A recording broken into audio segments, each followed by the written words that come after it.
svolítið spennt, sko, gaman hann. Ég býð ykkur velkomin hingað á bæjarstjórnarfund í bæjarstjórn Mosfellsbæjar 27. nóvember 2019, það er fundur númer 750 og ég segi fund setta. Ég þarf að leita afbrigða með eina fundargerð sem fór seint inn á fundargáttina eingöngu vegna þess að fundur sá var ekki haldinn fyrir en síðastliðinn mánudag. Það er fundargerð íþrótta- og tómstundanefndar, hún er komin inn og verður númer 10 ef við samþykkjum hana hér inn. Ég óska eftir atkvæðagreiðslu, þessi samþykkja fundargerð íþrótta- og tómstundanefndar, hún fari hér inn. Það er samþykkt með öllum atkvæðum. Fyrsta mál á dagskrá er útsvarsprósenta 2020. Í fylgiskjali sem fylgdi með fundinum lá fyrir tillaga frá VD-lista að útsvarsprósenta verði 14,48 en ég gef orðið laust þetta mál og þessa tillögu sem liggur hér fyrir. Já, það er semst orðið laust útsvarsprósentu 2020 og þá tillögu sem var lögð fram hér eða fylgdi með gögnunum. Enginn vill taka til máls það, sýnist mér. Er það fólk tilbúið í atkvæðagreiðslu sem samþykkja þessa tillögu sem var hér nefnd, hvenær rétt og hönd, einhverju móti. Hún er samþykkt með 6 atkvæðum, 2 á móti og 1 situr hjá. Þá er það mál útrætt. Þá förum við í mál nr. 2 sem er fjárhagsáætlun Mosfellsbæjar 2020 til 2023. Þetta er síðari umræða og hún hefst á því að bæjarstjóri Haraldur Sverrisson gerir stuttlega grein fyrir fjárhagsáætluninni og er hér með glærur og hann fjallar einnig það breytingar sem hafa orðið á milli fyrri umræðu eða milli umræðuna. Gjörðu svo vel, Haraldur. Já, forseti, bæjarfulltrúar og gestir.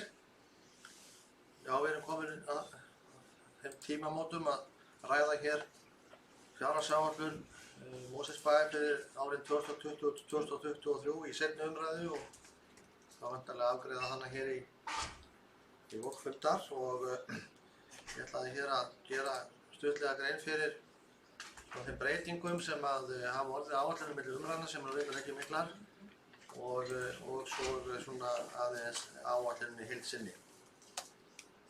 Þó mun styttri útgáfa heldur var hér þegar hún var rædd hér í fyrri umræðu. En það breytingar sem gerðar hafa verið að breyttu forsendur í fjárhagsáætlun og eru inni í talnabálknum sem hér fyrir þessum fundi liggur eru eftirfarandi. Það er búið að uppfæra áætlun fasteignagjalda miðað við þær forsendur sem liggja fyrir núna og það þýðir að tekjuáætlunin varðandi fasteignagjöld gerir ráð fyrir því að það verður 3 milljónum hærri tekjur heldur en var við fyrri umræðu. Á móti kemur að það er komin áætlun framlega frá jöfnunarsjóði sveitarfélaga, það sé áætlun sjóðsins sjálfs. Það lá hér fyrir áætlun hér okkar embættismanna og það stendur á endum að hún er 3 milljónum lægri heldur en að sú tillaga eða sú áætlun sem lá fyrir fundinum í fyrri umræðu. Þannig að þetta tvennt jafnast út á móti hvort öðru þannig að tekjuáætlunin í heild sinni er óbreytt. Síðan er leiðrétt launaáætlun fyrir málefni fatlaðra upp á 2,9 milljónir sem þýðir aukin útgjöld eða minni rekstrarafgangur. Það er líka leiðrétt launaáætlun fyrir skrifstofu fjölskyldusviðs upp á 1,2 milljónir á í sömu átt. Síðan er hér gert ráð fyrir framlagi til verkefnisins Karlar í skúrnum upp á 1,5 milljón sem kom upp eftir að áætlunin var lögð fram. Það er líka hér verið að leggja til aukin útgjöld hvað varðar framlag vegna viðburði í Hlégarði vegna samþykkta menningarmálanefndar viðburði í Hlégarði og viðburðarstjóra. Það þýðir aukin útgjöld upp á 2 milljónir og síðan er líka hér tillaga frá framlag til nýsköpunar og þróunarsjóðs leik- og grunnskóla framlagið þann sjóð og honum verði komið á laggirnar árinu 2020 og það eru útgjöld upp á 2 milljónir. En þetta allt saman lagt saman og dregið frá hvert öðru, þá þetta útgjaldaaukning upp á 9,6 milljónir sem þá sett fram með þeim hætti að rekstrarafgangur lækkar þá upphæð. Og á þessari glæru má sjá sundurliðun á þessum tölum. Útgjaldaaukningin er 9,6 milljónir eins og ég nefndi, launakostnaður þar um 4 milljónir og annar kostnaður upp á 5,5 milljón, en tekjuáætlunin sem sagt áhrif breytingarna þar eru 0, þó að sé töluverðar innbyrðis breytingar á einstökum framlögum frá jöfnunarsjóði sveitarfélaga. Helstu áherslurnar í fjárhagsáætlun fyrir 2020 eru að það sé afgangur af rekstri bæjarins. Hann er ágerður núna í þessu upp á 340 milljónir það bil og veltuaukning á rekstri verið jákvætt það bil 10% tekjum. Það er verið að gera ráð fyrir því að álagningarhlutfall fasteignagjalda íbúðarhúsnæðis lækki og að hækkun eða breyting á fasteignagjöldum að meðaltali verði sú verðlagshækkun sem varð á milli árunum 2000 og áætluð var það milli áranna 2018 og 19. Það hefur verið gerð ráð fyrir að gjaldskrár breytist í samræmi við stefnumörkun lífskjarasamninga og hækki ekki á raungildi og raunverulega lækki á raungildi því að þær eru almennt að hækka 2,5% en leikskólagjald lækka 5% og í samræmi við málefnasamning meirihlutans. Það er líka verið að gera ráð fyrir því að álagningarhlutfall fasteignagjald á atvinnurekstur lækki. Það er bæði við fasteignaskattinn og svo vatns- og fráveitumgjöld og það er til að koma til móts við hækkun fasteignamats á atvinnuhúsnæði. Það er verið að gera ráð fyrir stöðugildum í listaskólanum stöðugildaaukningum í listaskólanum að sinna kennslu út í grunnskólanum verið fjölgað. Tala til þess að koma líka til móts við það biðlista sem er í listaskólanum. Það er verið að gera ráð fyrir því að framkvæmdir við 2 seinni áfanga Helgavatnsskóla verði í árinu 2020, reyndar áfram síðan árið 2021. Það er verið að gera ráð fyrir áframhaldandi átaki í upplýsing- og tæknimálum grunn- og leikskólana. Það er verið að gera ráð fyrir því að þjónusta við 12 til 18 ára börn verði aukin enn frekar og ungbarnaplássum fjölgað 25. Þannig að það líður á því að börn 12 til 18 mánaða séu með úrræði á vegum Mosfellsbæjar. Það er verið að gera ráð fyrir því að fjölga félagslegum íbúðum. Það er líka verið að gera ráð fyrir því að viðhaldsfé fasteigna bæjarins aukist frá fyrra ári og þá hafði það verið aukið mjög mikið árið þar á undan. Það er verið að leggja áherslu á það að vinna að umbótum á þjónustu og stjórnsýslu í samvinnu við starfsmenn bæjarins og íbúa og kjörna fulltrúa til samræmis við áherslur í stefnumóti Mosfellsbæjar til ársins 2027, stefnu sem var samþykkt fyrir 2 árum síðan. Það er verið að leggja áherslu á það að vinna og ljúka framkvæmdu þeirra verkefna sem íbúar kusu í lýðræðisverkefninu okkar Mosó. Framkvæmd þeirra dreifist á árin 2019 og 2020 og það er verið að gera ráð fyrir því að lokið verði endurskoðun á stefnum í málefnum eldra fólks og menningarstefnu Mosfellsbæjar og að hafinn verði undirbúningur sem í raun og veru hafinn að móta lýðheilsu- og forvarnastefnu og endurskoðun skólastefnu í Mosfellsbæjar. Þannig að það er heilmikið að gera líka stefnumótunarmálum árum 2020. Þetta leiðir af sér samstæðureikning bæjarins, allt það sem fram kemur í fjárhagsáætluninni í öllum þeim talnabálkum. Það er verið að gera ráð fyrir því að árið 2020 verði rekstrartekjur tæpir 13,4 milljarðar sem hækkun 1200 milljónir frá árinu 2019 eða þessu ári. Það er verið að gera ráð fyrir því að rekstrargjöld verði tæpir 12 milljarðar á móti 10 milljörðum og 650 milljónum tæpum árinu 2019.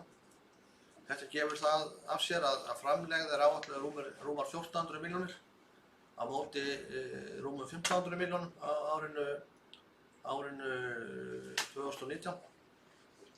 afskriftir verði tæpar 420 milljónir og að niðurstaða án fjármagnsliða verði jákvæð um tæpan milljarð en var áætluð jákvæð á árinu 2019 um 1150 milljónir rúmar.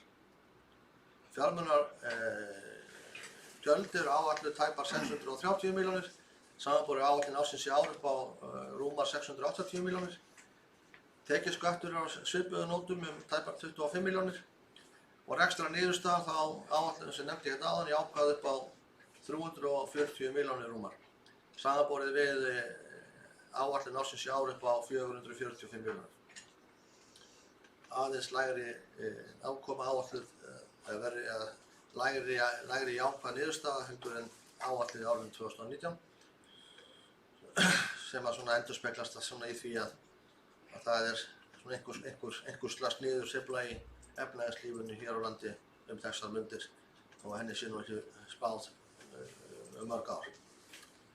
Og í sjóstreyminu það helst að frétta að það gert ráð fyrir því að árinu 2020 verði veltufé hjá rekstri jákvætt 1267 milljónir, samanborið við rúmar 1200 milljónir áætlað í ár. Og þessi tala náttúrulega, svo sem oft farið yfir hér, mjög mikilvæg. Þeir peningar sem eftir eru á bankareikningi þegar búið að greiða allan kostnað bæjarins til þess að framkvæma fyrir og sjá fyrir okkar afborgunum á lánum og svo framvegis. Svona helstu lykiltölur eru þær að skatttekjurnar eru áætlaðar 65%,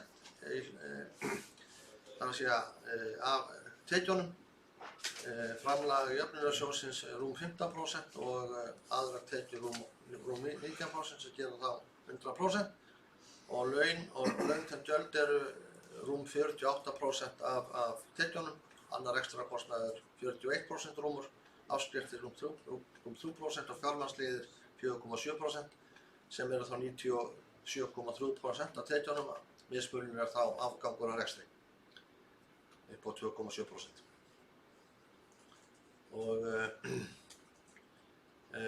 framlegðin er áætluð 10,5% og veltufé frá rekstri 9,5%. Örlítið lægri tölur en áætlaðar eru í áætlun ársins í ár.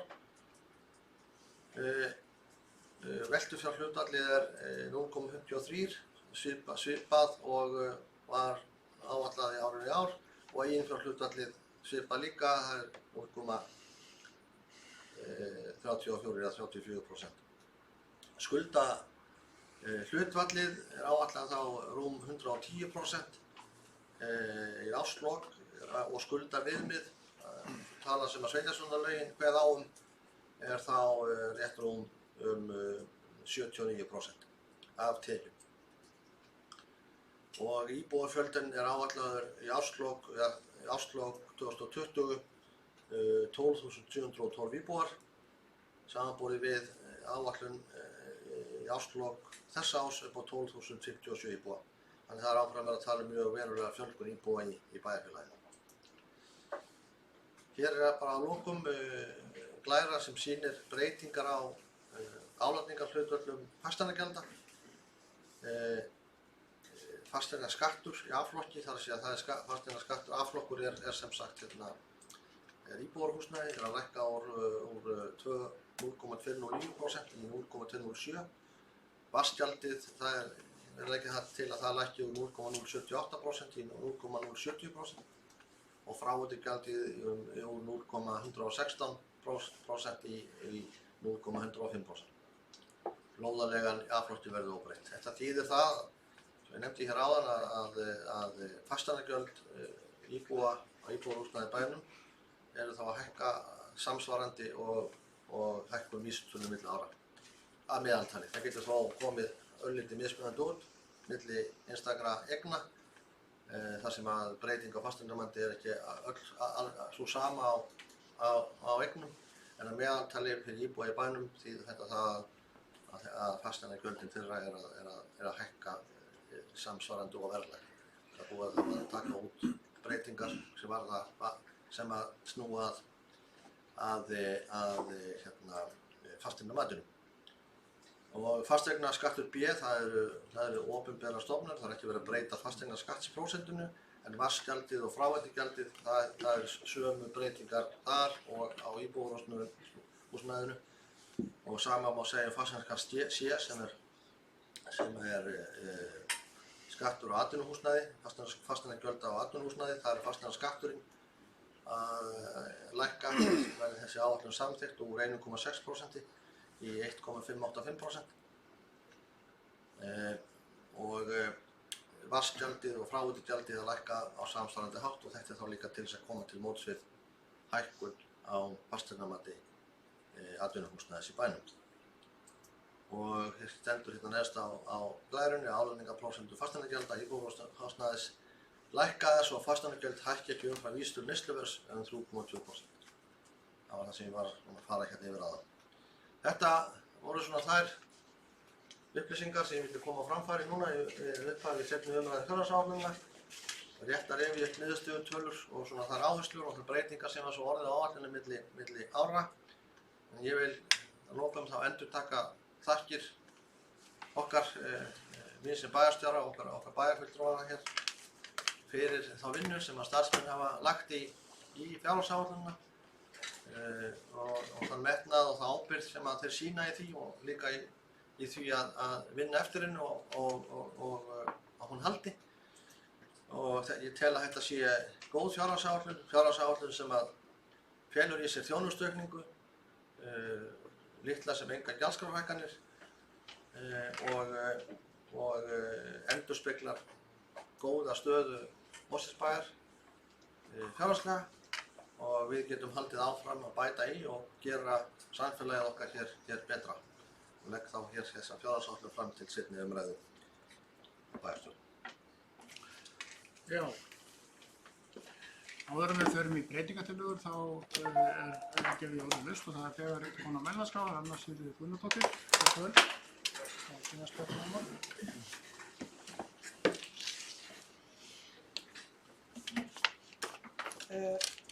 Forseti, ágætir fundarmenn og gestir.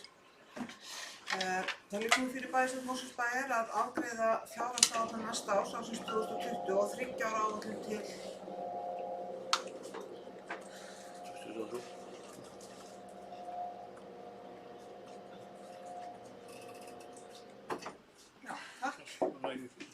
og 3 ára áætlun til ársins 2023. Ytra aðstæður hafa verið hagfelldar fyrir bæinn eins og önnur sveitarfélög undanfarin ár. Það hefur verið fordæmalaus uppsveifla í hagkerfinu, má segja, og hagvöxtur eftir því. En nú segja allar spár að hagkerfið sé á kúlna, eins og það er kallað, að hagsveiflan sé á niðurleið. Vonandi verður það ekki langvarandi dýfa fyrir samfélagið, en það fylgir því óvissa. Svo fylgir því líka óvissa að það eru ófrágengnir kjarasamningar hjá sveitarfélaginu í stóra hópa starfsfólks og ekki ljós hvernig þeir samningar verða eða hvenær þeir liggja fyrir. Það hefur hins vegar lagðir til hliðar peninga til þess að mæta þeim hækkunum og við skulum bara vona að það passi saman. Niðurstöðu samninga og peninga til þess að lagðir hafa verið til hliðar. Og ég ætla nú ekki að þreyta fólk hér á að fara að þylja upp tölur og prósentutölur úr fyrirliggjandi fjárhagsáætlun. Það er búið að ræða þetta mikið, það er búið að fara yfir þetta allt saman við fyrri umræðu og bæjarstjóri fór hér yfir helstu breytingar sem urðu milli umræðna og svona helstu tölur núna hér á undan mér, þannig ég ætla að láta það bara duga. En mér langar til að segja að það er sem sagt ýmsir utanaðkomandi þættir sem að hafa áhrif á rekstur okkar annars ágæta bæjarfélags. Bæjarinn hefur sem sagt stækkað mjög hratt þessi árin og varðandi svona áætlanir þá bara vil ég nefna hér að á þessum tíma í fyrra þá stóðum við og gerðum ráð fyrir 4,8% fjölgun íbúa á yfirstandandi ári. Núna stefnir í að fjölgunin verði 5,9%. Þannig að þetta segir okkur gátt að þetta er viss vandi að setja saman svona áætlanir. Samkvæmt þessu sömu gögnum sem sem ég var að vitna í, þá er spáð 6% fjölgun á næstu 2 árum, en síðan að hægja á fjölgunni og komist á meira jafnvægi sem að hlýtur að vera ákjósanlegt. Því að í stækkandi sveitarfélagi þá geta fylgt vaxtarverkir og svona, hvað ég segja, svona kannski vandasum úrlausnarefni. Hér hafa staðið yfir mikla byggingaframkvæmdir og standa yfir bæði íbúðarbyggingar til þess að hýsa allt þetta marga fólk sem hingað flytur og þær fjölskyldur sem hér búa og fjölgar í. Og svo náttúrulega byggingar á vegum sveitarfélagsins. Og stærsta byggingin er náttúrulega í Helgafellshverfi. Það stendur bærinn fyrir sinni stærstu framkvæmd og fjárfestingu. Það er bygging Helgafells-skóla. Eins og við vitum allan sem sitjum hér út á borð og þá hafa ýmis ljón verið í veginum í þeirri framkvæmd, en það er fagnaðarefni að skólahald þar hefur farið vel af stað og það þarf ekki að fjölyrða þann mikla félagsauð sem mun myndast í hverfinu sem byggist á öflugu grunn- og leikskólastarfi inn í hverfisskólanum sjálfum. Þannig að sem betur fer þá er allt í góðum gangi þar og framkvæmdir ganga vel að mér skilst, en þá þarf að fara að huga að leikskólabyggingu í því hverfi. Þetta hverfi náttúrulega stækkar ótrúlega hratt. Fjölgun íbúa fylgir alltaf meiri innviðauppbygging og þjónustuuppbygging, bæði hvað varðar þá þjónustu sem er lögbundin, en ekki síður þá þjónustu sem sveitarfélög bjóða til þess að gera búsetu í sveitarfélaginu samkeppnishæfa og aðlaðandi fyrir íbúa á öllum aldri. En fjölgun íbúanna þýðir líka meira álag á innviði bæjarkerfisins sjálfs og það starfsfólk sem þar starfar. Af því þarf að gæta og hef ég nokkrar áhyggjur af því að það sé ekki nægjanlega gætt af því í þessari fjárhagsáætlun. Fjölgun íbúa fylgja líka auknar tekjur bæjarsjóðs í formi útsvarstekna sem meirihluti Vinstri grænna og Sjálfstæðismanna hefur nú ákveðið 4. árið í röð að verði 14,48%, það er 0,04% stigum lægri en hámarksleyfilegt útsvar. Þetta þýðir 21 milljón króna lægra útsvar samkvæmt áætlunum á árinu 2020, samkvæmt þeim áætlunum sem liggja nú fyrir. Og þá er árið þannig að samanlögð sú upphæð sem Vinstri græn og Sjálfstæðismenn hafa ákveðið að nýtist ekki til uppbyggingar samfélagslegra verkefna mun nálgast 70 milljónir króna í árslok 2020. 70 milljónir sem nýta mælt á svo margvíslegan hátt í samfélagslega mikilvæg verkefni vegna þess að fjárhagslegur ávinningur einstakra útsvarsgreiðenda af þessari 0,04% stiga lækkun hvað varðar aukið ráðstöfunarfé heimilanna er sáralítill sem enginn nema auðvitað fyrir hátekjufólk sem býr hér í bænum. Við myndum kannski kalla það ríka 1%, það kannski klingir einhverjum bjöllum. Nú fór ég línu vilt.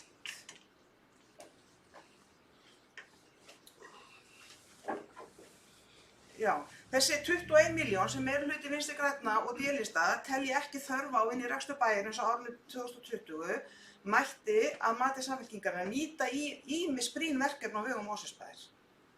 Og það er úr mörg að velja, það mætti til dæmis auka sérfræðiþjónustu, það mætti auka stuðning innan skólakerfisins, það mætti bæta í umhverfisverndarverkefni, það mætti bæta starfsumhverfi innan skólana, það mætti finna ýmis verkefni þar sem þessum fjármunum væri fundin samfélagslega mjög verðmætur staður. En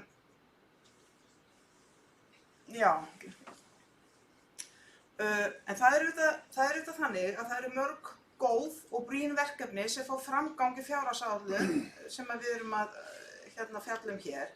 Verkefni sem hafa breiðan stuðning innan bæjarstjórnar og hafa verið rædd bæði formlega og óformlega undanfarin ár. Það er hægt að nefna í þessu tilfelli líka ýmislegt og ég ætla bara að nefna kannski nokkuð verkefni sem mér finnast sérstaklega góð. Og það er náttúrulega fyrsta telja lækkun leikskólagjalda frá haustu 2020 sem er afskaplega gott verkefni það fjölgun ungbarnarýma og hvort tveggja telji þessi verkefni bæði mikið þjóðþrifamál og í raun og veru nauðsynlegan stuðning bæði með ungbarna og barnafjölskyldur. Og til fyrirmyndar að hvernig er verið að vinna þessum málum hérna. Og við getum líka nefnt álagningarhlutfall fasteignagjalda íbúðarhúsnæðis sem hækkar ekki, það líka gott fyrir fjölskyldurnar. Þannig að það ýmislegt hér inni sem gott. Þannig að ég ætla ekki að fara nánar inn í einstaka liði fjárhagsáætlunarinnar, heldur ætla ég að segja nokkur orð vinnuna við fjárhagsáætlunina sjálfa. Samfylkingin hefur margra ára skeið, reyndar verða það 2 áratugir við lok þessa kjörtímabils, talað fyrir því í bæjarstjórn Mosfellsbæjar að við teljum að vinna við fjárhagsáætlun eigi að tengjast betur fagnefndum bæjarins. Í fagnefndum á að ræða þann ramma sem bæjarráð setur einstökum sviðum eftir tillögugerð forstöðumanna og framkvæmdastjóra og umræður þær á vettvangi bæjarráðs. Reyndar teljum við að bæjarfulltrúar eigi að fá í hendur tillögur og hugmyndir forstöðumanna og á hverju þær byggja áður en fyrstu drög áætlunar eru sett saman.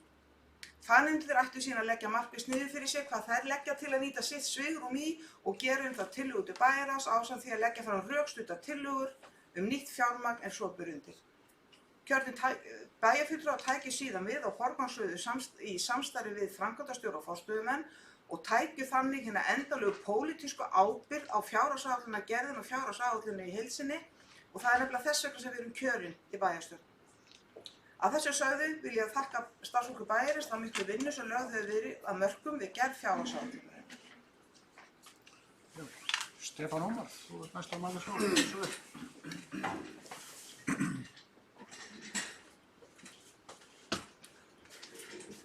Forseti, ágætu bæjarfulltrúar og tilheyrendur í sal og heima. Ég vil byrja á því að bara þakka starfsmönnum Mosfellsbæjar sem hafa unnið að undirbúningi þessara áætlunar fyrir þeirra vinnu sem margþætt, flókin og reynir á. Það með þessa fjárhagsáætlun eins og margar aðrar í gegnum tíðina.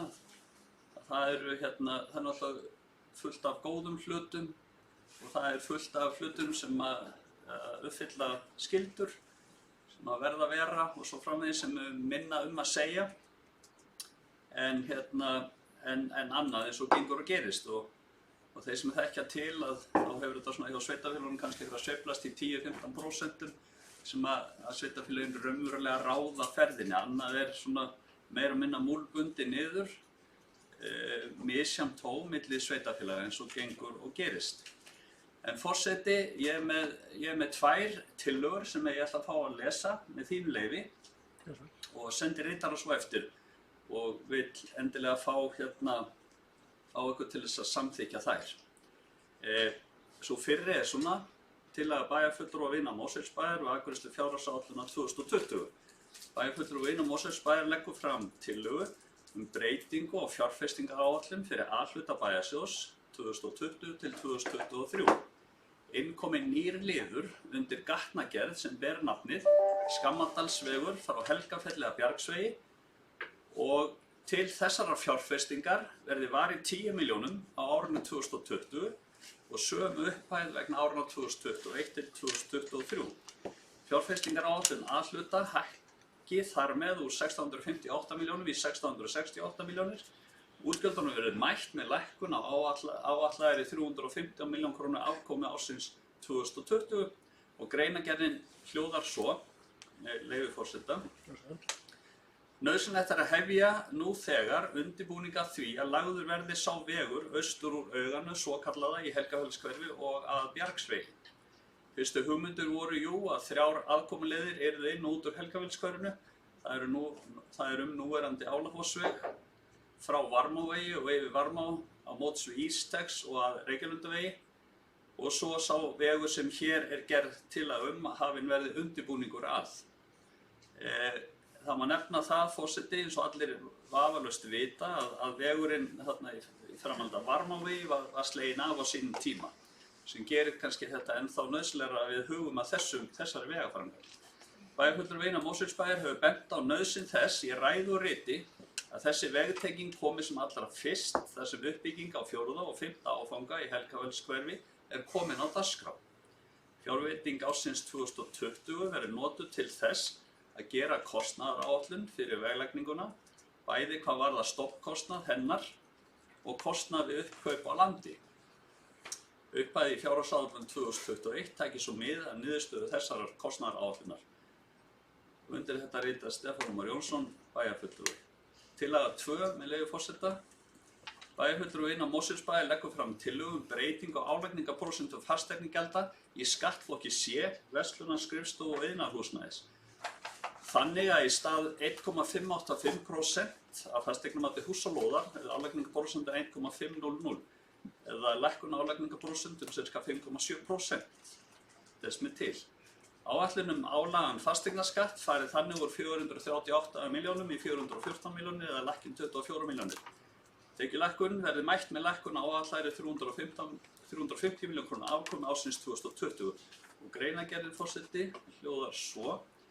Samkvæmt þeim upplýsingum sem fyrirliggja við afgreiðslu þessarar fjárhagsáætlunar nemur hækkun álagningar í skattflokki C 22%, fer úr 359 milljónum í 438. Samkvæmt upplýsingum Þjóðskrár Íslands er breyting á fasteignamati atvinnu eigna 15% milli áranna 2019 og 2020 og meðan fasteignamati íbúðarhúsnæðis hækkar tæp 8%. Lækkun sú sem hér er lögð til er því rúmlega þriðjungur af hækkun milli áranna 2019 og 2020. Það er mikilvægt í huga undirritans að einmitt núna þegar dregur úr þenslu og horfur eru á að tekjur fyrirtækja dragist saman á komandi ári að sveitarfélagi komi á móti með því að stilla í hóf gjaldtöku vegna þeirra og gildir þá einu hvort fyrirtækin eiga húsnæði því allar álögur og kostnaður eiganda endurspeglast beint inn í leiguverð. Undir þetta skrifar Stefán Ómar Jónsson, bæjarfulltrúi. Og aðeins að bæta við þetta, forseti, með þínu leyfi, að sá sem hér stendur, hann hefur akkurat verið aktífalt í þeirri stöðu sem ég er að reyna að lýsa hérna. Ég hef verið framkvæmdastjóri og fjármálastjóri í fyrirtæki sem þurfti að eiga fyrir virðisaukaskatti sem hann núna er næst á gjalddaga 5. desember, eiga fyrir launum mánaðamótin og upplifa það akkurat að álögur á fyrirtækin þau endurspeglast beint í mannaflaþörfinni. Það er bara þannig. Og akkurat núna þegar við erum í þessum vandræðum held ég að það væri gott að gera þetta, að koma aðeins til móts við fyrirtækin í bæjarfélaginu til þess að gera þeim meira kleift að halda í sitt starfsfólk núna þegar að sífellt fjölgar á atvinnuleysisskrá hérna á Íslandi og þá kannski sérstaklega hérna á höfuðborgarsvæðinu eins og allir þekkja.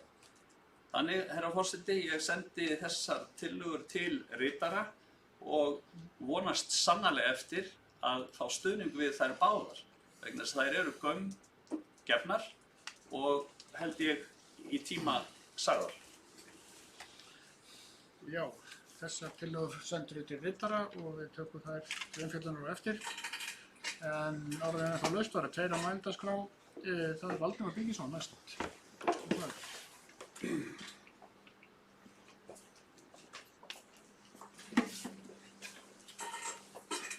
Forseti, bæjarfulltrúar og gestir. Fyrir árið síðan þá stóð ég hérna og fjallaði fjárhagsáætlun Mosfellsbæjar í fyrsta skipti. Á þeim tíma hafði verið góðæri í landinu langan tíma og flest sveitarfélög, saman hvernig þau stóðu líka við, höfðu verið að rétta útflutning. Það er samfelldur hagvöxtur í langan tíma og við höfum upplifað hvort sé auknum áhuga heimsins á Íslandi að heimsækja okkur. Við höfum upplifað fordæmalausan vöxt. En þá voru blikur á lofti og það eiginlega raungerðist. Hagvöxtur á þessu ári er spáð að verði enginn og lítill á næsta, en svo er sagt að það muni rétta á dúknum. Ég ætla nú að þreyta ykkur með einhverjum tölum hérna og skoða aðeins þessa fjárhagsáætlun. Það er gert ráð fyrir að útsvar hækki 740 milljónir króna og 11% hækkun frá árinu áður og á sama tíma á íbúðum fjölgi rúm 5%. Það sem sagt gert ráð fyrir því að bæði fjölgun íbúa og fjölgun og aukningu tekna á hvern íbúa. Og það líka verið að tala um það að lóða á fasteignaskattar hækki. Ég les það út úr þessum fjárhagsáætlun að áætlun fasteigna og lóðarleiga fyrir 2019 hafi verið 1 milljarður 135 milljónir. En það spáði að verði 1 milljarður 298 milljónir þetta ári, sem segir mér að hækki 14%. Það svona freka mikið í ljósi þessa meirihluta sem nú segist ekki vera að hækka skatta, fasteignaskatta, en það spáð samt meiri tekjum. Það kannski þarf að skýra þetta út. Þrátt fyrir þetta mjög mun meiri hækkun heldur en fjölgun íbúa.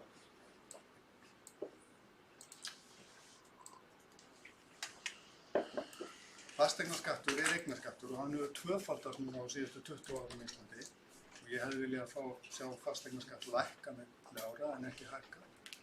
Og ég tek heils hugar undir þessa tillögu vina Mosfellsbæjar að lækka álögur á atvinnurekstur. Við þurfum líka á því að halda að laða til okkar fyrirtæki og það getur verið liður í því. Það er líka gert ráð fyrir því að veltufé til rekstrar lækki töluvert og fari úr því að vera 13,4% árið 2018 í 9,5% 2020, þannig að það er ljóst að það er að kólna, það er að hægja á hagkerfinu. Skuldirnar aukast líka. Skuldaviðið fer úr 108% í 110%, sem þýðir það að við skuldum 110% af tekjum. Það er svo sem ekkert óeðlilegt að skuldir aukast þegar kreppir að. Þannig eigum við að haga á opinberum rekstri. Draga saman í þenslu og þenja hann út þegar þrengir að. Eins og hafa skuldir aukist á síðastliðnum árum, þannig að það er minna svigrúm núna til þess að auka umsvif eins og væri æskilegt þegar þrengir að. Vegna þess að við sjáum ekki alveg fyrir það hversu mikið hagkerfið muni koma. Afborgunar lánum verður á næsta ári 700 milljónir rúmar, 750. Til þess að setja í samhengi þá kostaði nýja fjölnota íþróttahúsi, hálfar, 622 milljónir. Við getum byggt annað svona hús og kannski félagsaðstöðu fyrir afturöldingu leiðinni og bætt kannski aðkomuna að íþróttamannvirkjum við Varmá sem er núna skóggeymsla. Við í Viðreisn viljum skapa samfélag sem er frjálst og réttlátt. Við viljum að íbúar ráði sig sjálfur og valfrelsi sé sem mest. Við viljum að markaðslausnum sé beitt sem víðast, þar sem þær koma fólki til góða og skapa verðmæti.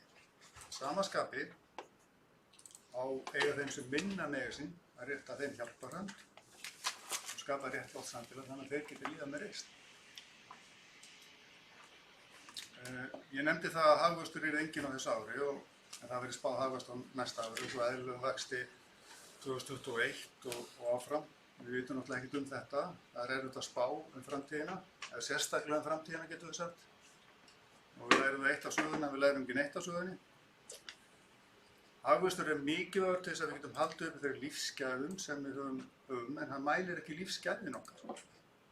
Við lögum það til gerð fjárhagsáætlana fyrir árið 2019 og við tekin vísitala félagslegra framfara hérna í Mosfellsbæ, tæki sem mælir lífsgæði íbúa og hægt er að nota við stefnumótun og áætlanagerð. Þannig aðstoða þetta tæki við að ná markmiðum Sameinuðu þjóðanna fyrr. Þessi tillaga er skoðun og ég hvet meirihluta til að huga því að innleiða þessa vísitölu fyrr en síðar. Í fjárhagsáætlun fyrir árið 2019 var gert ráð fyrir því að leiguíbúðum verið fjölga. Það var sagt að, með leyfi forseta, gert ráð fyrir að félagslegum leiguíbúðum verið fjölga á árinu. Bætt verið heimild til að leigja eina íbúð af einkaaðila, raðhús í eigu bæjarfélags sem verið selt og andverið þess nýtt til að kaupa á 2 íbúðum. Auk þessi gert ráð fyrir veitingu 3 stofnlána.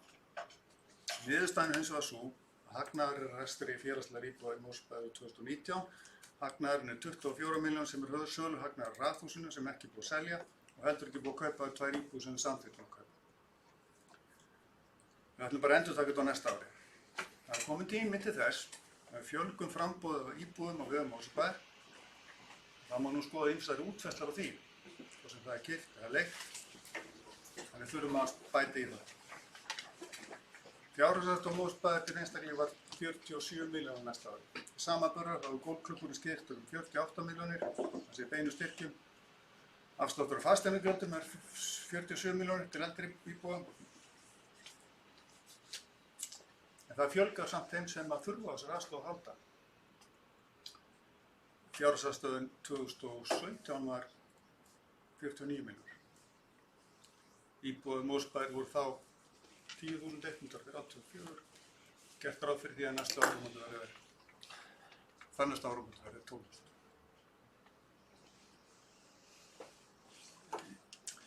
Mosfellsbær er sveitarfélag sem er í mjög örum vexti og það er mikið lagt í uppbyggingu innviða. Það mælir því mikið á starfsfólki Mosfellsbæjar undir slíkum kringumstæðum. Starfsfólk Mosfellsbæjar hefur staðið sér eindæmum vel og ber að þakka þeim sérlega fyrir þessa vinnu við þessa fjárhagslega. Það er mikið álag á stofnunum bæjarins í svona vexti. En það er líka ýmislegt gott í þessari fjárhagsáætlun þegar að mæna þá lækkun á leikskólagjöldum. Þetta er að geta þess að við styðjum heils hugar við það að það verði að fjölga ungbörnaplássum í leikskólum bæjarins. En það fyrir. Já, næstur á mældarskrá er Sveinn Óskar Sigurðsson. Gjörðu svo vel, Sveinn Óskar.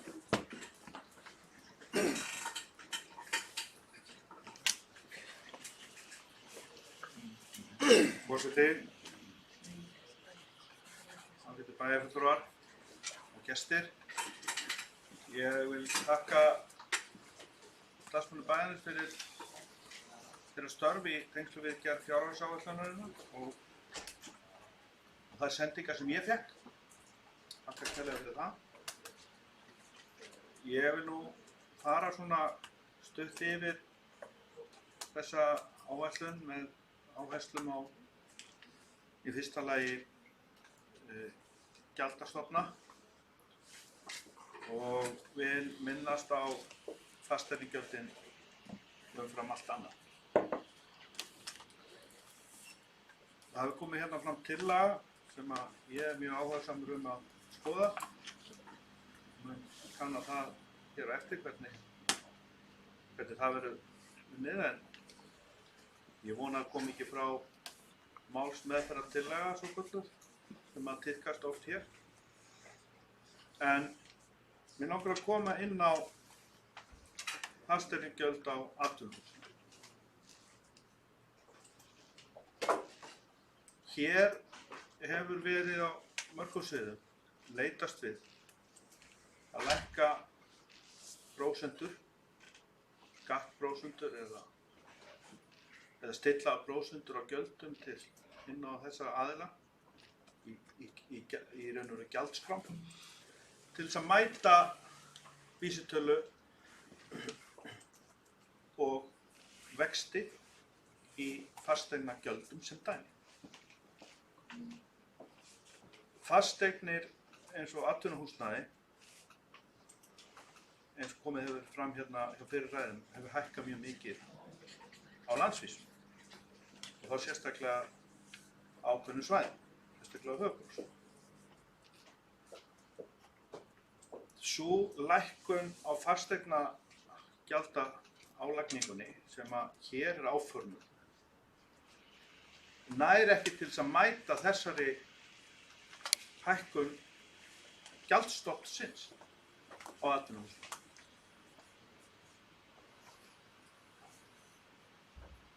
Ég hef nú talið Sjálfstæðisflokkinn vera flokk atvinnulífsins, en þessi áætlun bendir ekki til þess. Bara gott dæmi þetta. 8 eigandi sem á fasteignum kringum 500 milljónir, sem margir eiga hér og eru að reka fyrirtæki og skapa þeirra atvinnu, er að fara úr því að hafa borgað sem hækkaði á raunverði á síðasta ári, milli 2018 og 19, 13% umfram það sem var lækkað á þessu tímabili í álagningarprósentu. Þetta eru stóra fjárhæðir. Bara núna má ætla að þessi 8 milljón sem væri kannski greidd á liðnu á þessu ári sem að líða í fasteignagjöld, lóðarleigu, fráveitu og vatnsgjald sé að fara í 8,8 milljónir.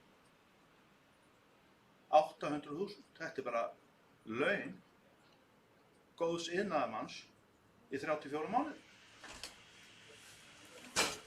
sem að fara þarna í aukningu. Það munar þetta. Og þegar þetta endurtekur sig oft, sérstaklega síðustu 2 ár, þetta sem að líða núna og næsta ár, þá tosar þetta mjög fast í rekstri fyrirtækja. Þess vegna finnst mér að þessi áætlun bendi ekki til þess sem ég hugði reynda að gæti hugsanlega verið einhver breyting sem hefur ekki komið fram í þessari áætlun. Að hún væri væntanleg eftir það að fasteignagjaldið hækkaði líka á milli áranna 2018 og 19 þrátt fyrir lækkun á álagningarprósentu fasteignagjalda atvinnuhúsnæðis. Ég átti hérna í talsverði rimmu við verkfræðing einn sem nú varabæjarfulltrúi Sjálfstæðisflokksins sem áttaði sig ekki á því fyrr en eftir að hafa komið 2 upp í pontu fullu bindingu fyrir viðkomandi aðila að ég var að tala atvinnuhúsnæði ekki íbúðir.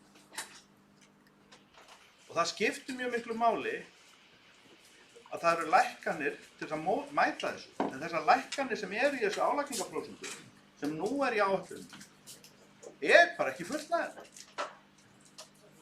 Þetta ekki nóg.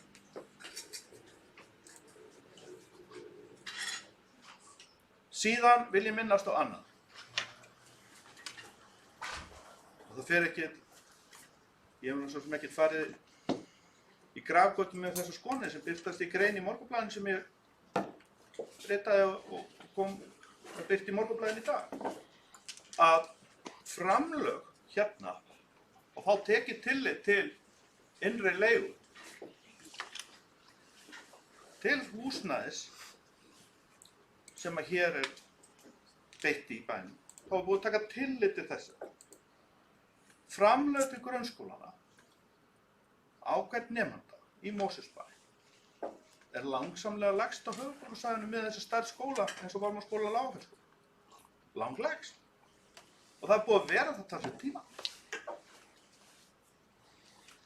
Þannig að þarna ég að benda á annars vegar gjaldahlið, það sem mér finnst vera oftekið af atvinnulífinu, og hins vegar hin hliðin, þessi tekjuhliðin sem kemur hérna inn með fasteignum og gjaldahliðin í grunnskólana.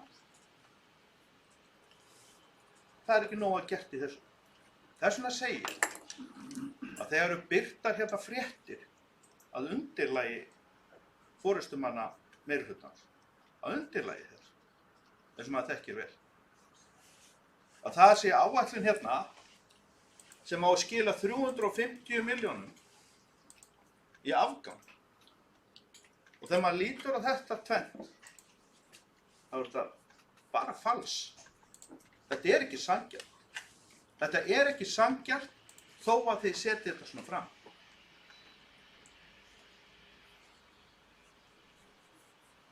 Þetta ekki verið að skammta rétt í þessum bæ. Hvorki hvað varðar þessi fasteignagjöld eða annað. Ef það ætti að vera gagnsæi, eins og allir kalla eftir, sem sé, ekki blekkingar, eins og ég vil minna, það sé hérna uppi, í fréttaflutningum, ekki kannski í gögnum sem liggja hérna, þannig að það er búin að vinna úr þessu, en í fréttaflutningi af málinu, þá leggja áherslu á það að þetta gagnsæi bendir einmitt á þetta sem ég að nefna. Að það verið að innheimta hér meira á milli ára af atvinnufyrirtækjum þrátt fyrir lækkun álagningarprósentu. Umtalsvert meira. Og og það má vissulega lækka hana enn frekar til þess að mæta þessu. Og það má skammta meira í skólana enn sem hér er gert. Þess vegna segi ég það, ef að þessar tölur yrðu setta fram í sambærilega við aðra skóla á höfuðborgarsvæðinu, ef þetta verið sett í skólan, þá væri þetta enga 350 milljónir af. Þannig erum við að tala lögbundarskyldu. Og ef þau myndir gefa eftir gagnvart atvinnulífinu til þess að auka hérna hugsanlega atvinnu, að þá myndi þetta ekki vera 350 milljónir afgang.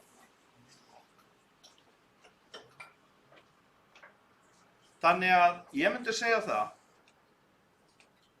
að það væri skynsamlegt, bara til þess að byrja á einu atriði, að taka alvarlega í þessa tillögu frá fulltrúa vina Mosfellsbæjar hérna. Bara sem gott dæmi.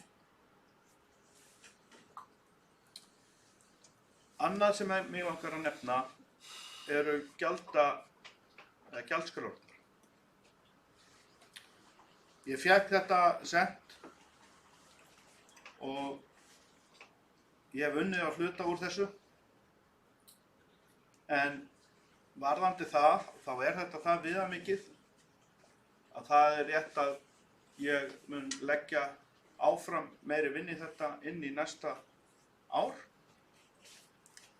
og mun væntanlega koma og hinga og heimsækja forstöðumenn deilda til þess að gera mig grein fyrir því hvernig þessi málum er háttað varðandi gjaldskrárnar.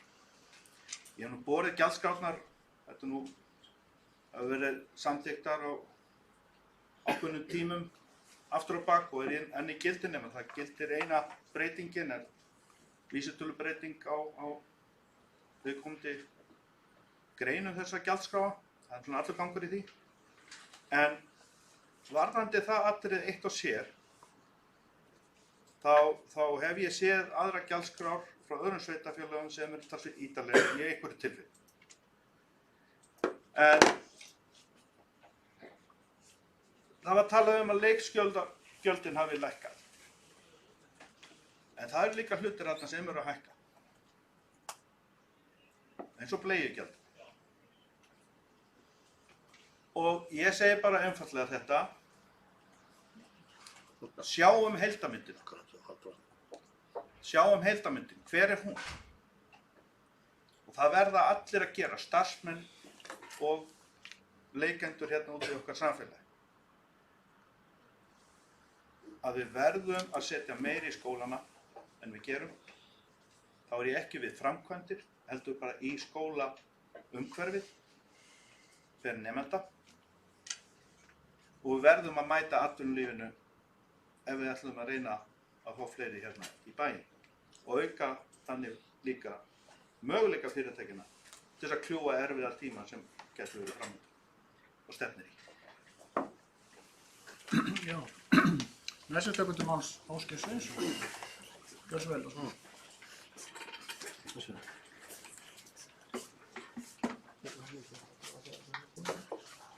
Forseti, bæjarfulltrúar og gestir. Við erum hér stödd og að ræða fjárhagsáætlun Mosfellsbæjar fyrir árið 2020 og seinni umferð og verður hún afgreidd á þessum fundi bæjarstjórnar síðar í kvöld. Það er mjög ánægjulegt að leggja fram þessa metnaðarfullu fjárhagsáætlun sem er að mínu mati fulla sóknartækifærum á öllum sviðum í rekstri bæjarins vegna þess að það er verið að leggja viðbót í mjög marga þætti í rekstri bæjarins sem er að sjálfsögðu mjög ánægjulegt að sé hægt að gera. Það er mikið líf og fjör í Mosfellsbæ, íbúum fjölgar hratt því það er staðreynd að það eru margir sem vilja flytja í bæinn okkar vegna þess að hann fær hæstu einkunn ár eftir ár meðal íbúa í könnun í hvaða sveitarfélagi sé best að búa á Íslandi. Svona mikill og hraðri fjölgun fylgja vaxtarverkir og það er mikill kostnaður við uppbyggingu sem henni fylgir. Þrátt fyrir það að sjálfsögðu fáum við líka aukna tekjur með auknum fjölda sem að flytur í bæinn. Það er því mjög ánægjulegt að sjá hver rekstur og starfsemi Mosfellsbæjar er í miklum blóma og það er afrakstur sterkrar og ábyrgar fjármálastjórnar undanfarin ár. Mjög mikilvægur þáttur í þessari góðu stöðu er að Mosesbær státar af hópi framúrskarandi starfsfólks sem vinnur störf sín af mikilli þekkingu og fagmennsku, svo ekki minnst á samviskusemi, sem endurspeglar þennan góða árangur sem náðst hefur í rekstri bæjarins undanfarin ár. Það er ekki hægt að segja að þrátt fyrir þessa miklu aukningu að það ríki einhver stöðnun þegar kemur að aukningu í þjónustu við íbúa eða framkvæmdum, bæði þá í formi á uppbyggingu, á innviðum og í viðhaldi og endurbótum. Hér má til dæmis nefna byggingu Helgafellsskóla, byggingu 400 knatthús, viðhald og endurbætur og mannvirkjum í eigu Mosesbæjar, svo fátt eitt sé upptalið. Þessi uppbygging, hún kostar mikla peninga og ofan á allan þann fasta kostnað af lögbundinni þjónustu sem að bærinn er að veita. Við þessar aðstæður er gott að rekstur síðasta ára hafi einkennst af aga og ráðdeild og fyrirhyggju, því að það gerir okkur kleift að ráðast í svo mikla framkvæmdir sem að raun ber vitni. Áætlað er að framkvæma fyrir rétt tæpa 3 milljarða á árinu 2020 í Mosesbæ og það eru mestu framkvæmdir sem Mosesbær hefur lagt í á einu ári. Á sama tíma er rætt hér af bæjarfulltrúum, hér í ræðu áðan, að það hefði verið gott að auka ekki skuldirnar undanfarin ár vegna þess að þá væri hægt að fjármagna en þá væri hægt að framkvæma meira heldur en er verið að gera. Ég held að það sé ekki sanngjarnt að segja að það sé ekki verið að framkvæma hér nánast bara eins mikið og þetta þó ekki stærra sveitarfélag þolir á einu ári og að skuldasöfnunin skuli ekki vera þó meiri með þær miklu framkvæmdir að það telji vera afrek út af fyrir sig. Og þrátt fyrir þessar gríðarlegu framkvæmdir þá er áætlað að veltufé frá rekstri verði jákvætt tæplega 10%. Og þannig þarf það að vera í rekstri á svona sveitarfélagi vegna þess að við þurfum að eiga smá borð fyrir báru til þess að mæta óvæntum aðstæðum og ef það harðnar á dalnum í utanaðkomandi aðstæðum sem verður illa ráðið við. Þannig að en á sama tíma og öll þessi uppbygging er í gangi að þá er heldur ekki verið að auka álögur íbúa, þvert á móti, það er verið að auka þjónustuna og bæta verulega við fjármagni á mörgum sviðum og lækka gjöld. Í þessu sambandi má til dæmis nefna að það er verið að lækka álögur á íbúar og atvinnuhúsnæði. Það er verið að lækka álögur á atvinnuhúsnæði þó að menn sé ekki endilega sammála það hvort það sé nóg. Þannig að tala það í einhverjum blaðagreinum að það sé eitthvað fals, það er ekki hægt að réttlæta það vegna þess að það er verið að lækka þetta, en spurningin er hvort að mönnum finnst að vera nóg eða ekki. Það snýst málið, þannig að þetta sé nú svona rétt farið með. Og það verður þá líka gaman að heyra það frá ágætum bæjarfulltrúa minnihlutans og þá kannski sérstaklega bæjarfulltrúa Miðflokksins að hann vill lækka meira á atvinnuhúsnæðið og hann vill hækka til skólanna og hann vill gera alls konar hluti. Það verður þá gaman að sjá hvar menn vilja þá koma með tekjurnar á móti vegna þess að það er mjög einfalt að koma hér upp og ætla að lofa öllu fögru en þetta verður að haldast í hendur tekjur og útgjöld. Og það vitum við sem að erum við stjórnvöldin hér og hafa verið undanfarin ár. Þess vegna er reksturinn svona sterkur eins og raun ber vitni. Það er verið að lækka leikskólagjöld 5%. Það er staðreynd. Fjölgað hefur verið félagslegum íbúðum og þeim verið fjölgað áfram. Það er að auka 25 ungbarnapláss í leikskólanum á næsta ári og viðhaldsfé til fasteigna verður áfram aukið og er það í samræmi við það sem hefur verið að gerast á undanförnum árum. Allt þetta er gert til þess að mæta þörfum íbúa betur í nútíð og framtíð og tryggja að Mosesbær haldi stöðu sinni sem framúrskarandi, fjölskylduvænt, heilsueflandi og framsæki bæjarfélag sem það er. Starfsfólk Mosebæjar fær miklar þakkir fyrir sín faglegu og miklu störf við gerð og undirbúning þessara fjárhagsáætlunar. Takk fyrir. Já, Kolbrún Þorsteinsdóttir, þú ert kominn með orðið. Gjörðu svo vel. Já, forseti, kem ég upp líka undir liðnum umræðu fjárhagsáætlun sem við ætlum að afgreiða hér á eftir. Ég kem hér upp undir sem formaður fræðslunefndar og bæjarfulltrúi og með risastórt skólahjarta það sem mig langar að ræða það að hér erum við að tala 62% útgjöld af rekstri málaflokka sem fara í skólamál í Mosfellsbæ, skólafrístundamál. Bærinn leggur sig sérstaklega fram við það að veita hér einskoða þjónustu eins og mögulegt er. Hér er búið að tala uppbygginguna, fjölgunina, fordæmalausa fjölgun íbúa í bænum sem hefur sannarlega mikið mætt á innviðuppbyggingunni og mér heyrist svona minnumhlutin vera að tala það, sumir tala að það sé skortur á uppbyggingunni og aðrir rósa, þannig að ég ákvað að taka til mín að við værum að standa okkur vel í því að byggja hér upp innviði, byggja skóla, fjölga ungbarnaplássum, við ónefndum flóttamönnum sem hefur tekið á móti hér með miklum sóma, það var alls konar verkefni verið í gangi og það er ekki skrítið að hér hafi mætt á innviðum og starfsfólki og ég held að hér hafi allir sem einn maður hort í sömu átt og bara staðið sem er miklu sóma í því að Mosfellsbær sé einn vinsælasti staðurinn fyrir barnafólk að búa á. Við getum þrasað hér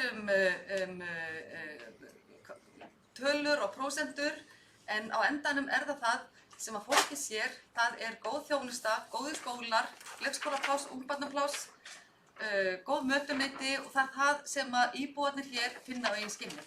Ég er alveg sammála því að auðvitað höfum við eigum að reyna að laða til okkar fyrirtæki og fyrirtækjarekstur, allt þarf að haldast í hendur og ég held í gegnum tíðina þá höfum við lagt okkur fram við það alla varandi lóðasölur og annars slíkt að reyna að laða til okkar fyrirtæki með eins og við mögulega höfum getað. Það er ýmis spennandi verkefni framundan eins og þessi fjárhagsáætlun ber með sér. Við ætlum að fara að móta hér og endurskoða skólastefnuna sem okkur var langað til að kalla menntastefnu sem ég veist vera mjög gott orð.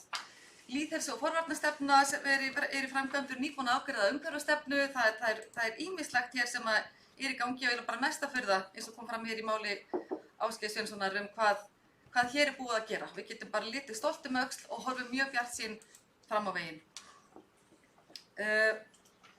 Bleiugjaldið, ég þarf að kynna mér það betur. Ég vissi ekki að það væri að hækka en það er eitthvað sem við þurfum að sannarlega skoða betur. Hækkaði 2,5% eða svona. Bleiugjaldið hækkaði 2,5%, það er eitthvað sem við þurfum að skoða.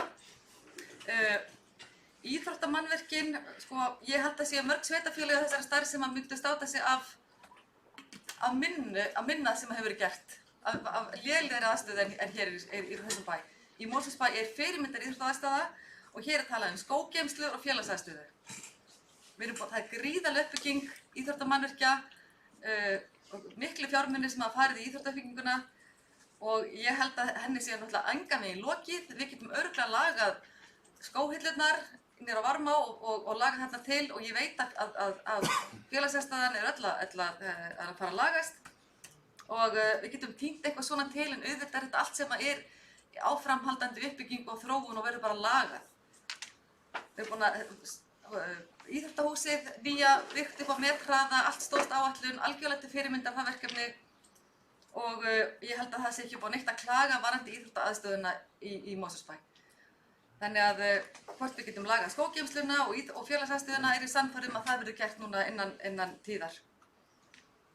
Það er okkar að sjá að halda hér utan fjármálin og það er íbúana að finna það hér sé haldið vel á spöðum og í formið góðra þjónustu, skóla, leikskóla og innviðina sem við erum að berjast við alla daga okkar starfsfólk að hafa í lagi. Þannig að, og hér var einnig að tala að fara skammtað í skólana, þetta er smekklegt orðalag, Miðflokkurinn ávallt kræsilegur í sínum málflutningi. Vitna hér í grein þar sem talað var niður til snyrtifræðinga, ég veit ekki hvort snyrtifræðingum hugnast það mjög vel. Ótrúlega smekklegt framsetninga hjá Miðflokknum eins og vanalega.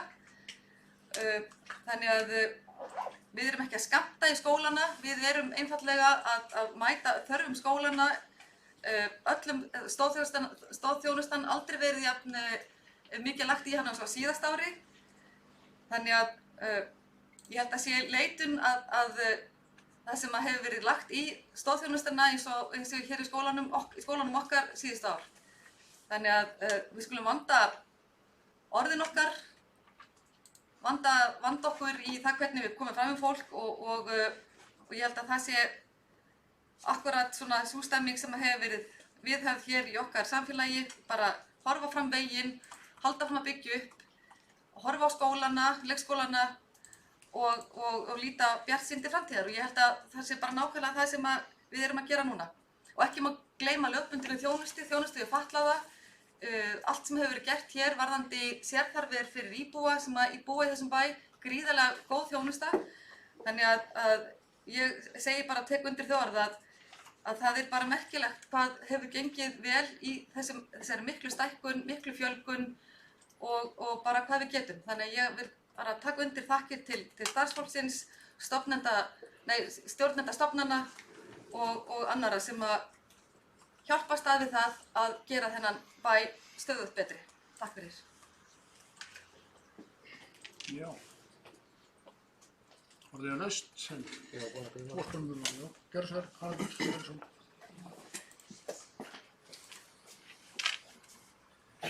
Forseti, langaði hér í einhverjum orðum að fara aðeins yfir þær athugasemdir og ábendingar sem hér hafa komið fram fjárhagsáætlunina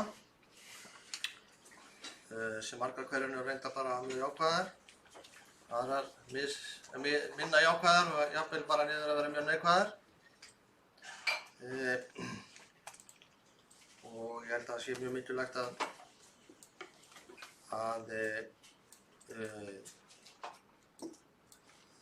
það sé sagt rétt frá þegar verið að ræða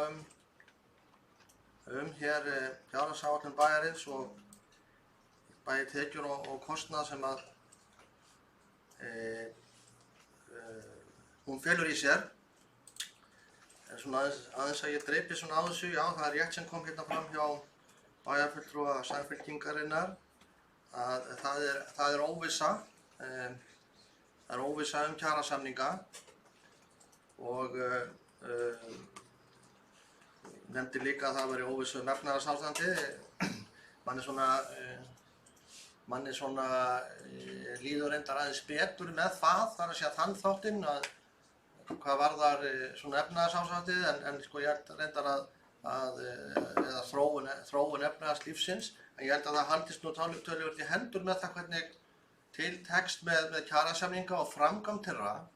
Þannig að búið að gera kjarasamninga á almennu markaði sem að mínum að eru góðir kjarasamningar sem að er í takt við það efnahagsástand og þá framtíðarsýn og það sem við sjáum núna næstu misserin og árin.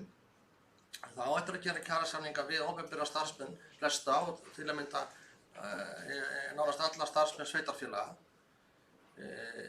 Við bregðumst við því hér hjá Mosfellsbæ eins og reyndar framkom í máli bæjarfulltrúans að leggja til hliðar fjármuni til þess að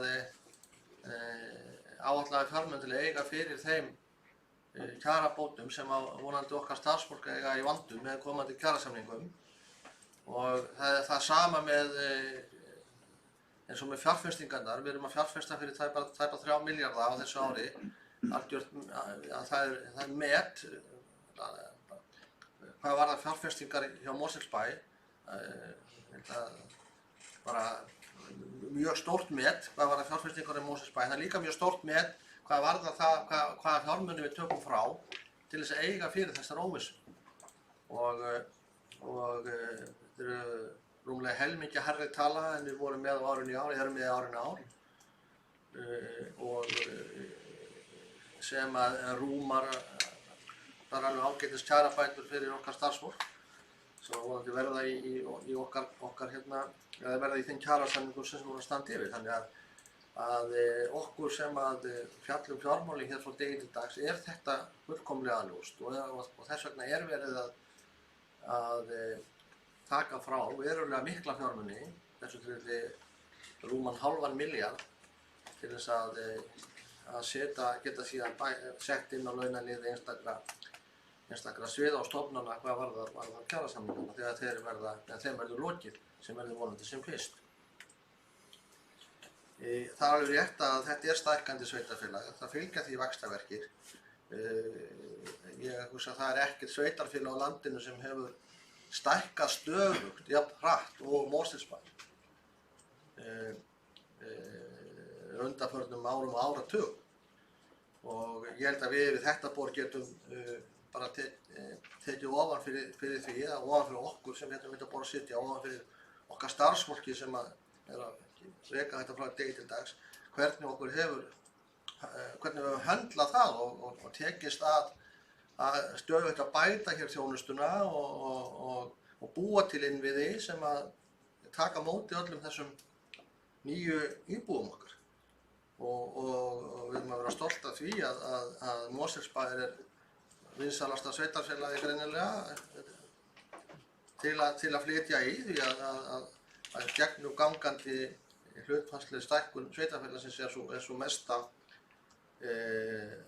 svona sem hefur verið undanfarin áratugi. Það er kannski einhvern sveitarfélag sem er stækkað eitt og eitt árið meira en við, en ekki svona viðvarandi eins og hjá okkur.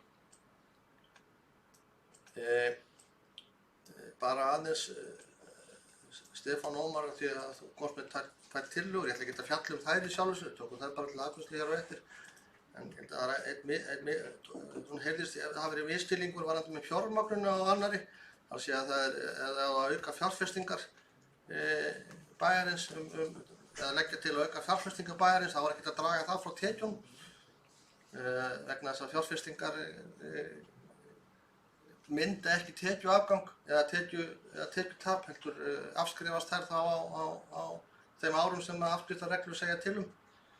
Þannig að það er bara að hafa það í huga við afgreiðslu þeirra tillögu. Og þá kannski svo komið þá að sem einhverju hér hafa fjallað sem eru fasteignagjöldin, breytingarnar á álagningarhlutföllum þeirra. Það hefur margítrekað hér komið fram að það er verið að lækka álagningarhlutföll fasteignagjalda af íbúðarhúsnæði til þess að vega upp á móti hækkun fasteignamats, þannig að íbúar að meðaltali, eða íbúar eigendur að meðaltali borgi sömu upphæð og gera á árinu 2019 að teknu til hækkun verðlags. Það er líka búið að koma fram að það er verið að lækka hér álagningarhlutföll á fasteignagjöldum atvinnuhúsnæðis. Og að því að mönnum og einhverjum hér er tíðrætt fals og blekkingar, þá er nú rétt að halda því til haga að það er nú aldeilis ekki bara við að lækka fasteignagjöld á atvinnuhúsnæði sem að nemur lækkun fasteignaskattsins. Það er verið líka að lækka fasteignagjöld af atvinnuhúsnæði sem nemur lækkun bæði vatnsgjalds og fráveitigjalds. Og sú lækkun vegur hlutfallslega mun hærra í þessu tilfelli heldur en lækkun fasteignaskattsins. Þannig menn verða að horfa á, þegar menn er að tala fasteignagjöld, af alla þætti þeirra. Fasteignaskatturinn er einn þátturinn í fasteignagjöldum, vatnsgjaldið er annað og fráveitiggjaldið er þriðja. Og þegar þetta er allt saman til talið, þá er verið að koma verulega til móts við, okkar mati hér og mínum mati, fasteignaeigendur og atvinnuhúsnæði. Og það vill bara svo til að Mosfellsbær er það sveitarfélag sem hefur gengið hvað harðast fram við að hraðast fram í því að lækka álagningarhlutföll á fasteignagjöldum atvinnuhúsnæðis. Eitt af fáum sveitarfélögum til að mynda hér á höfuðborgarsvæðinu sem ekki með þær tölur í hámarki.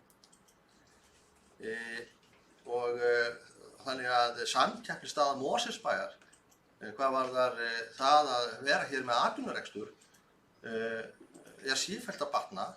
Bæði hvað varðar það að sveitarfélagið er að leggja minna á, eða hlutfallslega minna á húsnæði fasteigna, á atvinnuhúsnæði, fasteignagjöld atvinnuhúsnæði hér, heldur önnur sveitarfélag.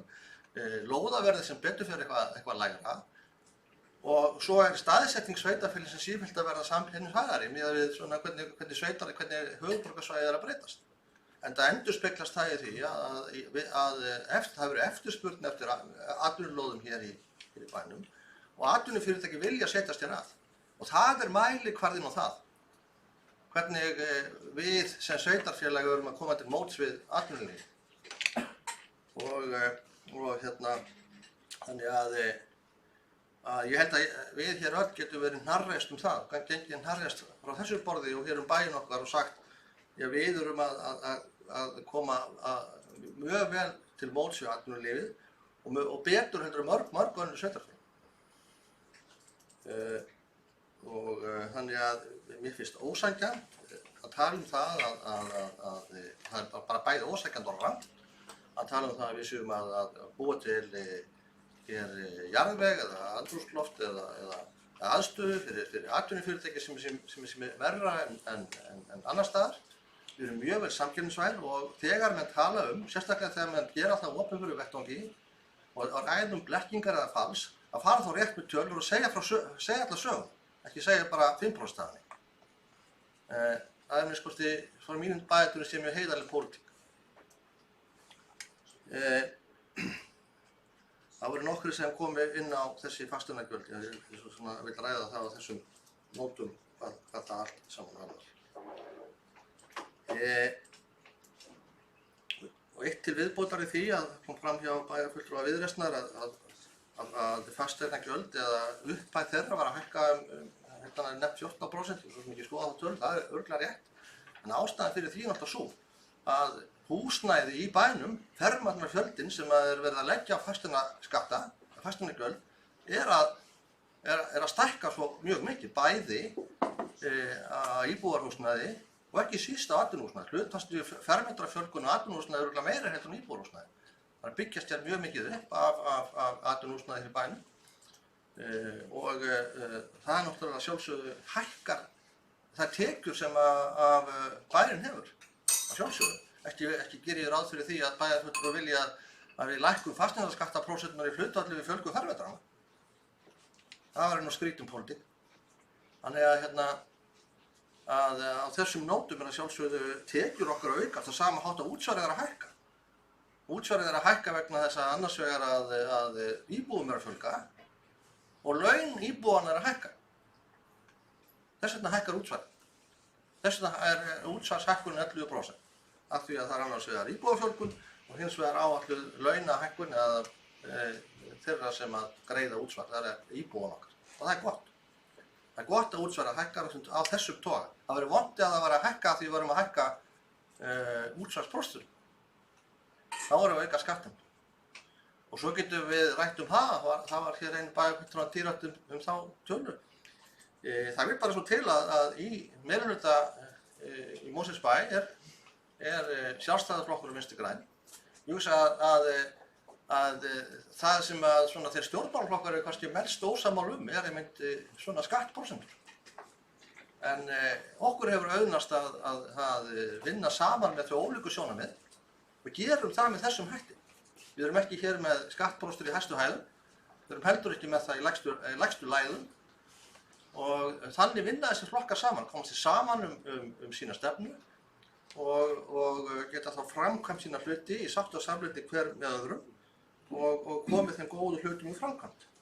Og svo geta menn talað það hvort að útsvarsprósentar séu lág að há. Það voru tveir sem greiddu atkvæði gegn þessar útsvarsprósentur, ég gerir ráð fyrir því. Án þess að þeir hafi svo sem komið fram með það sjálfur að sé að sikkur ástæðinu, annar hafi viljað lækka hana og hinn hækka hana. Gisk á það. En það er bara gisk. Síðan talað hér að veltufé frá rekstri hafi lækkað frá árinu 2018 til 2020, það hárrétt. Á árinu 2018 var rúmlega 800 milljón króna afgangur á rekstri Mosfellsbæjar. Það var aldrei nokkuð tíma verið svo mikill afgangur af rekstri bæjar fyrr en síðar og örugglega ekki mörg sveitarfélög ef einhver sem hafa hlutfallslega haft eins mikinn afgang á nokkru ári og Mosfellsbær það ár. Það er í sjálfu sér ekkert markmið þannig séð og á ekki vera það að fara að reka eitthvað sveitarfélag með einhverjum afgangi ár eftir ár. En það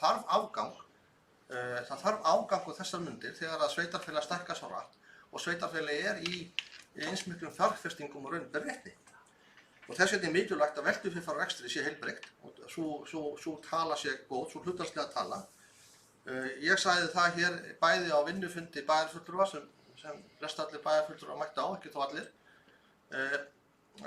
og í fyrri umræðu hérna við fjárhagsáætlunina að ég myndi ekki vilja sjá þessa tölu lægri en þessi 9,5% eins og hún áætluð í fjárhagsáætlunum fyrir árið 2020, en hún væri vel ásættanleg við það efnahagsástand sem við okkur blasir akkúrat með þessa mundir, þá niðursveiflu sem fólki hér hefur verið tíðrætt um.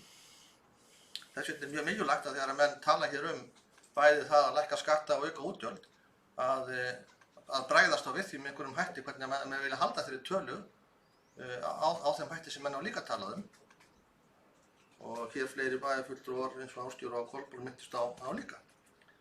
Og það er voða fínt að geta sagt að það er fínt að skulda ekki neitt, að því við þurfum að borga einhverja 700 eitthvað milljónir í afborganir, fínt að geta 8 milljónir til að laga skóggeymsluna á Varmá. Það er gott ef það er eina sem er að þurfa að laga skóggeymsluna, þá er ekki mikið að. En það er náttúrulega bara gjörsamlega óraunhæft að segja það að sveitarfélögum sem Mosfellsbær skuldi ekki neitt. Það verður þá að segja það að þeir íbúar sem að búa í sveitarfélögum dag að borga allar þær fjárfestingar sem að þarf til þess að geta búið þeim íbúar sem er að flytja í bæjarfélagið viðunandi þjónustu. Það er ekki sanngjarnt. Þess vegna skulda sveitarfélög. Það er til þess að dreifa fjárfestingunni á lengri tíma. Og er eðlilegt, það er líka mjög eðlilegt og nauðsynlegt að reksturinn sem slíkur skili einhverju hlutfalli upp í þær fjárfestingar. Ekki bara 1%, ekki bara 2%. Sú tala þarf að vera 2 stafa tala að minnsta kosti og hefur verið það hér alveg frá 10 upp í 25% á ári upp í þær fjárfestingar sem sveitarfélag hefur verið að ráðast í. Og þar er veltufé frá rekstri hlutfallstala sú sem skiptir máli í því. Og mér fannst það líka frekar dapurt, jafnvel nota orðið ósmekklegt. Þegar að fjárhagsaðstoð bæjarins er sett í samhengi við styrki til íþróttafélags í bænum. Fyrsti staðurinn er golf. Ég veit ekki hvort að bæjarfulltrúinn vill leggja fjárhagsaðstoð, leggja hana til samanburða við þá styrki sem að annað íþróttafélag sem fyrsti staðurinn í Afturelding fær. Þá fengi hann allt annan hlutfall. Þannig að ég veit ekki, mér finnst bara ekki við hæfið að sé að tala og setja hlutina í svona samhengi. Ég verð bara að segja það fyrir mig persónulega. Að lokum kannski aðeins þá ræðu sem ég var haldin skólana og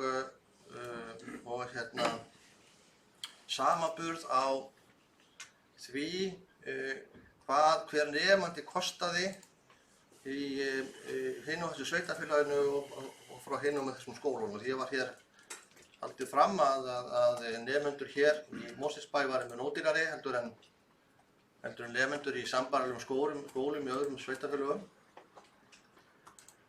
Ég myndi gjarnan vilja að svo væri. Miðað við þá frábæru þjónustu sem að skólarnir okkar eru að veita, þá væri það náttúrulega alveg geggjað. Ef við gætum veitt hana á mun ódýrara hátt heldur en er verið að gera í öðrum sveitarfélögum og öðrum skólum. Við eigum að fara vel með fé þeirra sem að borga til sveitarfélagsins í formi skatta og ef við getum náð meira út úr hverju krónu þá er það gott. En ég verð því miður að hyggja það sem þetta setti fram og notaði meðal annars orðið blekkingar og snyrtifræðingar í blaðagrein, að þetta er ekki alveg svona. Og það er mjög auðvelt að lesa það út úr raun og veru gögnum sem að allir bæjarfulltrúar hafa haft, gegnum til að mynda afsteklinga og reikna út hver er rekstrarkostnaður skólanna okkar hér og hver nemendafjöldin er. Þetta veit svo til að í þessum ágætu reiknikúnstum sem að samband íslenskra sveitarfélaga gefur út samanburð á skólum er ekki alls kostar farið rétt með og reyndar sko er það reyndar þannig að sambandi líka. Það hefur ákveðna almenna fyrirvara það hvað svona þýðir. Það getur verið alls konar ástæður fyrir því að þessar tölur séu ekki samanburðarhæfar. Það getur verið landfræðilegar ástæður, það getur verið samsetningu starfsfólks í skólunum og alls konar svona hlutir sem hafa áhrif á lykiltölur en í þessu tilfelli er þetta nú kannski aðeins einfaldara því að til að mynda í Varmárskóla er það þannig að sá skóli er rekinn á 2 stöðum eða hefur verið rekinn og var þessu árið sem að þarna var til umfjöllunar, annars vegar í Varmárskóla sjálfur í Brúalandi. Brúalandi er Helgaveldsskóli, eða var, nú er Helgaveldsskóli tekinn til starfa.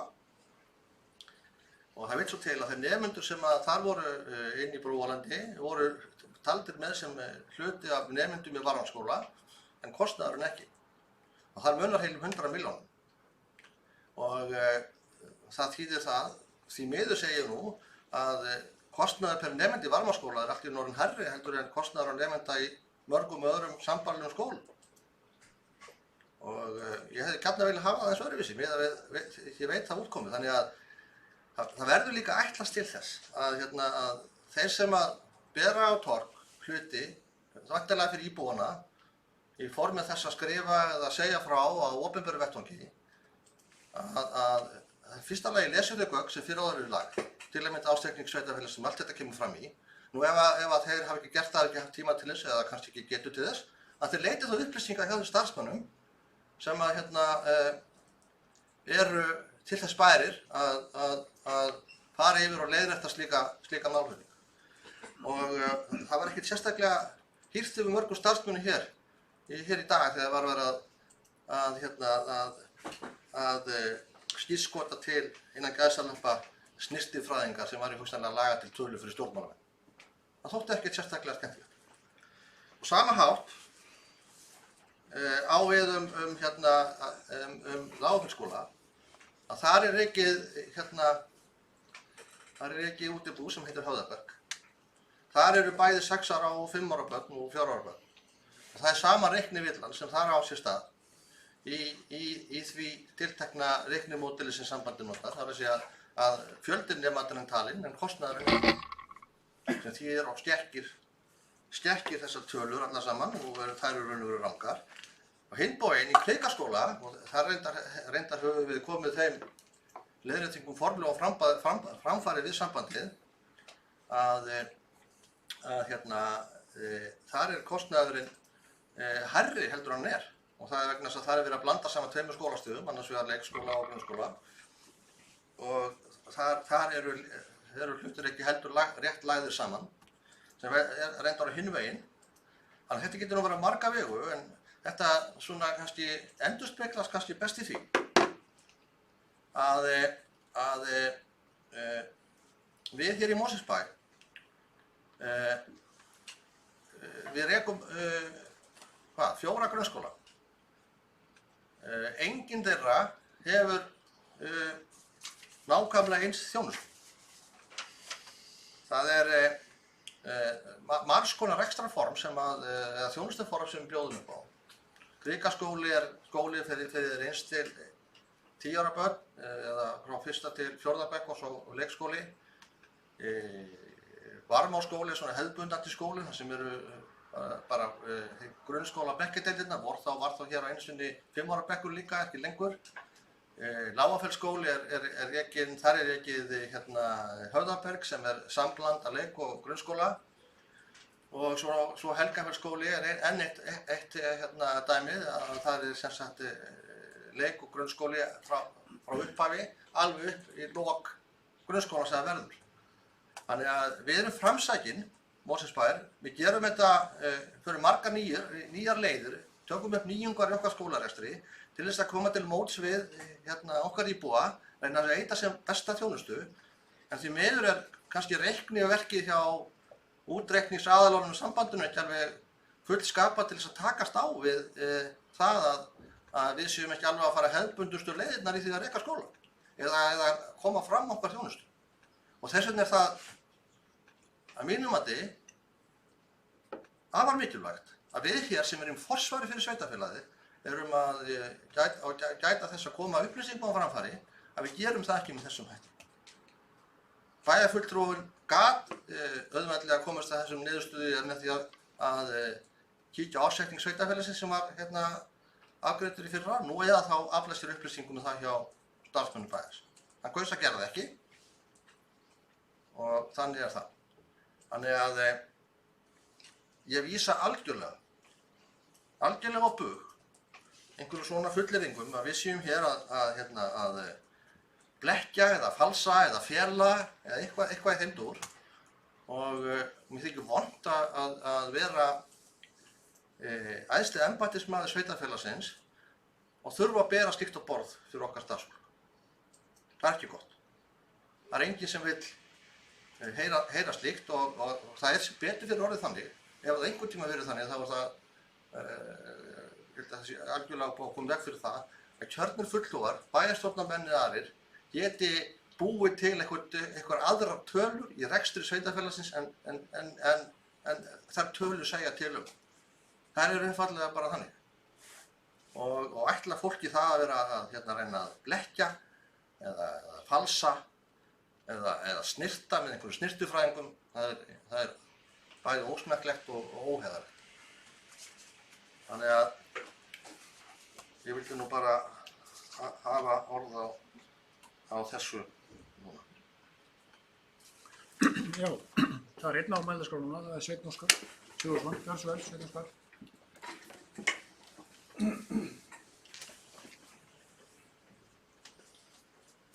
Forseti, forystumaður hér í meirihlutanum á það til að taka fólk í kennslustöð með yfirlæti og kemur samt ekki með neina tölur til þess að staðfæra það sem hann var að nefna meðal framlög til skóla. Kemur ekki með neitt og hefur aldrei gert. Gagnsæi er ekki meira en þetta. Haraldur Sverrisson hefur ekki sem að er að ræða í höndunum það að við séum að gera betur í skólum en aðrir hér.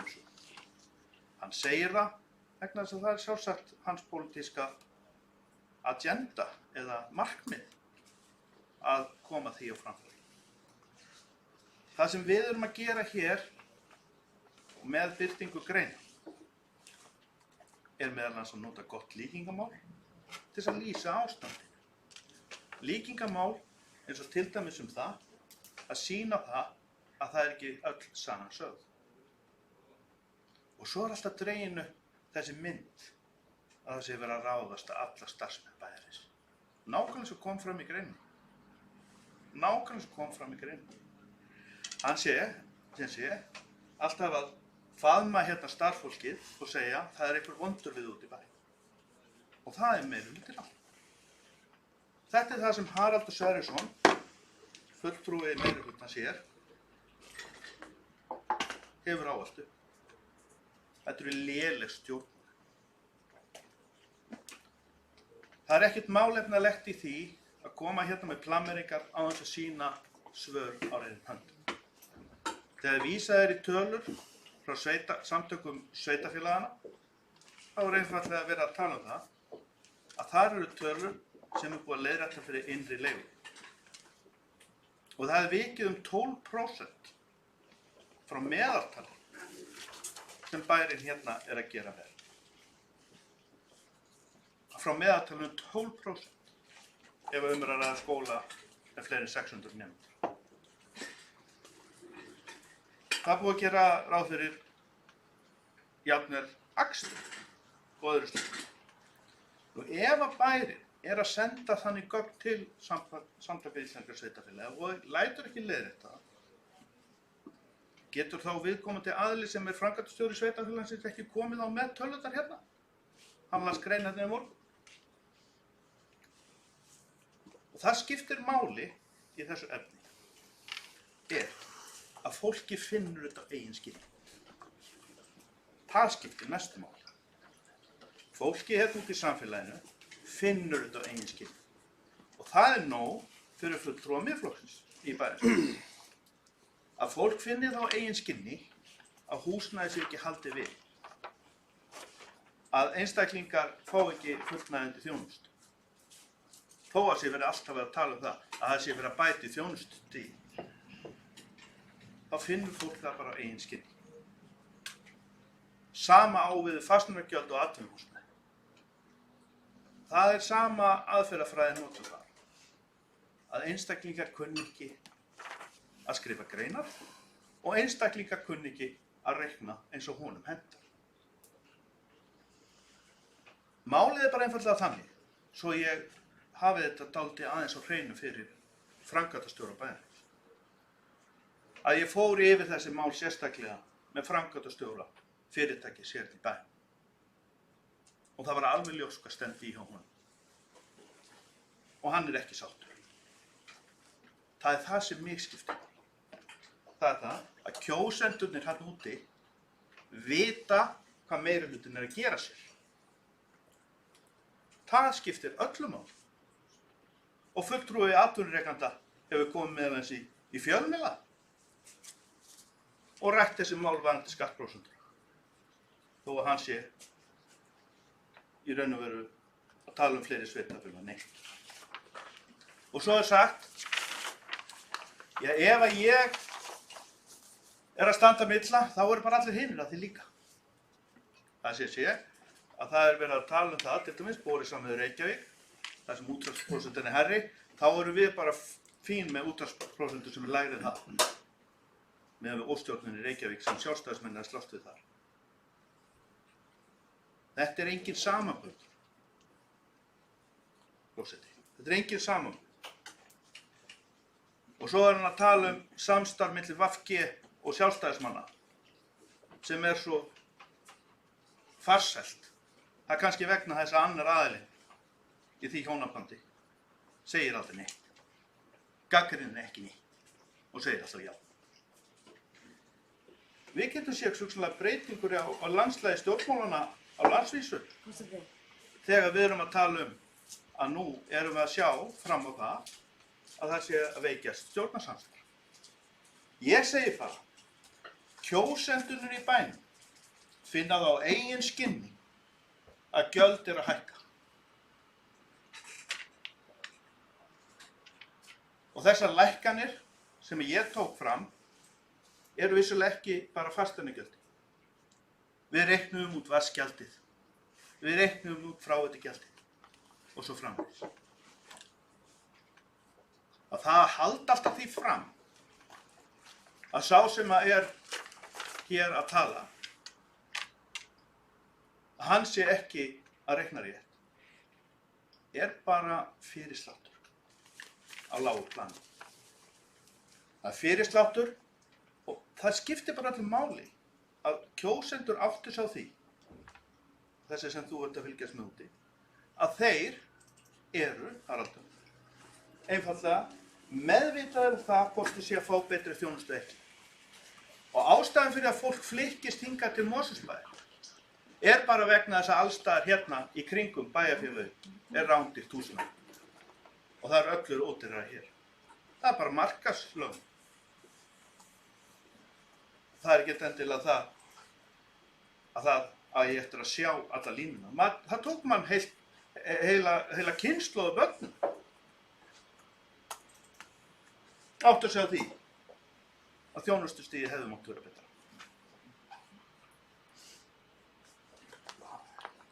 Síðan þegar við tölum grunnskólana, þá það lögbundið hlutur. Og ef að tölurnar eitthvað brenglaðar sem sendar eru samtaka íslenskra sveitarfélaga, eins og Haraldur reyndar hefur sagt frá því að ég var nú formaður félagsins hérna í Mosfellsbæ sem hann í líka. Hann byrjaði þar þegar ég var í foreldrafélaginu að tala um það að allar tölurnar væri snarvitlausar sem ég að mæla út frá. Og þá var það innri leigan, sem hann talaði um. Það alltaf eitthvað að. Það alltaf einhver fyrirsláttur ranga útreikninga. En hann kemur aldrei með neinar tölur sjálfur meðalframlag á nemenda fyrir utan allavega nemendur sem hann segir sem hafa bæst við skólana sem ekki inni í kerfinu. Hann gerir það ekki. Hann bara segir þetta.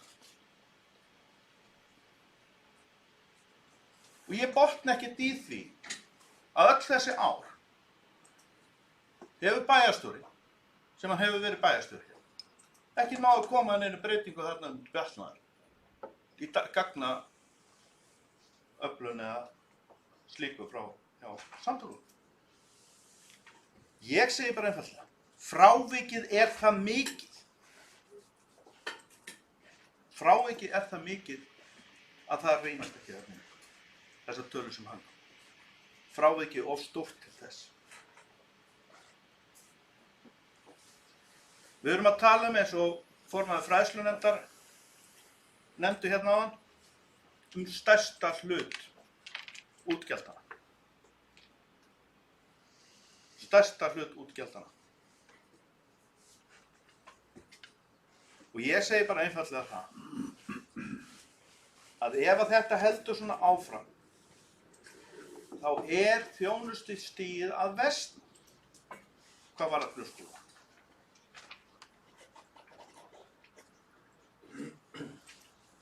Ég segi bara enn og aftur, fólki finnur þetta á eigin skinn. Og þeir atvinnurekendur sem reka fyrirtækina finna það eigin skinni þegar þetta hækkar. Við þurfum ekki greina frá mér til þess að þeir finna þetta á eigin skinni. Foreldrarnir þurfa ekki greina frá mér til þess að átta sig á því að þjónustustigið er ekki nógu gott. Maður áréttar þetta bara með greinum. Og vissulega hef ég getað notað annað líkindamál en þetta vegna þess að það væri kannski öllu sterkara. Þeir sem nota það að reyna að varpa ljósi á myndinni. Myndin er bara einfaldlega svo að fulltrúar meirihluta sér eru með stefnuskrá sinni sem í rauninu þessi pakki sem lagður hérna fram að ná þessum 340-50 milljónum í hagnað með því að rýra þjónustuna öðrum megin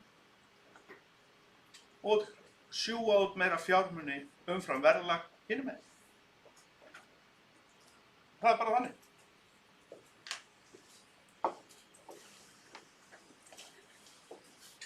Við verðum að geta það, ef við ætlum að ná forseti, umræðu þessi mál, að sá sem stendur hérna í forsvari fyrir sveitarfélagi getur það komið útreikninga sem staðfesta það sem hann er að segja.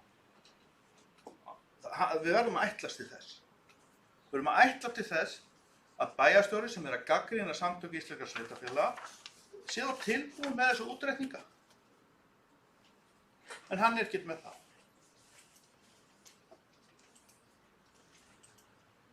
Það sem bara skiptir máli í þessu er einfaldlega þetta að við erum að fara að afgreiða hérna fyrir 2020 fjárhagsáætlun sem er ekki hagstæð bæjarins. Ef við erum að tala um það, ok, hvar á að taka annars staðar af, þá er bent á það í þessari ágætu grein, þó ég segi sjálfur frá, að í lokin, að þetta er vegna óstjórnar síðustu ára í bænum. Alls konar hygli af alls konar tegundum sem maður getur komið með. Og klúðri. Mörgum byggingarsvæðum. Óbyggðum lóðum sem staðið hafa hérna árum saman. Það er það sem við erum að eiga við ennþá í dag. Og þá er farið og grátið yfir því hvað þetta hafi verið erfitt hjá þeim og andvöku nætur og á þessum tíma. Þetta var bara eitthvað hlutverk. Og ef hann ætlar svo, þessi ágæti aðili framkvæmdastjóri, að tala hvað hvern einstaklingur í skóla kostar og segja að þessi frábær díll að það sé svona lágtala. Hvers vegna er það hans tala hans kostnað hér í bænum svona há? Hann gagnrýnir það ekki, að það sé of hátt. Hann gagnrýnir það ekki. Það er bara með gæði og verð að hangi saman. Það eru gæði og verð sem að hangi saman. Nema þegar það er framkvæmdastjóri Mosfellsbæjar á. Það verðist að gæðin ekki fylgja. Það er ljóst. En hann vill meina það að því að við erum með svo lágt verð á nemanda að það sé frábær rekstur. Það er verið að taka út skólana. Við sjáum hvað kemur út af því. En ég efast það. Ég efast það. Það þarf að setja meira fé í þessa skóla. Við vitum það að kennarar eru með mismunandi kennsluskyldu í eldri skólum. Við vitum það. Það þarf að bæta það upp. Það þarf að bæta það upp. Og það þarf líka að gera hérna áætlanir ýmislegt annað í gæðamálum eins og veikindi og annað slíkt. Þetta er hluti af kostnaði. Starfsmenn eru undir álagi. Það er ekki gert. Þetta er gæðamál. Það þyrfti að vera með í gögnunum sem við erum með. Hvað veikindi kostar mikið. Álaga kennara. Álaga aðra starfsmenn. Það er ekki gert. Það er ekkert í fyrsta skipti sem fólk tekur hérna blindandi ákvörðun nánast í þessi mál. En það er starfsmenni hér í bænum sem eru með bæjarstjóra, sem eru auðvitað að raða saman stefnuskrá meirihlutans. Það er þeirra hlutverk. Þannig að þetta er þitt plagg en ekki þeirra. Og hvað fólki finnst mínar greinar, það er bara allur gangur á því. Og það að lýsa því sérstaklega hérna og slá sig á brjóst er bara fyrirsláttur. Bara fyrirsláttur. Og ég segi bara, farðu bara til atvinnurekandana og spurðu út í þetta. Farðu til foreldrana og spurðu út í þetta. Ekki alveg svona beint svona tala. Ávarpa bæjarfulltrúa með nafni frekar en að tala svona maður mann. Það er ekki æði hér í bæjarstjórnarborði. En hvað stúrum við orðaður? Hversu öll?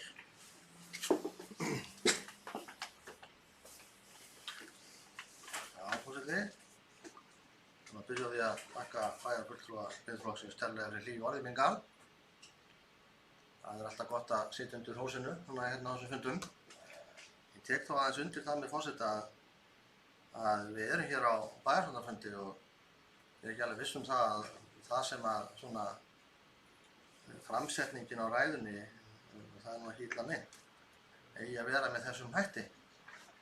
Skosti fannst mér svona hvernig við umgangust forsetan ekki alveg sæmandi í þessari ræðu. En hérna, það sem ræða hérna um skólana og kostnað við þá.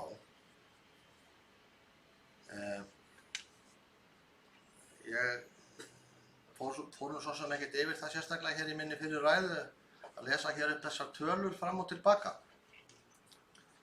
Það var nú bara af þeirri einföldu ástæðu að ég ætla nú bara ekki að þreyta fólk með því. Bjóst nú ekki við því að það sem maður segði yrði dregið í efa með þessum hætti eins og var gert hér í síðustu ræðu.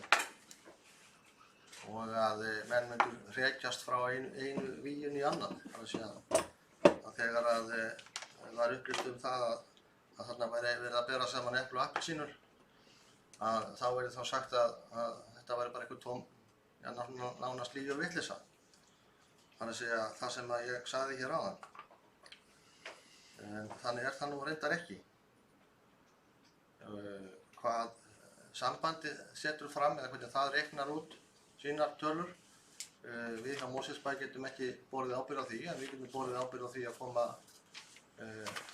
okkar ábendingum og framfæri það sem við höfum gert minnst að hluta til og þurfum að bæta aðeins betur í það. En af því að það var beðið hér tölur og sagt að framkvæmdastjórinn hefði aldrei neina tölur, þá var ég nú reyndar með tölur. Og ég get svo sem alveg lengt fundin örlítið á því að fara hérna með þær. Þannig að það sé að upplýst það hvernig það er. En það verður sjálfsagt sagt að þetta séu uppspunni þessar tölur. Og þá verðum við bara að lifa við það. En eins og ég nefndi hér áðan, þá er fyllin í útreikningunum með samanburðurinn sá að nemendafjöldi 2 skóla er lagður saman varðandi Varmárskóla, annars vegar Varmárskóla og Helgafellsskóla sem var starfræktur í Brúarlandi. Nemendafjöldin í Varmárskóla var 834 nemendur, en í Helgafellsskóla sem starfræktur í Brúarlandi 96 nemendur. Samtals eru þetta 930 nemendur. Þessir nemendur eru útreikningsgrundvöllur þess að deila niður á og finna út kostnaðar nemenda.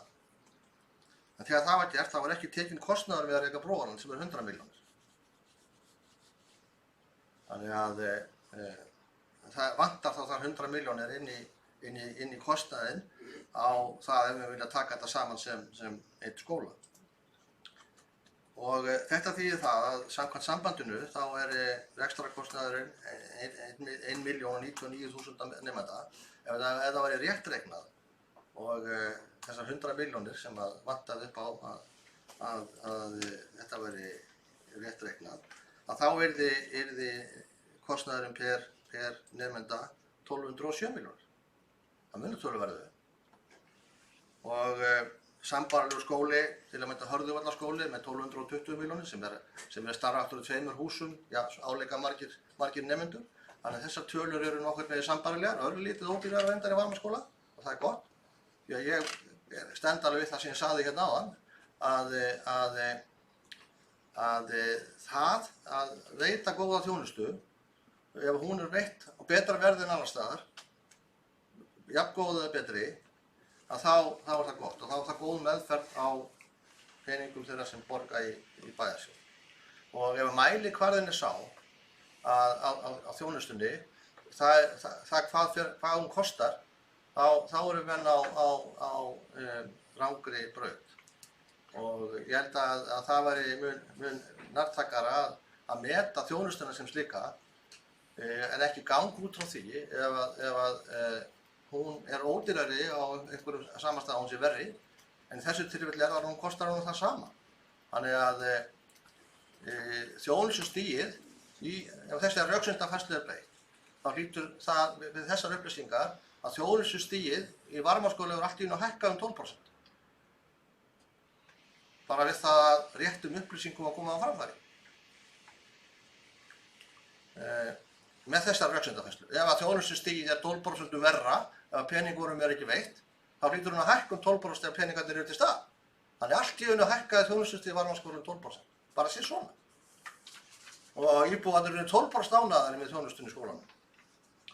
Það er nákvæmlega sama á sér staði í Lágafellsskóla og það er að því að það er verið að reka hann á 2 stöðum, annars vegar Höfðaberg sem er samblandað leik- og grunnskóla, að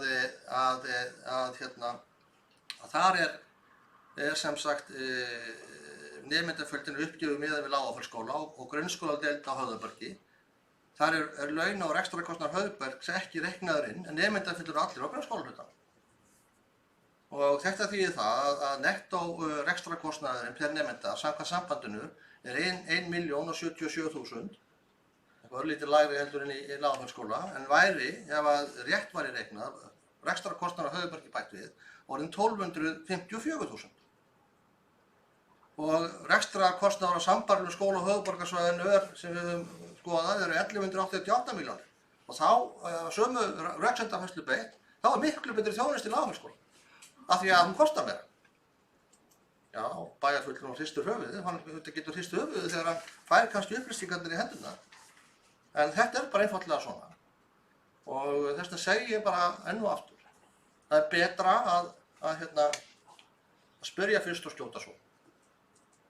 Það er oftast nefn betra. Þannig að þetta er nú bara einfaldlega staðreyndirnar í þessu máli, en ég verð sjálfsagt sakaður en það áfram að vera eitthvað að reyna að falsa og blekkja, en þetta er nú samt tölunar. Ásgeir Sveinsson, búið með orðið. Gjörðu svo vel, Ásgeir.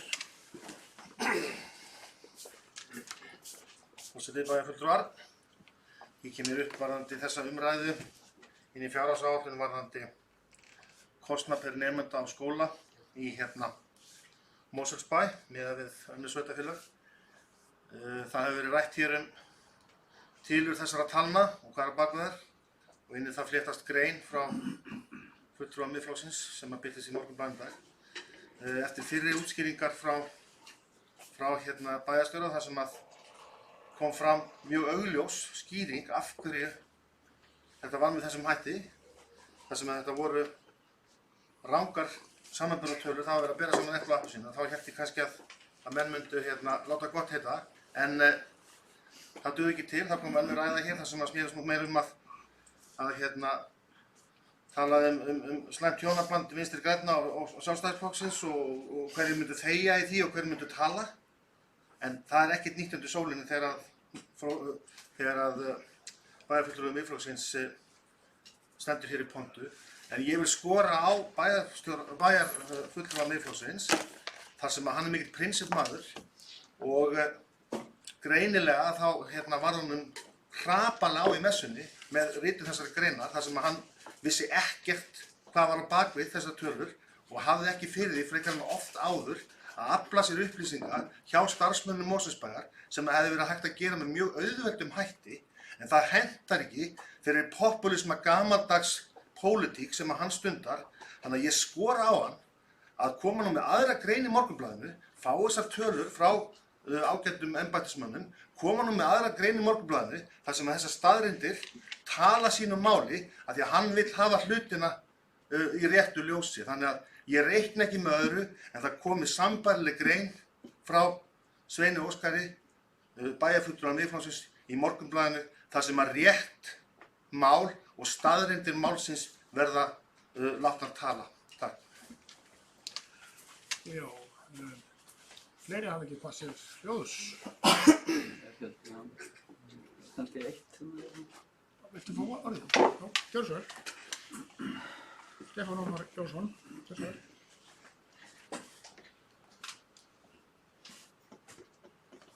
Forseti, ágætu bæjarfulltrúar, gestir í stofu heima og hérna í salnum. Ég ætla aðeins að koma aftur að því sem ég var að tala hérna áðan, því að það kom ábendingum sem sagt að það væri rangt farið með fjármögnun á 10 milljóna króna tillögunni og það er alveg rétt að það er stafsetningarfell sem ég er búinn að laga og senda ritara það aftur, það niðurlegg, þannig að það er bara takk fyrir það er bara, ég veit ekki hvernig ég á að afsaka þetta var einhvers konar copy-paste villa en aðeins tillöguna mína fasteignagjöldin til fyrirtækjanna. Mér er þetta bara pínlítið annt vegna þess að ég hef upplifað þetta sjálfur að standa þarna í eldlínunni eins og ég sagði hérna áðan.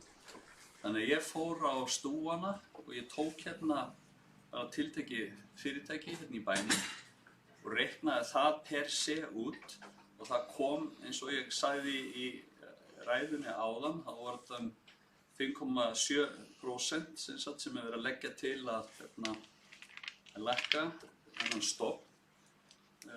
Já, rétt tæplega 5,7%. Ég reiknaði þetta fyrirtæki út og miðað við fyrirliggjandi tillögu og miðað við tillöguna mína. Tölurnar eru þannig að fyrri talan sem að viðkomandi á að greiða er lækkunin sem að þetta fyrirtæki fengi verið 6,25%. Ég kom líka inn á það að hækkunin á stofninum milli ára eins og hann birtist í fjárhagsáætluninni er 22%. Lækkunin þarna er þá kannski offisíalt, opinbera talan frá þjóðskrá er 14,9, sem að segja 15%, svo er 22%, það er inn í þessu einhver magnaukning og svo framvegis, en ég veit ekki nákvæmlega hver hún er einhvers staðar á milli 15 og 22. magnaukningin, kannski mitt á millið eitthvað, ég veit það ekki. En allavega ef við horfum bara á 15%, kannski rétt ríflega það, þá er þetta 6%, þá er eftir 10% sem er raunveruleg hækkun. Drögum þá að fara á 10%, verðlagshækkun á milli áruna 2019 og 2020, hvað, 3%, þá er raunhækkun upp á 7%. Það er ansi mikið og það er mikið líka í ljósi þess að fyrirtækin hafa, eða atvinnuhúsnæðið hefur ekki notið sem sagt svona, má segja, mildingar síðustu ár í gríðarlegum hækkunum sem hafa riðið yfir. Þannig að mér finnst bara pínlítið sanngjarnt að atvinnuhúsnæðið eigi inni. Þó að sé ekki nema fyrir árið 2020, við erum svo bara að sjá til hvernig vonandi braggast úr. Það var að koma hérna fréttir í dag og við erum að fá nokkur 100.000 Kínverja með nýju flugfélagi í gegnum Helsingi hérna til okkar, 2 ferðir í viku og það eru 1200 milljónir hérna niður frá, þannig að hvar af 300 milljónir taldar hafa lifistandard eins og við þekkjum hérna. Þannig að það er ansi stór hópur og kannski verða þessar flugvélar 6 í árslok næsta ár. Kannski braggast bara ferða iðnaðurinn aftur og fólki fær vinnu og fyrirtækin aukna tekjur og þá kannski bara þurfa ekkert á þess að halda fyrir árið 2021 eða 2021. En ég held að við ættum að vera bara pínlítið sanngjarn fyrir árið 2020. Þetta var svona bara lítil dæmisaga, en það er náttúrulega alveg ljóst að þetta er misjafnt. Þetta er einhver svona meðaltöl, en þau geta hlaupið einhverja 1000 kalla og einhver prósent, en svona stóra myndin er þessi sem ég er búinn að draga upp hérna núna. Þannig að það var þetta tvennt forseti sem ég vildi koma hérna að, leiðrétta hérna sem sagt tillöguna sem ég er búinn að senda ritara og aðeins að koma inn á þessar tölur. Takk fyrir.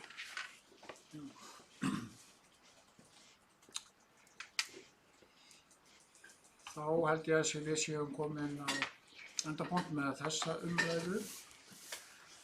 En það er mikið verk framundan því að næst förum við í breytingatillögur sem að vera lagðar formlega fram. Þetta eru samtals 17 tillögur með þessum tveimur sem komu núna fram áðan á velllista. Þannig við tökum bara hverja einstaka tillögu fyrir og hérna leiðum það mál til lykta. Fyrsta tillagan sem var hér lögð fram við fyrri umræðu var tillaga frá bæjarfulltrúa Samfylkingarinnar þar sem lagt var til að upphæð frístundaávísunar fyrir 67 ára og eldri verði 15.000 krónur árlega. Þessi fylgdi rökstuðningur og síðan hefur tíminn verið notaður hér til þess að gera umsögn. Nú liggur hér frammi fundagögnum umsögn framkvæmdastjóra fræðslu og frístundasviðs. Ég vil gefa bara orðið laust áður en við greiðum atkvæði þessa tillögu. Fyrirgefðu forseti. Áttu vers svona. Ég er ekki ruggið. Já, það er, ef menn vilja auðvitað er búið að ræða þetta áður þessa tillögu, en ef menn vilja taka stuttlega til máls kannski til ljósi gagnanna sem er komin, það er að segja umsögnarinnar. Já, ég kannski teka bara til máls eða búið að... Já, það er hérna áslíka.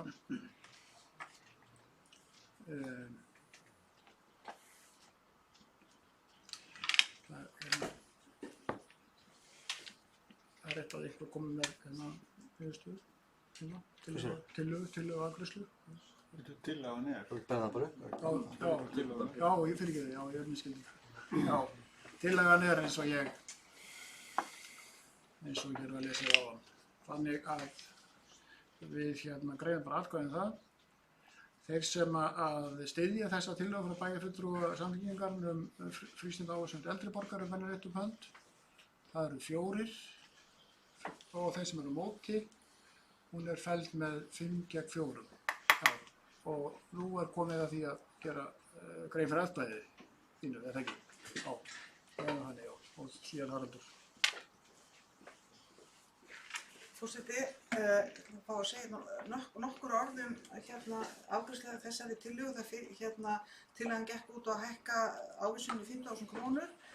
Þá kom hingað inn til okkar umsögn frá embættismanni og þar er talað tvenns konar rök gegn hækkun. Annars vegar að það væri mikið framboð ókeypis hreyfingar og hins vegar of lítil kynning ávísunarinnar meðal bæjarbúa. Og þetta hef ég tvennt að segja. Það er rétt að hér á bæi talsvert framboð ókeypis hreyfingar, frítt í sund fyrir aldurshópinn, fólk getur ferðið í nýja knatthúsið og gengið og skokkað og við Famos eru einhver gjaldfrjáls námskeið í boði. En það þarf að taka tillit til þess að hópurinn yfir 67 ára er margskonar, hann er ekki einsleitur og margt fólk á þessum aldri býr við góða heilsu og vill kannski allt önnur hreyf- og tómstundatilboð en þau sem hér eru talin. Finnst mér öll á forsjárhyggju í þessum rökstuðningi gegn hækkun ávísunarinnar að fólk eldri en 67 ára eigi bara láta sér nægja það sem þegar býðst. Og þá er það hin ástæðan, það er lítil kynning ávísunarinnar sem ég held að sé alveg rétt að þurfa að bæta, kynna þetta betur og ég treysti því á að það verði á nýja ári öflug kynning á frístundaávísun fyrir 67 ára og eldri en að það komi í veg fyrir að hækka ávísunu örlítið eins og lesamótur finnst mér sérkennileg röksemdafærsla. Haraldur Sverrisson, Svar.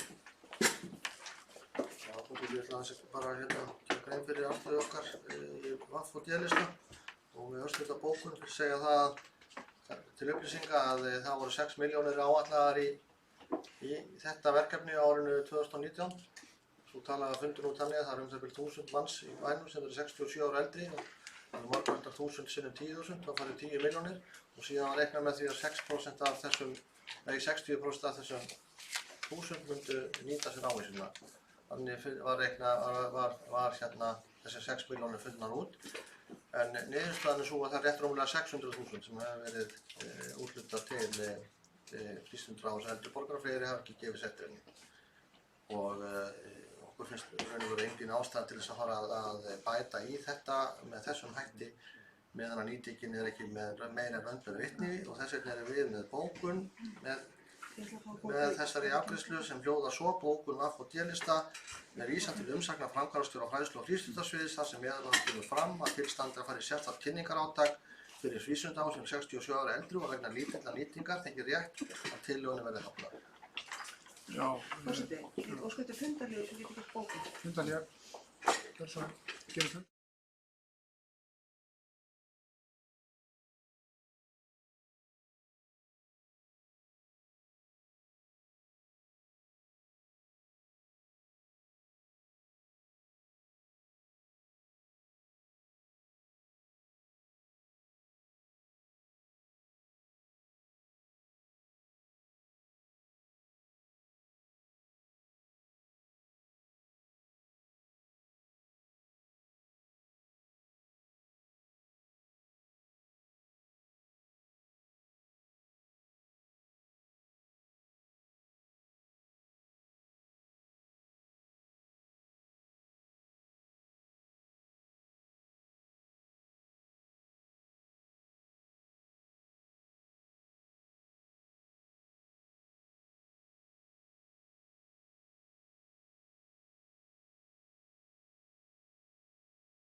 Við hefum þá fund á nýju og Anna Sigríður Gunnardóttir ætlar að leggja hérna fram bókun. Gjörðu svo vel, Anna Sigríður. Það er sem sagt þetta fyrsta mál. Forseti, ég ætla að fá að leggja hér fram bókun frá Samfylkingu, Viðreisn, Miðflokki og Vinum Mosfellsbæjar. Hún hljóðar svo: Röksemdir meirihlutans að lítil notkun frístundaávísunar sé nægjanleg ástæða fyrir því að fella tillögu hækkun hennar léttvæg. Gríðarlega nauðsynlegt að gera enn betur í því að auglýsa frístundaávísunina fyrir bæjarbúum en gert hefur verið. Og ég mun senda þetta til ritara fundarins. Takk fyrir. Síðan hefur Sveinn Óskar Sigurðsson óskað eftir að taka til máls fundarstjórn forseta. Það þá reyndar aðeins við þetta mál hérna, ekki fundin fyrir, sko. Við erum búin að loka því máli. Forseti, þakka fyrir það.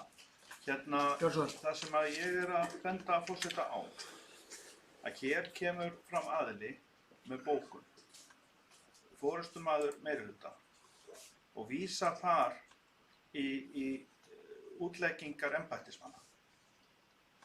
Það orðið svona mjög sérstakt þegar meirihlutinn farinn, forseti, án þess að þú Fyrirgefðu, nú ætla ég að segja nokkuð orð sem forseti. Við erum að tala fundarstjórn forseta, ekki hvað bæjarstjóri sagði áðan í okkur. Ég að tala þetta mál eins og þú sagðir og ég að tala fundarstjórn þar sem ég til að forseti ætti að gera athugasemd það þegar meirihlutinn beitir fyrir sér embættismönnum sífellt og endranær í bæði orði og riti hér, eins og þeir séu með fleiri á vellinum en kosið var hingað inn. Mér finnst það ekki hæfa og forseti ætti að taka mark á því að í raun og veru að gera ræðumönnum grein fyrir því að það voru kosnir hingað inn 9 bæjarfulltrúar. Það voru 9. Ef að bæjarfulltrúarnir þessir telja sig ekki vera með kjark til þess að leggja fram bókanir sem einstaklingar, þá tel ég að það sé búið að kalla fleiri inn á þennan leikvöll en kosningarnar og niðurstöðu þeirra hafi heimilað.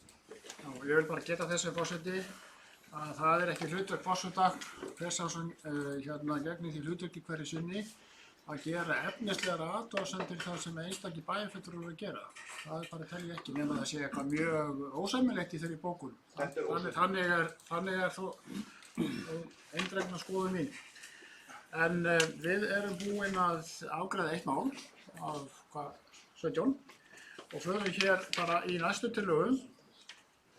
Það var tillaga frá bæjarfulltrúa Samfylkingarinnar félagslega heimaþjónustu og stutt og laggott var fyrsta setningi svona: bæjarfulltrúi Samfylkingarinnar leggur til að félagslega heimaþjónusta verði veitt þeim sem rétt eiga á henni endurgjaldslaust. Þetta kom sem sagt fram í fyrri umræðu, þetta var kjarni tillögunnar. Og við bara göngum þá til atkvæða þessa tillögu. Þeir sem að styðja eða greiða atkvæði með þessari tillögu bæjarfulltrúa Samfylkingarinnar bera rétt upp hönd. Þeir sem eru á móti, það 1 fylgjandi því, 5 á móti og 3 sitja hjá. Gera grein fyrir atkvæðinu. Gjörðu svo vel, Anna Sigríður Gunnardóttir gerir grein fyrir atkvæði sínu. Forseti, þetta tillaga sem að Samfylkingin hefur flutt margoft undanfarin ár og hún alltaf felld jafnharðan. Hér erum að ræða mjög lágar fjárhæðir sem kemur til greiðslu bæjarsjóði, 5 milljónir króna sem myndu ekki sliga bæjarsjóð. Þessa þjónustu gilda mjög stranga reglur, þannig að það ekki þannig að það sé að opna og opna tjekka fyrir íbúa bæjarins að fá til sín heimaþjónustu. En ég ætla svo sem ekkert að hafa mörg orð þessa atkvæðagreiðslu þannig séð, en ég vil benda á að það tekið fram í umsókn framkvæmdastjóra fjölskyldusviðs sem neikvæð þessa tillögu, að hefð sé fyrir því innheimti ekki gjald hjá lífeyrisþegum sem fá þjónustu í formi innlits sem felur í sér persónulegan stuðning annan en aðstoð við heimilishald, svo sem þrif og þvotta.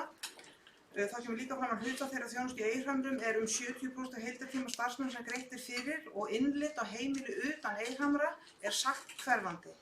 nú vil ég óska eftir því að fá samantekt á því í fyrsta lagi hversu margar umsóknir hafa verið sem sagt, hvað ég segja, umsóknir eða svona innlit eða hvað þetta heitir, utan Eyrhamra og álita því hvers vegna þetta eru svona, þá gerir ég ráð fyrir umsóknir séu mjög fáar og ég vildi óskast ég að fá greina gott yfir það skýringar sviðsins á hverjar hugsanlega skýringa væri á því að það sé svona lítið utan Eyrhamra, sem sé lítið af heimilum út í bæ sem óskar eftir þessari þjónustu. Má ég spyrja þig beint þetta fyrir að óska eftir því núna? Nei, ég er ekki alveg galinn, sko. Ég ger mig grein fyrir framkvæmdastjórinn tekur þetta ekki saman. Ég vek athygli á því að það er eingöngu að vera að gera grein fyrir atkvæði sem stutt og laggott. Þetta bara hluti, það er verið að fella fram í tillögu og það kemur fram minnisblað frá framkvæmdastjóra sem rökstuðningur fyrir því að fella hana. Í því kemur þetta fram, þannig að það er fullkomlega eðlilegt ég spyr sérstaklega það. Takk. Afla upplýsingar, en ég vildi biðja þig að benda bæjarfundina á að koma með það þá senda það. Koma upp og gera grein fyrir þínu máli. Ef þú vilt gera svo vel, Haraldur. Það var bara einfallega það er sjálfsagt að afla allar upplýsingar sem hægt en við viljum benda bæjarfulltrúum á að senda þá þær beiðnir með þeim hætti sem er óskaður eftir, þar sem með til bæjarstjóra með afrit eftir að tökum á viðkomandi framkvæmdastjóra. Þannig sé þetta verða við upplýsingabönnum. Þannig ég ger ráð fyrir því að bæjarfulltrúum sendi mér það að bæjarstjóra þessa spurningu. Svo að við eigum margar tillögur framöndan, við þurfum að halda vel fundarhorfið. Þegar menn er að gera athugasemdir fundarstjórn forseta, eru þeir bara að gera athugasemdir fundarstjórn forseta í því máli sem er á dagskrá. Þegar bæjarfulltrúar hyggjast gera grein fyrir atkvæði sínu, þá eru þeir bara að gera grein fyrir sínu atkvæði. Það má ekki teygja það að mínu viti langt út fyrir það að gera grein fyrir atkvæði sínu. Við þekkjum þetta úr Alþingi, þetta er bara stutt og laggott yfirleitt og þú vilt óska eftir að gera grein fyrir athyglinni. Ég greip mig frammi fyrir þér áðan á ákveðin ástæðan. Ég hveti til þess að sýna kurteislegt orðalag hér aftur og ekki tala beint til bæjarfulltrúa hér yfir borðið. Það mætti benda slíkt á fleiri... Bara beint í að gera grein fyrir atkvæði sínu stutt og laggott, svo höldum við áfram. Já. Forseti, ég sit hjá undir þessa tillögu, ástæðan einfaldlega þessi að ég er ekki alveg tilbúin að fella niður. En ég hef fengið gögn þessa gjaldskrá afturvirkt og frá starfsmönnum bæjarins. Og ég sé að það er einhver hækkun orðið á þessu ári sem er að líða umfram verðlag. Og það virðist vera að reyna að bera í bætaflokkana hérna núna til þess að rétta það af þá villu frá árin sem nú er. Virðist að hafa hækkað 4,8% milli 2018 og 2019. En það á eftir einhverju að koma sjálfsagt hérna upp og segja að þetta er snar vitlaust allt saman hjá mér. En ég fór í gegnum þetta og það er í raun og veru, meðan við erum að gera grein fyrir atkvæði okkar, þá er rétt að benda á að þetta fékk ég svo seint að ég var rétt að grípa inn í þetta núna fyrir fundin. Já, þá er nú umræðum og atkvæðagreiðslu bókunum lokið, þessu máli lokið. Þetta var tillaga nr. 2, við förum í tillaga nr. 3. Hún er einnig frá bæjarfulltrúa Samfylkingarinnar. Ég lesi hér bara aðeins byrjunina. Bæjarfulltrúa Samfylkingarinnar leggur til að ráðinn verði umboðsmaður íbúa í hlutastarf. Umboðsmaður verði sjálfstæður í störfum sínum gagnvart stjórnsýslu Mosfellsbæjar og hafður fyrirmælum einstök mál. Og svo er þetta nú lengri textinn, þessi tillaga kom hérna við fyrri umræðu eins og við þekkjum. Við göngum til atkvæða þessa tillögu. Og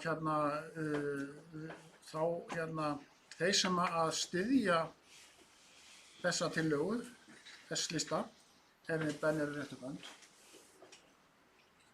Það eru 2 sem styðja, þeir sem að styðja hann ekki eru andvígir því. Það eru 5 sem eru á móti og 2 sitja hjá. Þetta var tillaga 3. Þú óskar eftir að bóka eða gera grein fyrir atkvæðinu? Ég ætla að byrja að gera grein fyrir atkvæðinu, svo kannski bóka ég. Já. Forseti, þessi tillaga sem við erum að ræða hér er mjög pólitísk í eðli sínu. Hún snýst að bæjarbúum gerist tækifæri til að leita til hlutlausa aðila til að fá ráðgjöf samskipti sín við bæjarkerfið. Hún snýst að hlutlaus aðili skoði ábendingar og kvartanir bæjarbúa varðandi úrlausn umkvörtunarefna. Þessa tillögu ákveður meirihlutinn að fá umsögn starfsmanns stjórnsýslunnar í stað þess að taka pólitíska ákvörðun að styðja tillögunni eða hafna henni. Ég verð að játa að ég skil ekki til fullnustu þá umsögn sem hér liggur fyrir. Þar talað almennar úrbætur á verklagi og virka upplýsingagjöf réttindi og skyldur bæjarbúa, reglulega fræðslu til starfsfólks meginreglur stjórnsýsluréttar og fleira þess háttar sem gott og blessað. En þessi atriði eiga við sjálfsagt vinnulag og vinnubrögð innan stjórnsýslu bæjarins á hverjum tíma. Þessi tillaga snýst ekki vinnulag og vinnubrögð innan stjórnsýslu, heldur að útvega bæjarbúum farveg til að fá úrlausn sinna mála þegar ekki tekst að komast að sameiginlegum skilningi eða íbúi telur ábendingum sínum og kvörtunum hafi ekki verið sinnt sem skyldi. Síðasta setning þessara umsagnar sýnir þennan misskilning glögglega og með leyfi forseta þá stendur þar í umsögninni því lagt til að í stað þess að skipa sérstakan umboðsmann verði með almennum hætti tryggt að á hverjum tíma sé unnið að umbótum í stjórnsýslu og þjónustu Mosfellsbæjar og hvetja íbúa til að koma með ábendingar til sinna trúnaða manna sem eru kjörnir fulltrúar eða starfsmanna eftir atvikum. Ég held að það sé mikill grundvallar misskilningur á ferðinu það hvað þetta snýst. Haraldur, þú að biðja sem Má að gera grein fyrir atkvæðinu? grein fyrir atkvæðinu, já. Það er til þannig. Forseti, já, örstutt að gera grein fyrir þessari afstöðu. Varðandi það að greiða atkvæði gegn þessari tillögu. Ég lít svo á og gera ráð fyrir því að þeir sem voru sammála að fella hana séu þá mér sammála það að starfsmenn Mosfellsbæjar eru hlutlausir. Þeir eru ekki í neinum pólitískum flokki og eru að vinna fyrir alla bæjarfulltrúa á jafnréttisgrundvelli og að sjálfsögðu alla íbúa þeirra og íbúa bæjarfélagsins. Mér finnst það ekki við hæfi eða ekki gott þegar að það er orðað með þeim hætti að það þurfi að ráða sérstakan starfsmann, umboðsmann íbúa sem er hlutlaus. Starfsmenn Mosfellsbæjar eru hlutlausir. Þeir eru þannig og við hér í Mosfellsbæ erum að vinna hér og komum töluvert áleiðis með það að koma upp hér gæðakerfi samkvæmt gæðastöðlum þegar því lokið vonandi sem fyrst verður það vottað og Þetta atkvæðagreiðsluna? gera grein fyrir atkvæðinu. Ekki fram í gott. Og það er besti mælikvarðinn á það að hér sé farið eftir verkferlum og eðlilegri stjórnsýslu það mál. Það er engin ástæða okkar mati til þess að belgja út kerfið með fleiri starfsmönnum innan gæðsalappa hlutlausum. Sveinn Óskar, þú hefur óskað fyrir að gera grein fyrir atkvæðinu. Gjörðu svo vel. Forseti, það er eina við þetta mál að ég sitt hjá að það er kostnaðarhlið. En það er alveg rétt sem kom fram hérna hjá fulltrúa Samfylkingarinnar sem að ég í raun og var beggja blands að atkvæði mitt féll þannig að ég greiddi ekki atkvæði, ég satt hjá að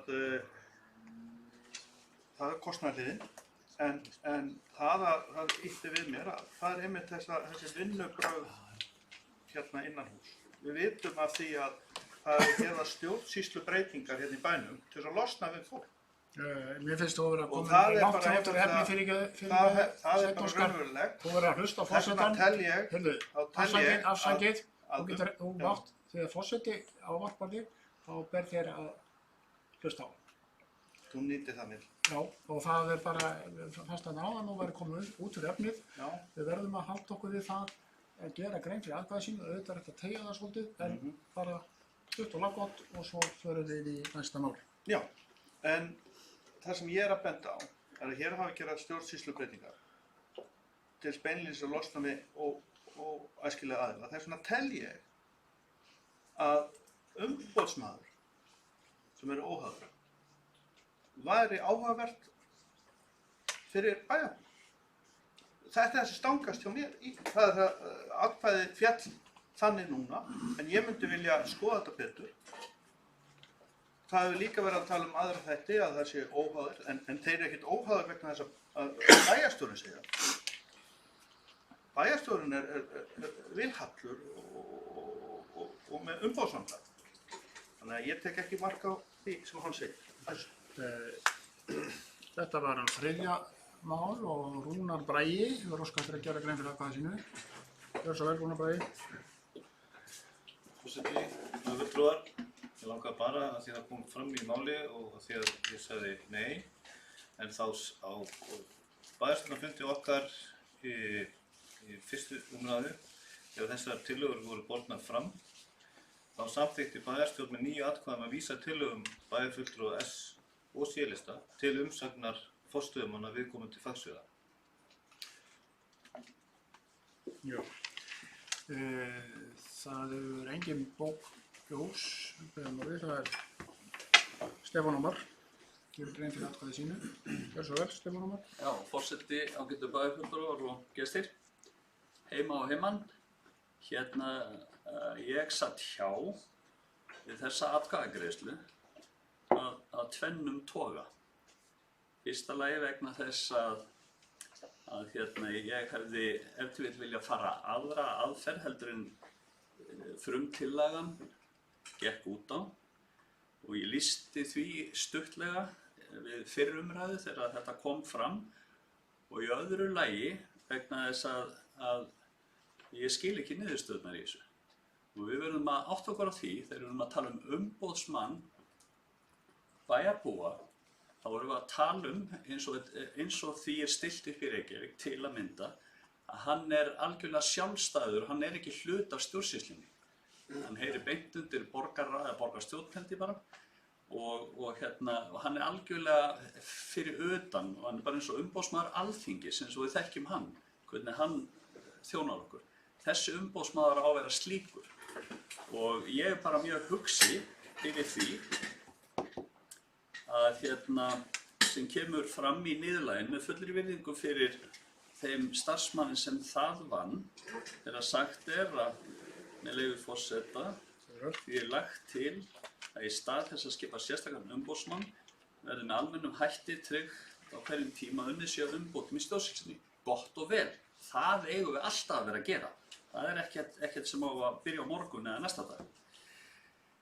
Og þjónustamál og hvetja íbúa til að koma með ábendingar til sinna trúnaðarmanna sem eru kjörnir fulltrúar. Þá eru afturkonur inn í það. Ég vil ekki sem kjörinn fulltrúi ganga hérna inn í húsið með harðri hendi og segja ég er komin hérna fyrir Jón Jónsson, viltu gjörsamlega setjast niður með mér ágæti embættismaður, ég þarf aðeins að messa yfir þér. Nei, ég held að þetta sé ekki, þetta er kolrangt. Þetta var grein fyrir atkvæði mínu, forseti. Já. Og Valdimar Birgisson, gerir grein fyrir atkvæði sínu. Gjörðu svo vel, Valdimar. Takk fyrir það, herra forseti. Ég studdi þessa tillögu af því að við í Viðreisn höfum lagt fram svipaða tillögu umboðsmann bæjarbúa. Og ég vil taka það fram, það er alveg fráleitt að við höfum gert það sem einhvers konar vantraust yfirlýsingu á starfsmenn hérna í bænum. Það er bara fráleitt, ekki frekar heldur en umboðsmaður Reykjavíkur vantraust á starfsmenn Reykjavíkurborgar eða ríkisendurskoðun vantraust á starfsmenn ríkisins eða eitthvað slíkt. Þannig að ég frábir með slíkum málflutningum. Það er allt annað sem liggur hérna bakvið og við höfum fullt traust í starfsmanna bæjarins. Já, fleiri ekki hafa fast sér hljóðs en þú óskar til fundarhlé, annars við gerum fundarhlé.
Við hefðum þá fund á nýju og tökum næst fyrir tillögu frá bæjarfulltrúa Samfylkingarinnar sem snerist formlega fundi að hverfafélögum.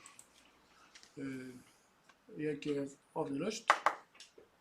Ekki eðlilegt að flytjandi tillöguna bara fái að tjá sig og var ekki það sem að... Nei, ég vildi bara gefa orðið laust almennt, sko. Þetta alveg skipulagt þá. Ef það sérstök úrskurð Það ef þú óskar eftir að gera... Ég óska eftir því að fá að... Já, gera svo annað sem þér.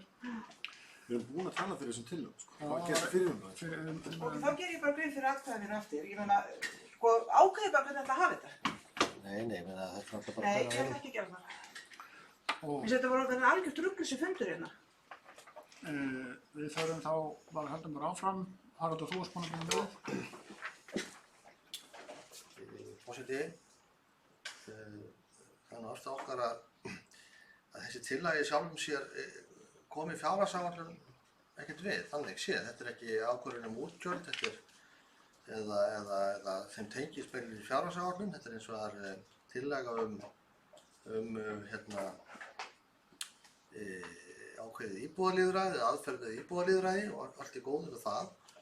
Og ég bendi á það að það hefði kannski verið réttar að ræða slíka tillögu í því nefnd sem og ekkert endilega tengslu við fjárhagsáætlun, þetta er bara eins og margótt sagt að það er að ræða hvaða málefni sé í nefndum hvernig sem er. Þannig að nú er ég með málsmeðferðartillögu. Skrítið ekki grunaði. Og í ljósi þessa þá er lagt til að tillögunni verði vísað til vinnu lýðræðis- og mannréttindanefndar við endurskoðun og aðgerðaáætlun vegna lýðræðisstefnu Mosfæjar. Ég er búinn að senda ritara þessa tillögu. Forseti. Já. Og nú er mér ekki heimilt að bregðast við þessu við erum að greiða atkvæði og svo má ég tala. Það er að gera grein fyrir atkvæðins. Já, ég er að segja, mér er ekki heimilt að bregðast við þessu vegna þess að þið voru svo fljót að koma með þetta. Ég bauð þér að tala á undan. Já, það er þannig. Ok, þá bara tala ég eftir. Já. Þannig að það er lögð hér málsmeðferðartillaga. Tillagan snerist formlega fundi með hverfafélögum og það kemur hér málsmeðferðartillaga það að henni verið vísað til vinnu lýðræðis- og mannréttindanefndar við endurskoðun aðgerðaáætlun vegna lýðræðisstefnu Mosfæjar. Þeir sem eru því fylgjandi eru bara rétt upp hönd og þeir sem eru á móti. Þú ert fylgjandi þetta fari í... Já, ég ætla bara, já, auðvitað. Þeir sem eru á móti. Ég set já. Það setjum já. Það er samþykkt með nýja atkvæðum. Átta atkvæðum fyrir ekki. Ég ætla að fá að gera grein fyrir atkvæði mínu því að ég geri greint atkvæði með þessari snembúnu málsmeðferðartillögu. Það hefur nú árum að spara hérna ræðun hana áðan. En ég vil byrja á því að segja að þessi tillaga á fulla rétt á sér inn í fjárhagsáætlun vegna þess að hér erum að ræða tillögu það að það verði haldist reglubundnir fundir með stjórnum hverfafélaga og síðan árlegir fundir í hverfum og auðvitað kostar það peninga. Það þarf að auglýsa, það þarf jafnvel að fá einhvern til að koma með innlegg á svona fund, það þarf kannski að kaupa veitinga, það þarf einhvers staðar að gefa þessu stað inn í fjárhagsáætlun. Það sér hver sjálfur sem er það ef hann vill skoða það, þá er það bara þannig. En varðandi þess þó ég hafi séð greitt atkvæði með því og ég vil ekki standa gegn því að þessi mál eru rætt inn í nefndinni, að þá ætla ég að leyfa mér að segja hér að kafli númer 2 í lýðræðisstefnu bæjarins, hann fjallar samráð og íbúakosningar og þar kemur eftirfarandi fram með leyfi forseta, kafli 2 samráð og íbúakosningar, A-liður, leita skal við að samráð við íbúa hagsmunaaðila áður en ákvarðanir teknar í mikilvægum málefnum ef varðar hagsmuni þeirra. Og svo að leitast við að ná þessum markmiðum með liður 1, halda fundi með íbúum í viðkomandi hverfum, liður 2, hafa samráð við hverfasamtök Mosfellsbæjar og Mosfellsbær bjóði fram aðstoð að stofna slík samtök. Þetta stendur í lýðræðisstefnunni sem var samþykkt hér að með minnir endurskoðuð 2015 eða eitthvað. Í tillögunni sem ég lagði fram þá að vísa beint í þetta ákvæði tillögu að hefja formlega fundi með stjórnum hverfafélaga og það út af fyrir sig er náttúrulega bara pólitísk tillaga. Það að leggja til svona fundi er bara pólitísk tillaga. Og þessa tillögu ákveður meirihlutinn að fá umsögn starfsmanns stjórnsýslunnar í staðis að taka bara pólitíska ákvörðun að styðja tillöguna eða hafnin. En reyndar hafa þeir tekið núna ákvörðun að vísa inn í lýðræðis- og mannréttindanefnd.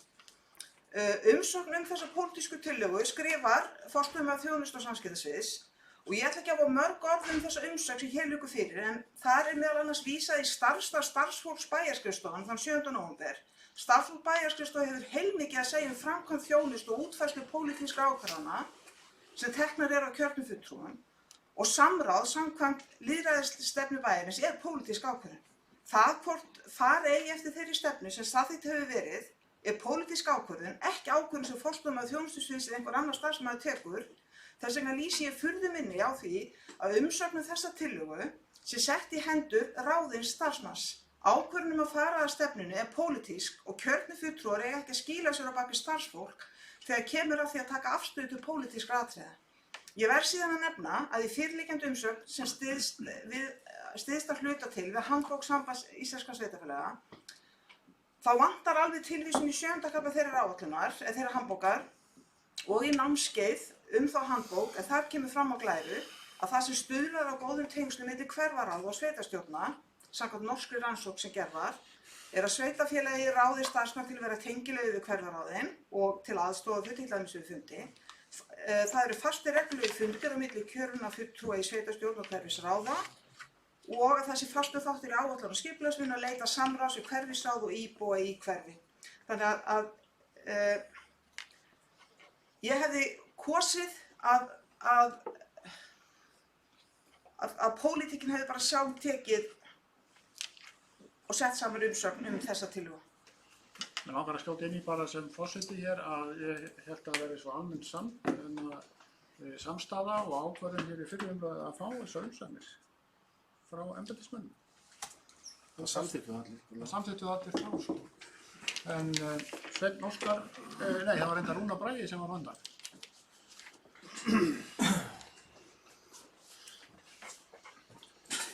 Forseti, ég ætla bara að fá að árétta það sem ég sagði hérna áðan að á þessu fundi sem að ég talaði fyrri fundi í þessari áætlun af því að hér kemur bæjarfulltrúi Anna Sigríður og talar að meirihlutinn hafi óskað eftir því að fá starfsmenn bæjarins til að gera umsagnir. Það stendur hér í fundargerð að bæjarstjórn samþykkir með 9 atkvæðum að vísa tillögum bæjarfulltrúa S og C-lista til umsagnar forstöðumanna viðkomandi fagsviða og að þeim framkomnum til seinni umræðu í fjárhagsáætlun 2020. Rúnar Bragi, þú fékkst nú reyndar orðið til að gera grein fyrir atkvæðinu. Þetta nú reyndar nákvæmlega það sem að forseti sagði á. Þetta var samþykkt hér. En Sveinn Óskar hefur óskað því að gera grein fyrir atkvæði sínu. Gjörðu svo vel, Sveinn Óskar. Já, ég forseti satt hjá, enda tel ég að málsmeðferðartillögur séu ofnotaðar í Mosfellsbæ. Og þessar tillögur eru oftast til þess að forða meirihlutanum frá að Við erum ekki að tala málsmeðferðartillögum heldur að þú farið orðið til að gera grein fyrir atkvæði. Okkur þú sast hjá. Fá að greiða atkvæði sjálfur og sýna fram á pólitíska afstöðu sína í málinu. Þetta gera það ekki, þeir þoraði þessu.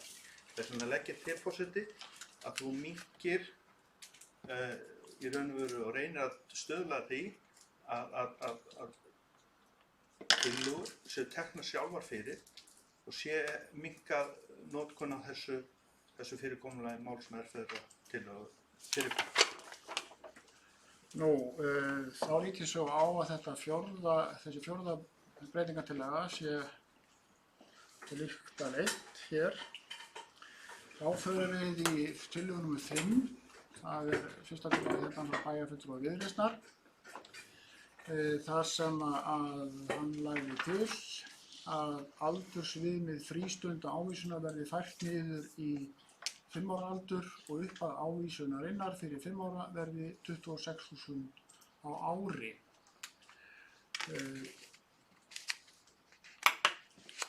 Já, ég gef orðið laust hérna. Það má vera undan. Já, Valdimar, gjörðu svo vel. Já, það vill.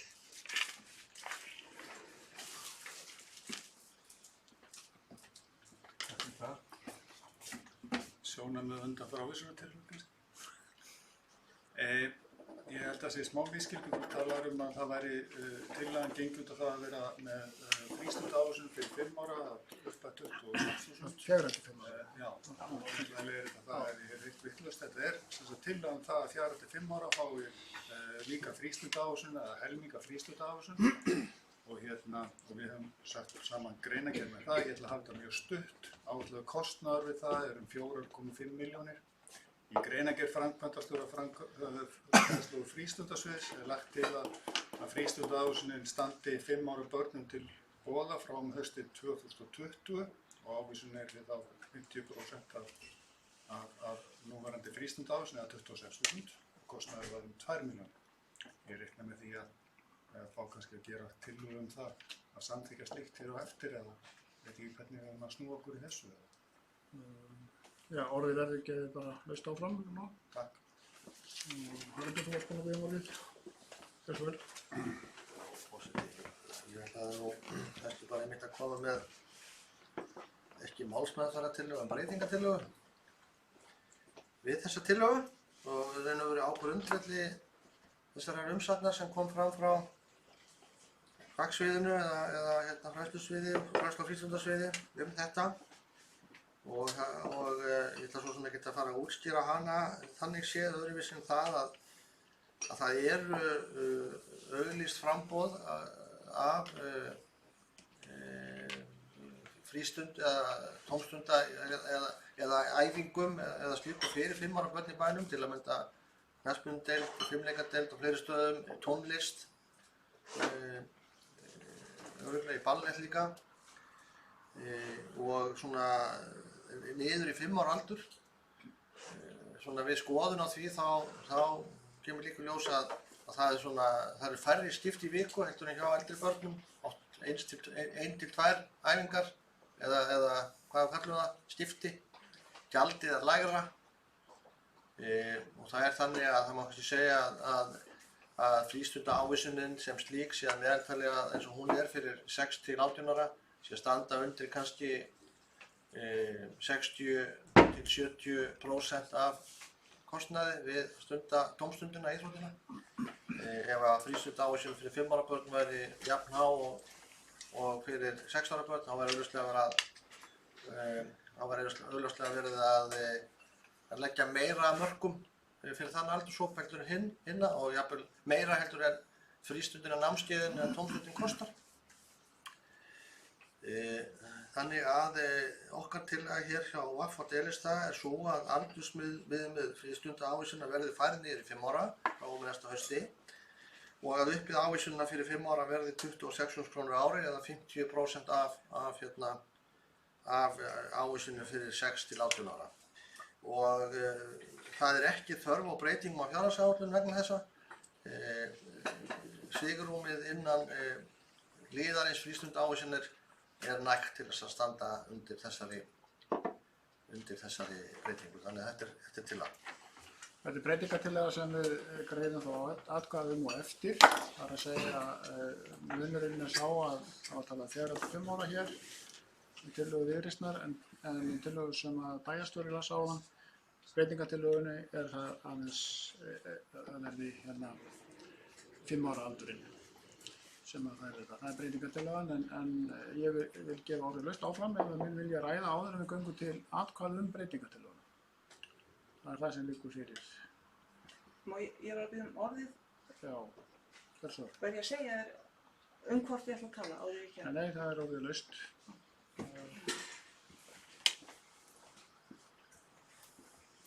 Forseti, ég var að velta fyrir mér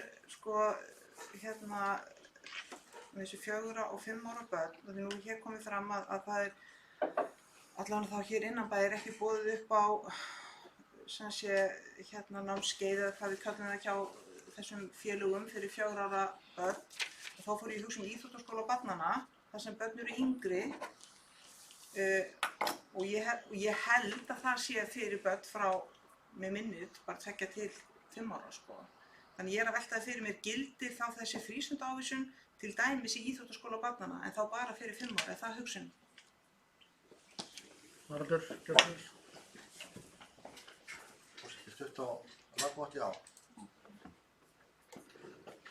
Fleiri sem vilja taka til máls? Þetta er ekki Má málsmeðferðartillaga. ég kannski bara árétta það ef að íþróttaskóli barnanna uppfyllir skilyrði að fá greidda frístundaávísun. Því það þarf að vera ákveðinn tími og það er ekki bara 1 eða 2 eða 3 skipti, heldur þarf tíma fyrir frístundaár eða það sem þú tómstundin eða íþróttin sem þú stunda að náður ákveð tímabil?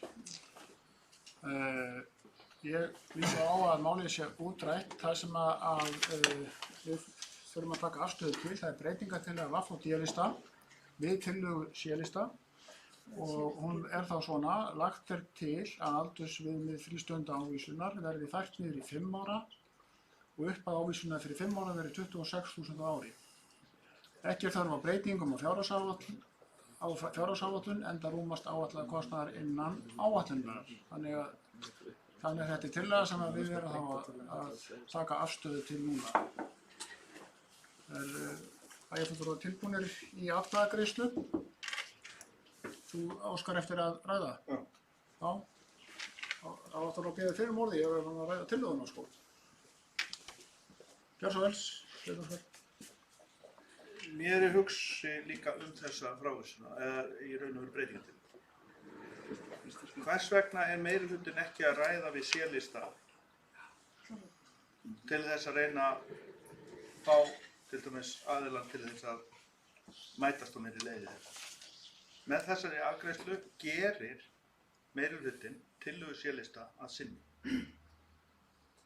Það er bara einfalt. Hann stelur sigrinum í málinu. Mér finnst þetta ekki sniðugt, en við horfum á málefnin og ég reikna með að sitja hjá út af þessu. Vegna þess að þetta mál er C-lista, ekki meirihlutans. Þetta er lúmskt, en þetta er satt. Þetta hefur gerst. Mér langar nú bara að segja nokkur orð sem óbreyttur bæjarfulltrúi. Ég tel þetta með eðlilegan framgang, það er einhver tillaga fyrir fundinum. Það kemur svona breytingartillaga fram á fundi eins og gerist bara á fundum almennt og við tökum afstöðu til breytingartillagunar. Það er ekkert að taka, sko, máli kemur vissulega frá C-lista en hún nær ekki að ganga fram öll í gegn. Það sem ekki við breytingartillaga sem við förum að ganga til atkvæða núna. Ef allir hafa tjáð sig þetta og fólk er þá tilbúið í atkvæðagreiðslu. Það er sem sagt þannig þeir sem að... Ég ætla að fá að svara þessu. Ætlar að biðja orðið aftur? Já. Já, gerðu svo vel.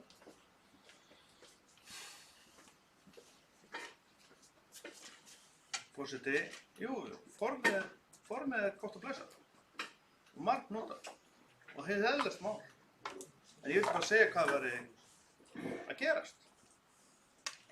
C-listi var með frábæra tillögu sem núna meirihlutinn getur skreytt sem þetta er kallað að skreyta sig sem fjöðrum annarra manna. Við göngum þá til atkvæðagreiðslu, greiðum atkvæði þessa breytingartillögu. Það er lagt til að aldursviðmið frístundaávísunar verði fært niður í 5 ára og upphæð ávísunar fyrir 5 ára verði 26.000 á ári og svo ekki þarf á breytingum fjárhagsáætlunar enda rúmast áætlaður kostnaður innan áætlunar. Það las ég báðan og þeir sem að styðja þessa tillögu byrja rétt upp hönd.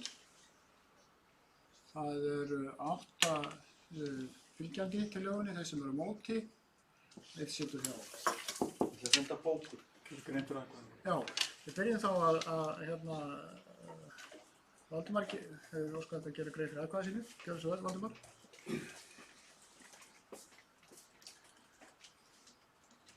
Herra forseti, ég greiddi atkvæði með þessari breytingartillögu. Ég vil taka það fram að sigurvegarinn í þessu máli er ekki meirihlutinn og ekki Viðreisn, heldur þeir sem að þurfa að njóta áherslunar að þessu og það eru mótsetningar og þeir sem taka við þessu.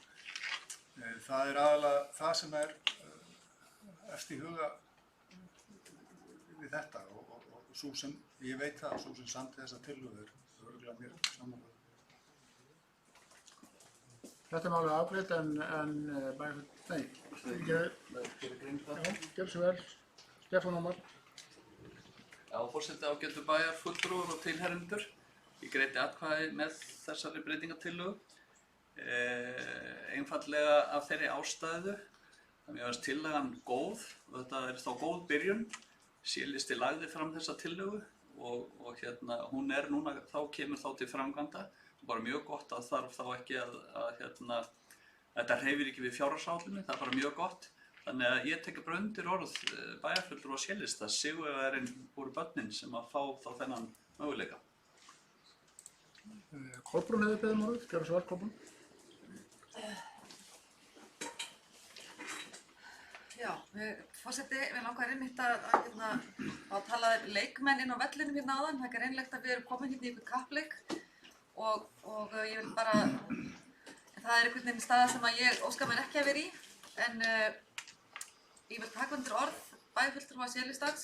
Þetta er nákvæmlega það sem máli snýst um, þetta snýst ekkert um okkur eða stelandi af einhverjum öðrum eða hvað það er.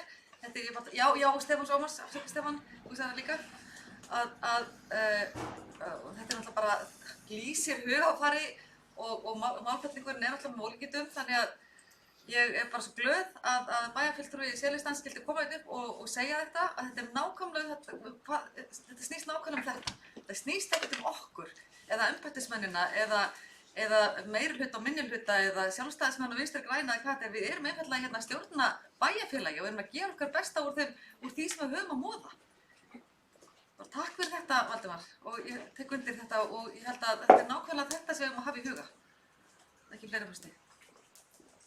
Já, eins og að máldagskrá sé tæmd, en við Óskaræði beðum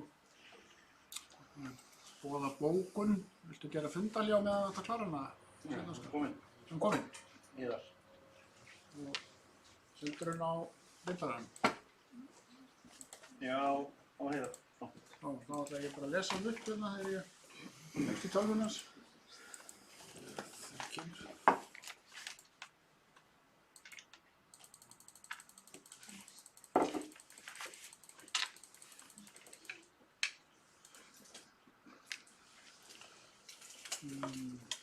Bókun bæjarfulltrúa M-lista er svohljóðandi.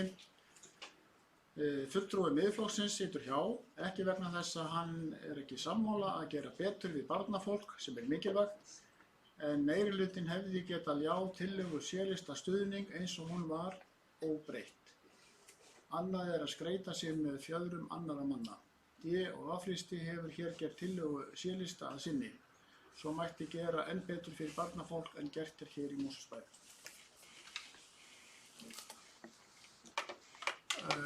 Þá er þetta mál komið í höfn á þessum fundi. Já, Já, er ekki nóg fyrir að ákveða breytingartillögu? Nei, það gengur lengra. Ok, já, það er verið að benda forseta á það að við þurfum að greiða atkvæði tillöguna með þeim breytingum sem hafa þegar verið samþykktar. Gerðu það atkvæðagreiðslu áðan. Þetta er þannig. Við kinkar kolli hérna lögmaðurinn, ég held að við gerum það þá göngum við aftur til atkvæða. Það er þá upphaflega tillagan með þeim breytingum með breytingatillögunni sem var samþykkt áðan. Er það ekki réttur skilningur? Voru ekki búin að heyja það? Nei. Greitum atkvæðum breytingatillögu. Já, bara út af fyrir sig. En við þurfum að greiða atkvæði formið kallar á það, að við þurfum að greiða atkvæði upphaflegu tillöguna með þeim breytingum sem var samþykkt hér í atkvæðagreiðslan áðan. Þetta er fyrstuna. Og vegna þess verðast tillögun aftur. Já, þá er allir með á nótunum. Það er nýtt tillaga. Þessi samþykkja það að samþykkja tillögu C-lista með þeim breytingum sem samþykkt var hér í atkvæðagreiðslu áðan er að benna rétt upp hönd. Það er þá 9 hendur á lofti. Það skiptir mig heldur bara hægri vinstri. Jæja. Það gera greið fyrir atkvæðin. Já, gjörðu svo vel.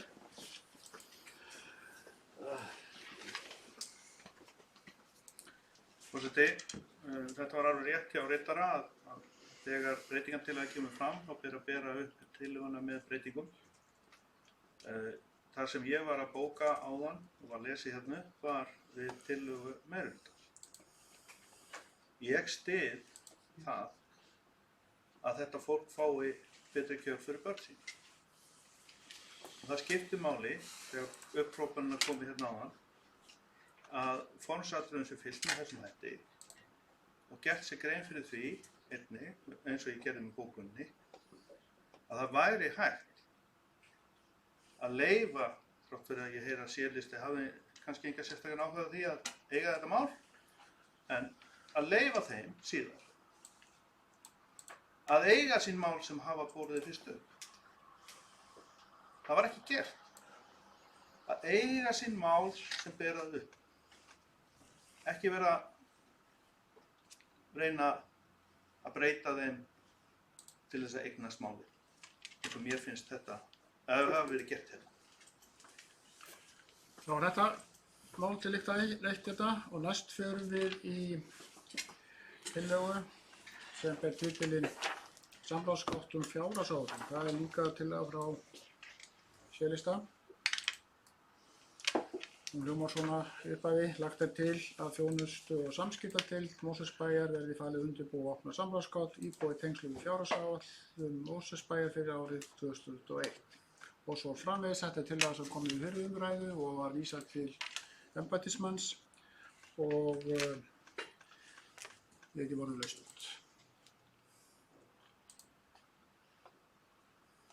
Valdimar, þú málið. Pétur. Það er örstutt. Þessi tillaga er þá gerð til þess að auka íbúðalæra í Mosfellsbæ eins og við samþykktum hér í gerð síðustu fjárhagsáætlunar fyrir ári síðan. Það var samþykkt að auka íbúðalæra og þetta er svona dæmi það. Þetta kostar lítið. Þetta er aðferð sem að fleiri sveitarfélög hafa fylgt eins og Reykjavík og síðast Kópavogur gerði þetta. Það er að nota það skapalón sem við höfum notað í okkar Mosó og er alveg ákjósanlegt og til þess að auka aðkomu bæjarbúa að ákvörðunum sem teknar hér í bænum.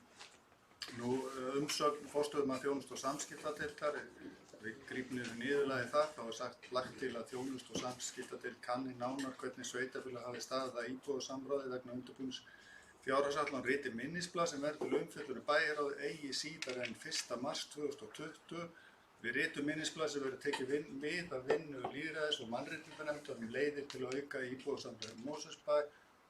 Ég styð þessa niðurstöðu og legg líka til að þetta verði líka lagt fyrir lýðræðis- og mannréttindanefndar. Já, Haraldur, þú ert beðinn að gjörðu vel. Já, forseti, þá nú eiginlega bara á svipuðum nótum.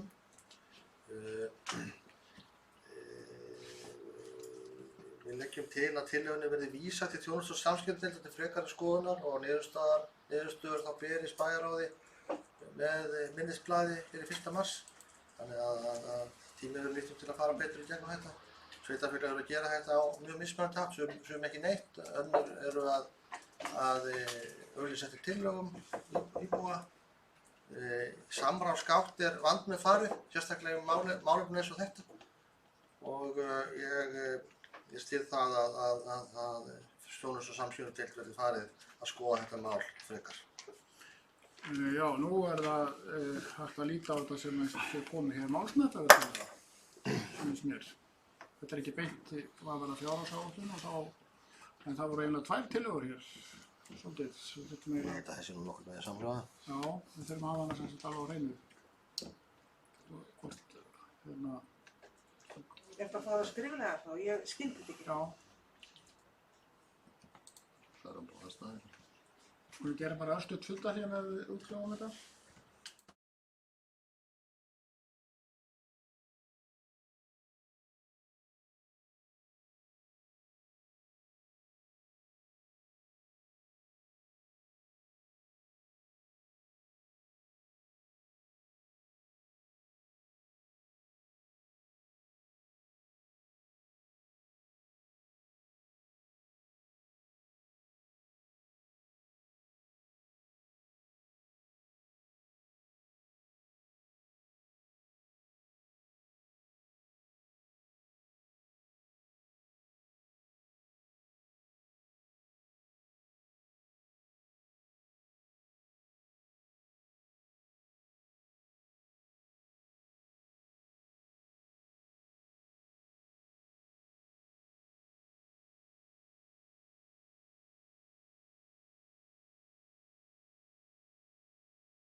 Við hefjum þá fund að nýju og hér liggur fyrir málsmeðferðartillaga sem svohljóðandi. Lagt til að tillögunni, það var samráðsgott tillögu Viðreisnar, lagt til að tillögunni verði vísað til þjónustu- og samskiptadeildar til frekari skoðunar og niðurstöðu berist bæjarráði og lýðræðis- og mannréttindanefnd fyrir 1. mars næstkomandi. Þeir sem styðja þessa tillögu sem ég las upp með rétt upp hönd, það voru 9 hendur á lofti úr samþykkt með 9 atkvæðum. Þá förum við í næstu tillögu og hérna hún snerist íþróttaiðkun eða sjóð til styrktar börnum til íþrótta- og tómstundaiðkunar. Og tillagan virðist í Mosfellsbæ leggur til að stofnaður verði sjóður til styrktar börnum til íþrótta- og tómstundaiðkunar í Mosfellsbæ og ég framvegis og Valdimar byggjumstæði tillögunar hérna í fyrri umræðu beðum orðið. Gjörðu svo vel, Valdimar. Herra forseti, ágæta bæjarfulltrúar. Ég flyt þessa tillögu, við komum með þessa tillögu í annað sinn. Við komum líka með þessa samskonar tillögu á síðasta ári. Hún var efnislega alveg samhljóða þessari, þar sem við leggjum til að það verði stofnaður sjóður í Mosfellsbæ sem nemur alltaf 1,5% af framlögum Mosfellsbæjar til íþróttafélaga, það sem verður beitt til styrktar börnum sem eru með efnalitla foreldra. Það er nú búið að lesa greinargerðina með þessu og síðast í fyrri umræðu, þannig ég ætlum ekki að þreyta ykkur með því að fara yfir hana og eins í fyrra var þetta að lesa líka.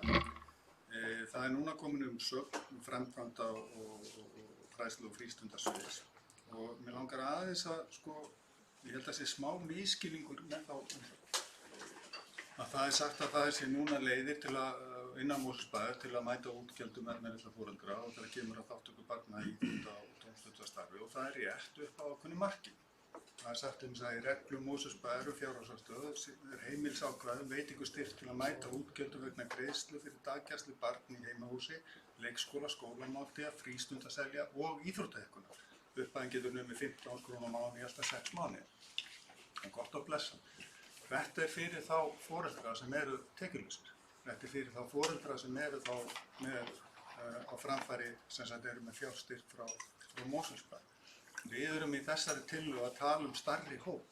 Það er miklu stærri hópur sem þarf á þessari þjónustu að halda, sem þarf á þessari aðstoð að halda og af því að eins og segir í greinargerðinni að þessi kostnaður er orðinn töluverður og hann er orðinn svo íþyngjandi fyrir marga að ég fullyrði það og rannsóknir hafa sýnt það að börn efnalitla foreldra fara síður í íþróttir heldur en hinum og líklegasta skýringin er efnahag og það er slæmt vegna þess að það er akkúrat hópurinn oft á tíum sem við þurfum að ná til að því að íþróttir eru eins og við þekkjum hafa gríðarlegt forvarnargildi og því er mikilvægt að halda krökkum sem lengst í íþróttum og þetta er liður í því. Þannig að ég ætla að hvetja alla þá sem að greiða atkvæði hérna eftir til þess að huga þessu og greiða atkvæði með þessari tillögu. Af því að ég held að þetta sé upphaf því að við getum búið til aðeins réttlátara samfélag eins og ég var að ræða hérna á. Ég bend á það það eru margir foreldrar sem eru með börn sín í íþróttum sem eru jafnvel 2 íþróttir með jafnvel 2-3 börn og íþrótta bara félagsgjöld eru alltaf 100-150 kr. á ári fyrir hverja íþrótt og hvert barn. Orðið laust á þetta mál. Kolbrún, hvað svo?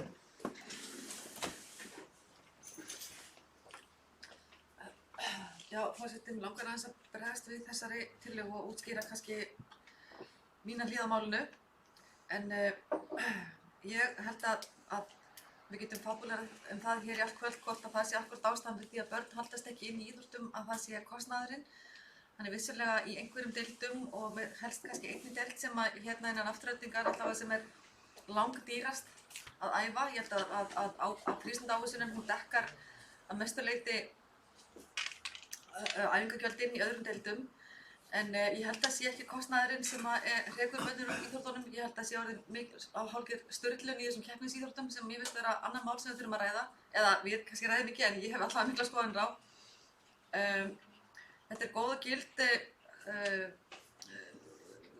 tillaga en við höfum okkar sjóði og þetta er líka svolítið íþróttafélagsins að skoða líka hjá sér, rekstur íþróttafélagana, það er hækkun á gjaldinu og allt þetta sem að mér finnst líka vera svolítið ábyrgð íþróttafélagsins. Ekki sveitarfélagið alltaf að bregðast við greiðum náttúrulega töluvert mikið til íþróttafélagana til að halda upp í þar starfinu eða sveitarfélagið greiðir. En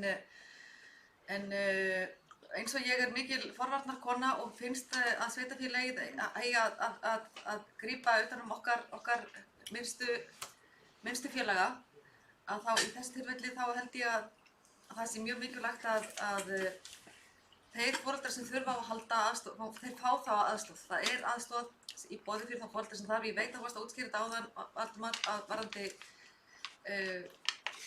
útskýra þessu tillögu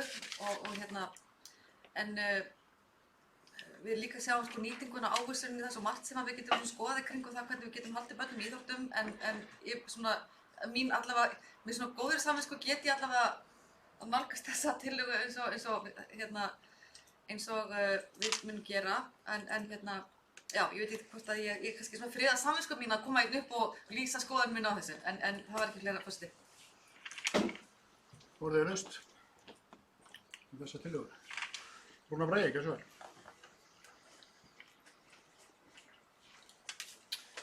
Forseti bæjarfulltrúar,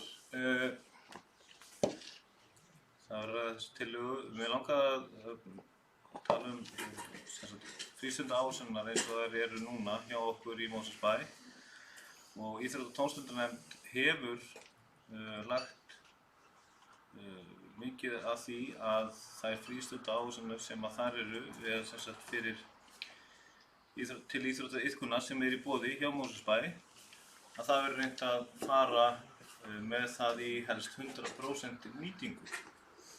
Nýtingin hefur verið núna, hún hefur aukist og hefur verið í kringum 80%, ég veit ekki hvernig hún er nákvæmlega núna en það hefur verið einmitt kannski aðalakkilsarhællin er að ná í þessi börn til þess að nota ávísunina. Sumir eru að stunda íþróttur og nota hana kannski bara ekki neitt og aðrir sem eru heldur ekki að stunda íþróttur hvort sem þeir hérna í bænum eða ekki. Það skiptir engu máli hvar þú stundar íþróttuna, ef þú búsettur í Mosfellsbæ þá getur þú nýtt hana. Þannig að og varðandi efna minni fjölskyldur þá eru líka úrræði eins og kannski kemur fram í minnisblaðinu að það er hægt að sækja til Mosfellsbæjar fjárstyrk fyrir svona lögum. Þeir hafa ekki gott til hljóðs þessa tillögu þannig að við göngum þá til atkvæða. Tillagan var svona, Viðreisn í Mosfellsbæ leggur til að stofna yfir sjóður til styrkta börnum til íþrótta og tómstundaiðkunar í Mosfellsbæ. Og þetta er nú eingöngu fyrsta setningin en þið hafið nú þetta fyrir framan ykkur ágætu bæjarfulltrúar þannig að við göngum þá til atkvæða þeir sem styðja tillögu Viðreisnar er verður réttur hönd. Það eru 4 atkvæði, þeir sem eru á móti, það eru 5 atkvæði. Hún er felld 5 atkvæðum gegn 4. Við ferum þá í næstu tillögu sem var tillaga bæjarfulltrúa Viðreisnar þýðingu á heimasíðu. Lagt er til að heimasíða Mosfellsbæjar verði þýdd á ensku og pólsku, hafist verið handa í upphafi árs 2020 eða þýða umsóknareyðublað og viðmóti í bókáttinu og vinninni. Forgangsraða þannig að þau eyðublað upplýsingar sem varða þjónustu sem fólk helst sækir svo sem frístundaávísun, skólahald og félagsþjónustu verði þýtt fyrst. Svo fylgdi þessu greinargerð og það kom umsókn forstöðumanns hér og orðið laust þessa tillögu. Haraldur. forseti. Svo kemur fram í umsögn forstöðumanns þjónustu- og samskiptadeildar þá verið að stendur yfir endurskoðun og skoðun á heimasíðunni sem löngu orðið tímabær. Hluti af því einmitt þess svona tæknimál varðandi þýðingar og annað slíkt. Það eru nokkrar aðferðir við það. Annars eru til þýðingarvélar og svo framvegis og þess utan sem að Bæjarfélagið líka gert samninga við þýðendur. Þannig að ég hér með, ég held að það hljóti að heita málsmeðferðartillaga og þá með vísan til þessara umsagnar. Hún hljóðar svo: lagt til að tillögunni verði vísað til skoðunar hjá þjónustu- og samskiptadeild í tengslum við yfirstandandi endurskoðun og yfirferð á heimasíðu bæjarins. Já, þetta er ótvírætt málsmeðferðartillaga. Það sem sagt þetta tengist ekki lengur fjárhagsáætluninni eða umræðu hana, heldur verið að setja málið í annan farveg og vísa þessari tillögu sérlista til skoðunar hjá þjónustu- og samskiptadeild og spennt á það sé yfirstandandi endurskoðun og yfirferð á heimasíðu bæjarins. Og við göngum þátt að atkvæði þessa málsmeðferðartillögu. Þeir sem að samþykkja hana eru bennir rétt upp hönd. 5 fylgjandi, þeir sem eru á móti. Það eru 5 fylgjandi, 1 á móti og 3 sitja hjá. Varstu ekki búin að biðja utan þannig situr málið? Ég ætlaði að fá, sko, hvað er þetta núna? Þú ert búin að greiða atkvæði þetta? Já, ég ætlaði að fá að segja bara eftir það allt saman. Já, það er búið að greiða atkvæði? Já, ég Það sem hægt er að gera núna er að bóka og gera grein fyrir atkvæði sín. Og þú varst búin að biðja um orðið eða? Ég er búin að biðja um orðið og þú líka. Ég bara stutt, sko. Annars þú vilt gera grein fyrir atkvæðinu, gjör svo vel.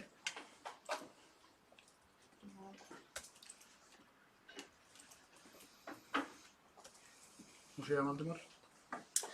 Forseti, ég ætla bara, ég bara sé hérna í umsögninu þessa tillögu þá er talað að það sé verið að vinna þess og byggja á tillögum starfsmanna Mosfellsbæjar að starfsstegi allra starfsmanna í ágúst 2018.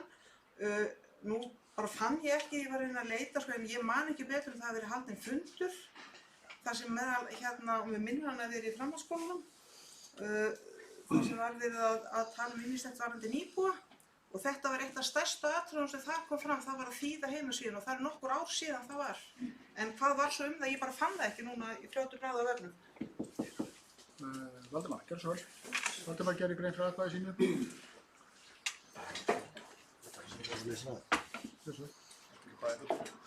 Það gerir grein fyrir atkvæði mínu. Ég satt hjá málsmeðferðartillögunni. Ég hef kosið að þetta er afgreitt hér jákvætt og að það yrði hafist handa í upphafi ársins við að þýða umsóknina, eyðublöð og fleira.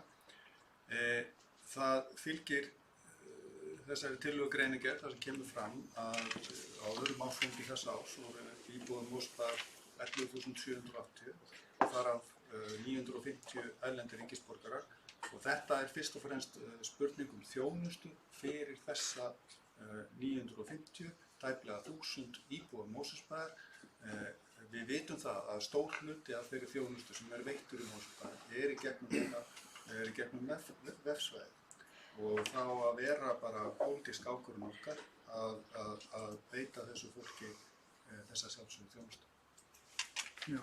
Sveinn Óskar hefur óskað til því að gera grein fyrir atkvæði sínu, gjör svo vel. Forseti, já, ég hef nú komið að þessu áður við fulltrúa hérna í meirihluta. Það var þegar ég var í Sjálfstæðisflokknum. Það er alltaf síðan. Höldum okkur við nútímann. Ég er bara að gera grein fyrir atkvæðinu og ég vil fá líka smá frið til þess. Það sem að ég er að benda á er einfaldlega það að þetta er búið að dragast alltaf lengi. Og það er bara að segja brjóst að þetta er tekið á móti flóttamönnum. En þá er spurningin þegar aðlögunartímabilinu lýkur þar hvort að þeir skilji nokkuð hvað er í gangi hér. Af því að það er ekki hægt að nálgast gögn meðal annars þjónustuna á viðkomandi tungumál. Þetta kalla ég popúlista. Ef einhver er að tala um popúlisma, þá er þetta popúlismi.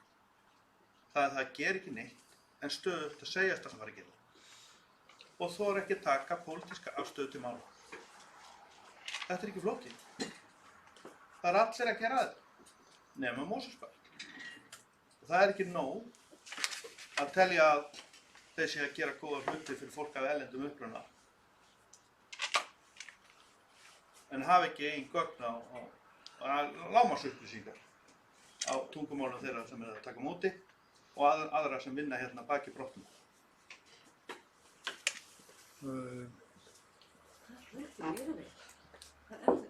Fleiri, já, Rúnar Bragi dæmorðið. Takk vel. Hann gerir grein fyrir atkvæði sínu. Já, forseti, ég ætla að gera grein fyrir atkvæði mínu. Ég var með því að við myndum vísa þessari tillögu til skoðunar hjá þjónustu- og samskiptadeild sem mér finnst jákvætt. Fyrir ræðumaður hann var á móti, þannig að ég skil ekki það sem fór fram hér án. Nú, ég lít svo á að þess mál sé búið í bíli allavega. Við tökum þá næst fyrir tillögu bæjarfulltrúa Viðreisnar 200... Það er að fá að bóka. Fá að bóka, já. Það gerast með 20 fundarlega, 17 ástæður. Já, þú getur gert það. Smá fundarlega.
Já, við hefum nú afgreitt tillögu sérlista heimasíðu Mosfellsbæjar en hér kemur bókun frá fulltrúa M-lista og hljóðar þannig: Fulltrúi Miðflokksins í Mosfellsbæ áréttar enn á ný að hér meirihlutinn að forðast að taka pólitíska afstöðu til máls. Hér liggur fyrir tillaga að þýða eigi heimasíðu Mosfellsbæjar á að minnsta kosti 1 erlent tungumál. Það ber að gera með að minnsta kosti lágmarksupplýsingum svo að þorri fólks af erlendum uppruna geti kynnt sér þjónustu bæjarins, réttindi sín og skyldur. Tillagan sem liggur fyrir var skýr og óhætt að greiða hana atkvæði til að sjá afstöðu meirihlutans sem hefur þegar tafið þýðingu heimasíðu bæjarins og hófið. Þetta mál þá afgreitt á sinni og við förum bara þá í næsta mál sem líka frá bæjarfulltrúa Viðreisnar, snýst 200 daga skóla. Það var lagði hérna fram í fyrri umræðu og hafinn verið undirbúningur af því að veita nemendum 1. til 4. bekk hér í Mosfellsbæ tækifæri samfellt skóladegi. Ég gef orðið laust.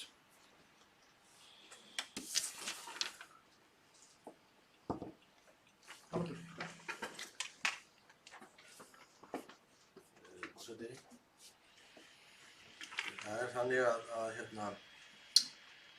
það eru 200 daga skóladagatal í 2 skólum Mosfellsbæjar núna í Gryggjaskóla hjá öllum grunnskólabörnum í þeim skóla en það kennt þar á yngsta stigi og síðan það í Helgavatnsskóla á yngsta stigi.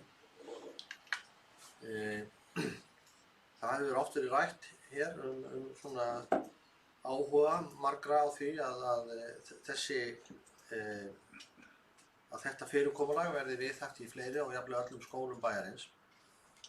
Það hins vegar vandmeðfarið mál. Það bæði stórt þjónustumál og ekki síður stórt og mikið og flókið starfsmannamál. Það einfaldara að koma svona fyrirkomulag á í skólum sem að hefja göngu sína heldur en þeim sem fyrir hafa verið. Og þessi mál eru í deiglunni og hafa verið til skoðunar hjá fræðslu- og frístundasviði vegna þess að þar hafa verið vinna í gangi og skoðun á því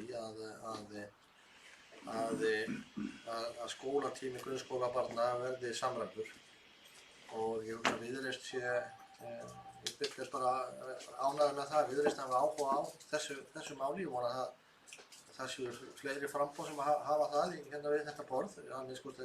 Held ég bæði VAF og D-listi hafi áhuga á því að skoða þetta, en þetta til skoðunar. En í ljósi þess að þetta nú svolítið flókið og það væri dálítið bratt að taka einhverja svona ákvörðun, svona ofan í þá vinnu sem í gangi og ég ekkert viss að okkur myndi ganga sérstaklega vel með að framfylgja ákvörðuninni og hún tekin með þessum hætti.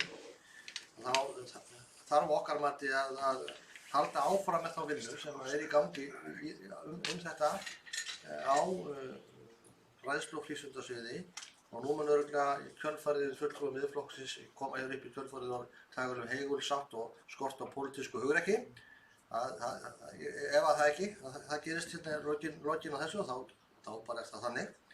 En við leggjum til hér í meirihlutanum að þessari tillögu verði vísað til fræðslu- og frístundasviðs til skoðunar í tengslu við yfirstandandi vinnu við samræmingu á skólatíma grunnskólabarna sem framfer samhliða endurskoðun á skólastefnu bæjarins. Og þetta í raun og veru svona útlegging á því sem ég var að segja hér á. Nú komið málsmeðferðartillaga. Tillaga, ekki málsmeðferðartillaga, það verður bara tillaga. Já, málsmeðferð. Vísa henni til fræðslu- og frístundasviðs til skoðunar. Það verður gert fyrir atkvæðinu. Það verður maður að fylgja því sem sagt. Þetta fundartækni, ég ætla ekki að segja hvers. Það sem sagt, Haraldur leggur fram þessa málsmeðferðartillögu. Þetta ekki tengist ekki fjárhagsáætlunum lengur. Þetta lagt til að henni verið vísað til fræðslu- og frístundasviðs til skoðunar. Tengslu við yfirstandandi vinnu við samræmingu á skólatíma grunnskólabarna sem framfer samhliða endurskoðun skólatíma bæjarins.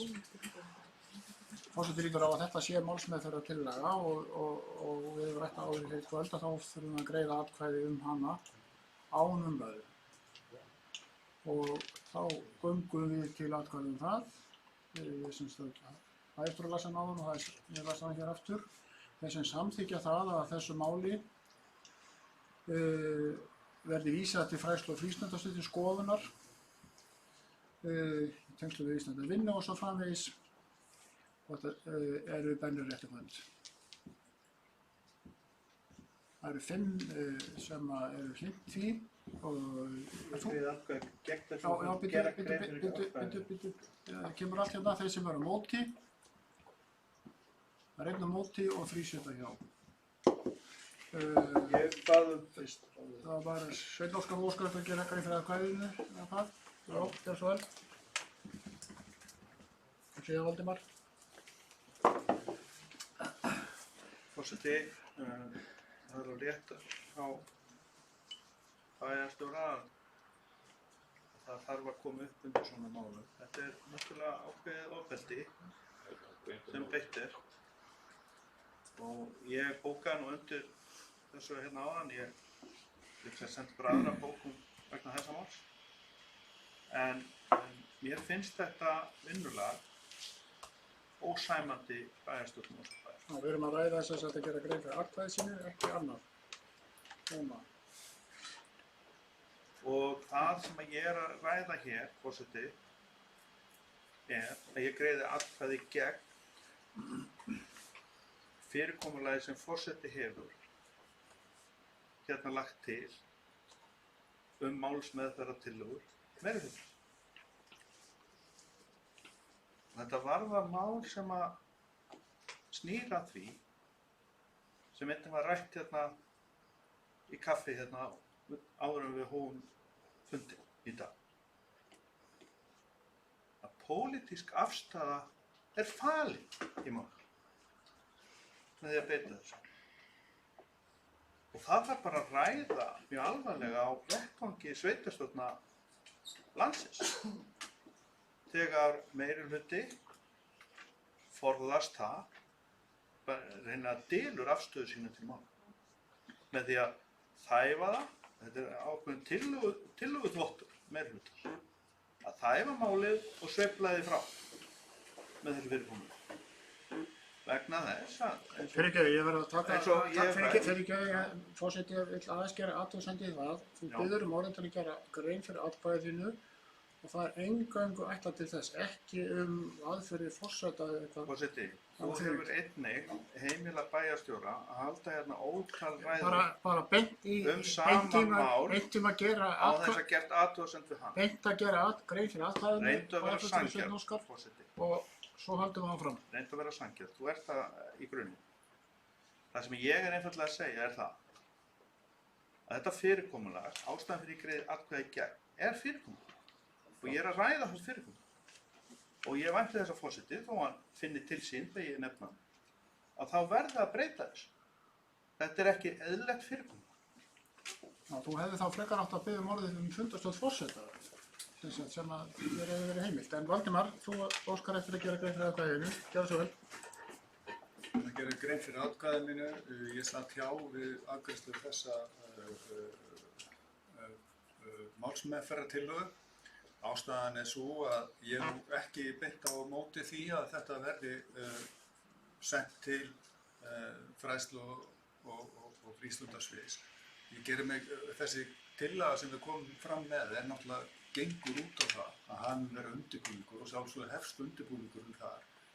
Hún er ekki mjög skýr að því leitum til að við segjum að þetta eigi að gerast á einhverjum ákveðnum tímapunkti. Við vildum bara koma eins og í umræðina og að lýsa yfir okkar afstöðu til þessa og það held ég að hafi gerst og það hefði verið lýst að þetta þegar í undirbúningi sem er bara gott mál og við gerum okkur grein fyrir því að þetta er flókið mál, bæði starfsmannlega og svo framvegis og þetta var ekki gert 1, 2 og 3.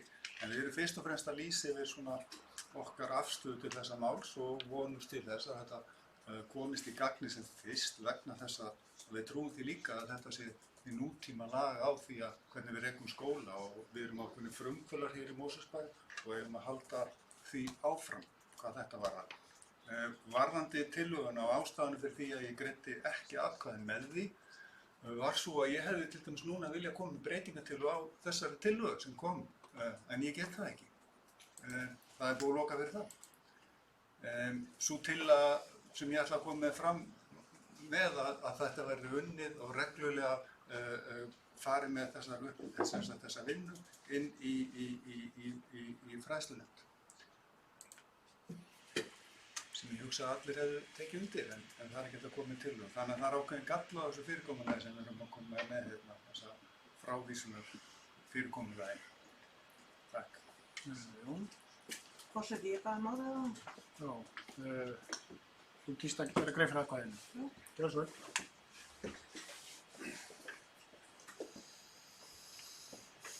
Forseti, já, ég sat hjá og ég segi það sama, það er ekki vegna að ég sé á móti þetta sé skoðun. Þetta er gríðarlega stórt mál og það þarf vandaða skoðun.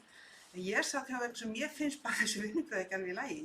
Það kemur bara hér tillaga málsmeðferð sem enginn fær að ígrunda og ég held bara ágæti forseti að fyrir næsta ár að þá verði aðeins skipt vinnubröð og ég held til dæmis að væri mjög gott ef meirihlutinn ræddi við tillöguflytjendur fyrir fund og léti fólk vita hvað það hugsaði sér að gera við tillöguna.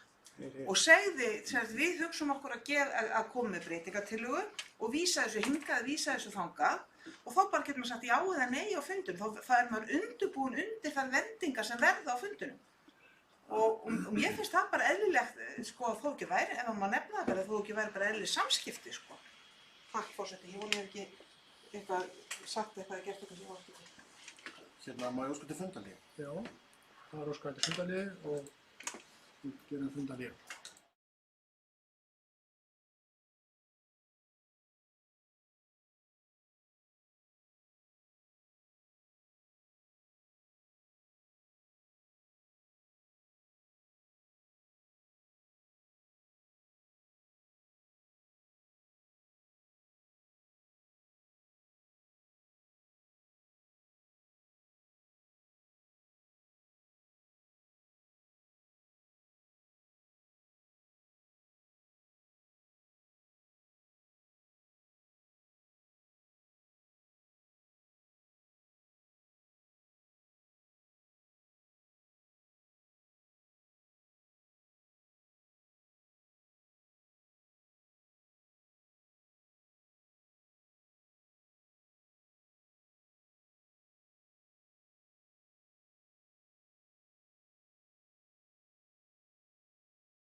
Við hefjum þá fund á nýju og hér liggur fyrir bókun M-lista, svohljóðandi. Fulltrúi Miðflokksins vísar í fyrri bókun meðferð mála sem bæjarfulltrúar koma fram með þar sem meirihlutinn beitir svokölluðu málsmeðferðartillögum sem eru frávísunartillögur í grunninn. Það gerir meirihlutinn trekk í trekk til að forðast að taka pólitíska afstöðu til mála og dylja skoðun sína og afstöðu. Með þessu fyrirkomulagi dylur meirihlutinn afstöðu sína og eykur á flækjustig flutningsmanna sem beinlínis ekki lýðræðislegt. Það þarf að tryggja að pólitísk afstaða komi fram sem þessi lýðræðislegi vettvangur til þess gerður að ná fram. Já. Það er lágmarkskrafa að veita sér samþykkis höfundar tillögu meðferð hennar og liggur fyrir og hefur legið fyrir lengi. Óskar, þetta er fundarhlé? Já, þetta er fundarhlé og við gerum fundarhlé.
Við hefjum þá fund á nýju og við ræðum ennþá tillaga frá bæjarfulltrúa Viðreisnar 200. skóla. Það hér bókun frá bæjarfulltrúum VAF og D-lista sem svohljóðandi. Það að vísa tillögum til nefnda og embættismanna til úrvinnslu og frekari skoðunar pólitísk afstaða og gert til þess að tryggja fagmennsku við viðkomandi mál sem þegar í vinnslu. Svo mörg voru þau orð og þá komið að þeirri tillögum, það að segja öldungaráðinu. Það var tillaga frá öldungaráði. Það var sundur hérna, byrjum við, að finna það.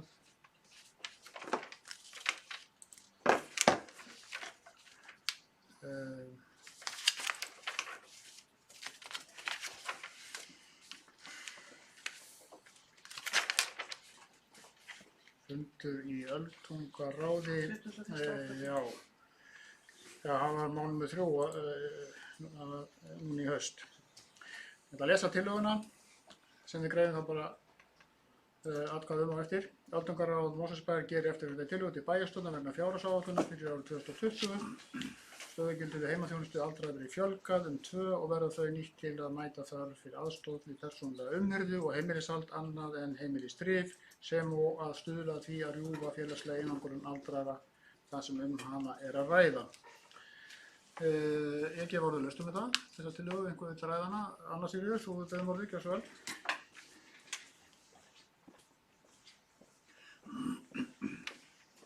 Forseti, ég vil bara fagna þessari tillögu frá öldungaráði. Ég held að sé full þörf á því að bæta í hvað varðar stöðugildi til þess að sinna akkúrat þessum málum sem að öldungaráð bendir þarna á. Ég vek athygli á að þarna eru ýmsir fulltrúar inni í þessu öldungaráði. Það eru fulltrúar kjörnir af okkur, það eru fulltrúar frá félagi aldraðra, það eru fulltrúar frá heilsugæslunni og okkur fleiri. Og þau sameinast þessa tillögu og leggja til að það verði fjölga stöðugildum 2 til þess að mæta þörf fyrir aðstoð við persónulega umhirðu og heimilishald annað en heimilisdrif sem á að stuðla því að rjúfa félagslega einangrun og við vitum að það hefur mikið verið rætt félagslega einangrun innan þessu hóps aldraðra og það þurfa að bregðast við því.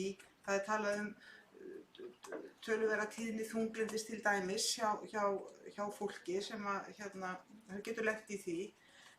Umsögn framkvæmdastjóra fjölskyldusviðs þessa tillögu ekki jákvæð. Framkvæmdastjórinn leggur til að það verði ekki aukið við fjármagn til félagslegrar heimaþjónustu sem nemur 2 stöðugildum. Og höfuðröksemdir eins og ég skil þessa umsögn sú að það ágreiningur skilið milli heimahjúkrunar og félagslegrar heimaþjónustu sem við höfum reyndar heyrt af hér. Og síðan hins vegar að tekið til breyting á lögum félagsþjónustu sveitarfélaga þar sem hugtakið félagsleg heimaþjónusta á undanhald og hugtakið stuðningsþjónusta tekur yfir. Og hér stendur með leyfi forseta mun án efa stuðla að breyttum áherslum. Og það er beðið eftir að félagsmálaráðuneytið sé í gangi frá leiðbeinandi reglum og leiðbeiningum framkvæmd mats á þjónustunni.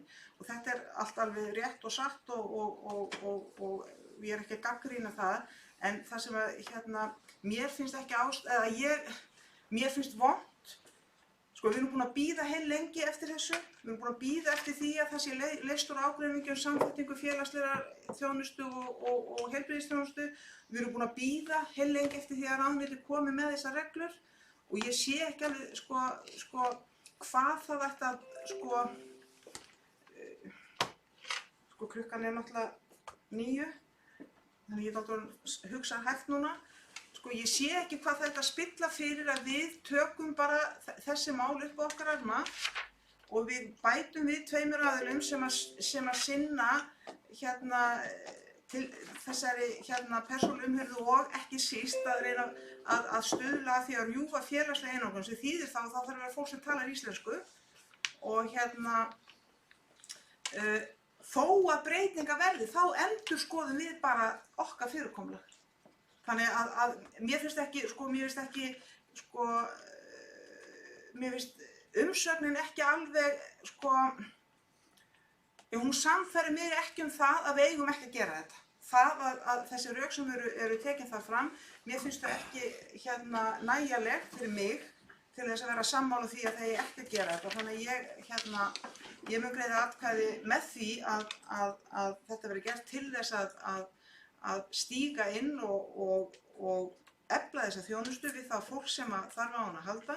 Og svo ef að verða breytingar og þegar að ráðuneytið kemur með það sem hér er kallað leiðbeinandi reglur og leiðbeiningar framkvæmd mats, að þá bara endurskoðum við stöðuna þegar hún er komin upp. Sveinn Óskar, gjörðu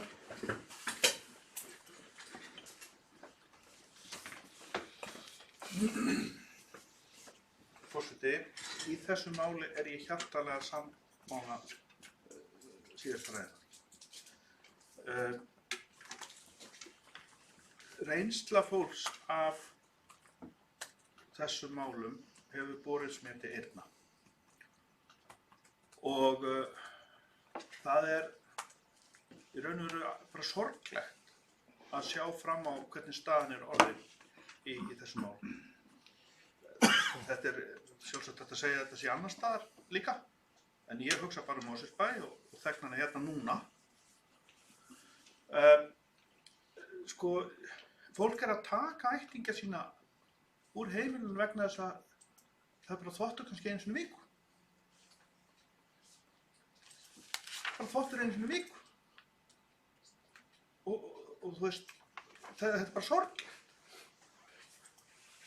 Og við þurfum fleira fólk til þess að sinna þessu. Biðlistarnir eru með þeim hætti, í raun og veru fólk reynir að vera meira heima og þá koma þeir umönnunarþyngdin er hærri þegar fólk kemur inn. Þannig að sjúkdómur orðinn verri, þetta er orðið erfiðara og það er bara von og óvan að fjölskyldan hafi bara einstakling til þess að hafa tíma og kraft í að sinna ættingju sín. Það er bara ekki allir sem hafa slíkt úrræði. Ég veit mál þar sem að viðkomandi getur ekki einu sinni fengið aðstöðu á sjúkrahúsi. Það sem að viðkomandi hér úr bænum lá á göngum þar. Viðkomandi tók og það gekk ekki heldur hérna við frá. Það þarf að vera fagfólk í þessu og bærinn verður að standa sig í þessu. Það er bara ekki, við þurfum að gera meira, eins og ég er ofta að segja líka varðandi við önnur mál hérna og öðru sviðum. Við þurfum að gera meira til þess að þjónustu því hækki, vegna þess að þetta fólk getur hvergi bjargað sér við. Þetta er svo sorglegt að það er bara ömurlegt til þess að hugsa og heyra svona sögur. Það er svona að segja það að þetta er svo mikilvægt að bæta við stöðugildum í þessari umönnun. Það er gríðarlega mikilvægt. Og fyrir utan það að við erum bara, að fólki fjölgar með slíkan vanda. Og það er í raun og veru ég get ekki séð í þessu tilviki sem ég vissi, þá hafði einstaklingur möguleika að sinna, en þetta var mjög erfitt. Það er ekki allir sem búa við slíkt. Það hafa fjármagn til þess. Og það þarf að fjölga möguleikum þar sem að fólk er baðað. Einu sinni á viku. Orðið laust. Hvað þessu engi frekar hljóðs, þá göngum við til atkvæða þetta mál. Þeir sem að styðja tillögur frá Öldugörðum Mosfellsbæjar stöðugildi vegna heimaþjónustu aldraðra verið fjölgað, þeir eru bennar rétt upp hönd. Þeir sem eru á móti og tillagan er felld með 5 atkvæðum gegn 4. Við förum þá í næsta mál sem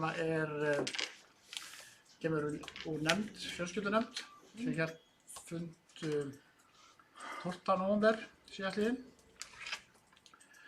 Það var tillaga sem sagt frá Viðreisn að fundum verið fjölgað í 15 árinu og við laustum þessa tillögu sem kemur úr fjölskyldunni. Guðin sé engi hljós. Fyrirgefðu forseti, Já, bara. Þetta sem sagt kemur úr fundagerð fjölskyldunnar frá 12. Fjölgun funda. Valdimar. Forseti, bæjarstjórn, ég vil aðeins nefna það örstutt að ástæða fyrir þessari tillögu er svo að núna hefur fjölskyldunefnd lítið átt aðkomu að fjárhagsáætlun.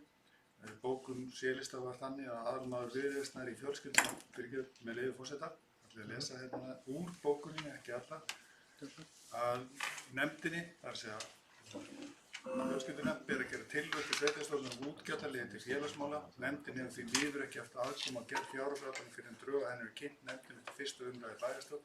Þessi skýrt er tekið á þessu skyldu í lögum og samþykktum nefndarinnar verður ekki hjá því komist að gera alvarlega athugasemd við þetta ákvæði ekki verið fylgt og þess vegna var komin á tillögu að það er fjölgað fundum í fjölskyldunefnd og hlutaðin verið eignaðir því að fara yfir áætlun og aðrir að fara yfir fjárhagsáætlun. Já, það er ekki hvað sé hljóðstrekkar. Jú, Rúnar Bragi eftir að ræða málið þessu vel.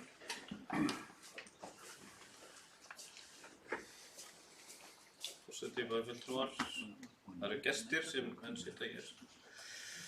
Mér langar að því að bæjarfulltrúi Valdimar las upp bókun C-lista á þessum fundi fjölskyldunefndar. Með leyfi forseta að lesa bókun VAFF og D-lista undir sama máli. Í samræmi við tilvísun í ákvæði í bókun C-lista er fjölskyldunefnd heimilt að bera fram tillögur sem þurfa þykir fjárhagsáætlun. Nefndarmönnum er heimilt að bera fram tillögur nú og síðar eða eftir því sem þörf þykir. Að mati meirihluta VAFF og D-lista ber fjölskyldunefnd ekki skylda samkvæmt framangreindu ákvæði að koma með frumdrög að fjárhagsáætlun útgjaldaliði félagsmála heldur ber nefndinni að bera fram tillögur eftir því sem þörf þykir slíkar fyrirliggjandi áætlanir. Til að mynda liggja fyrir 2 tillögur á þessum fundi frá C-lista sem varða fjárhagsáætlun og samþykkt var að vísa til seinni umræðu í bæjarstjórn. Nefndarmönnum er heimilt að bera fram fleiri tillögur eftir því sem þurfa þykir. Nú, það kveður svo engi frekar hljóðs jú, Sækir Stefán Ómar, gjör svo vel. Forseti, ágætu bæjarfulltrúar og gestir. Ég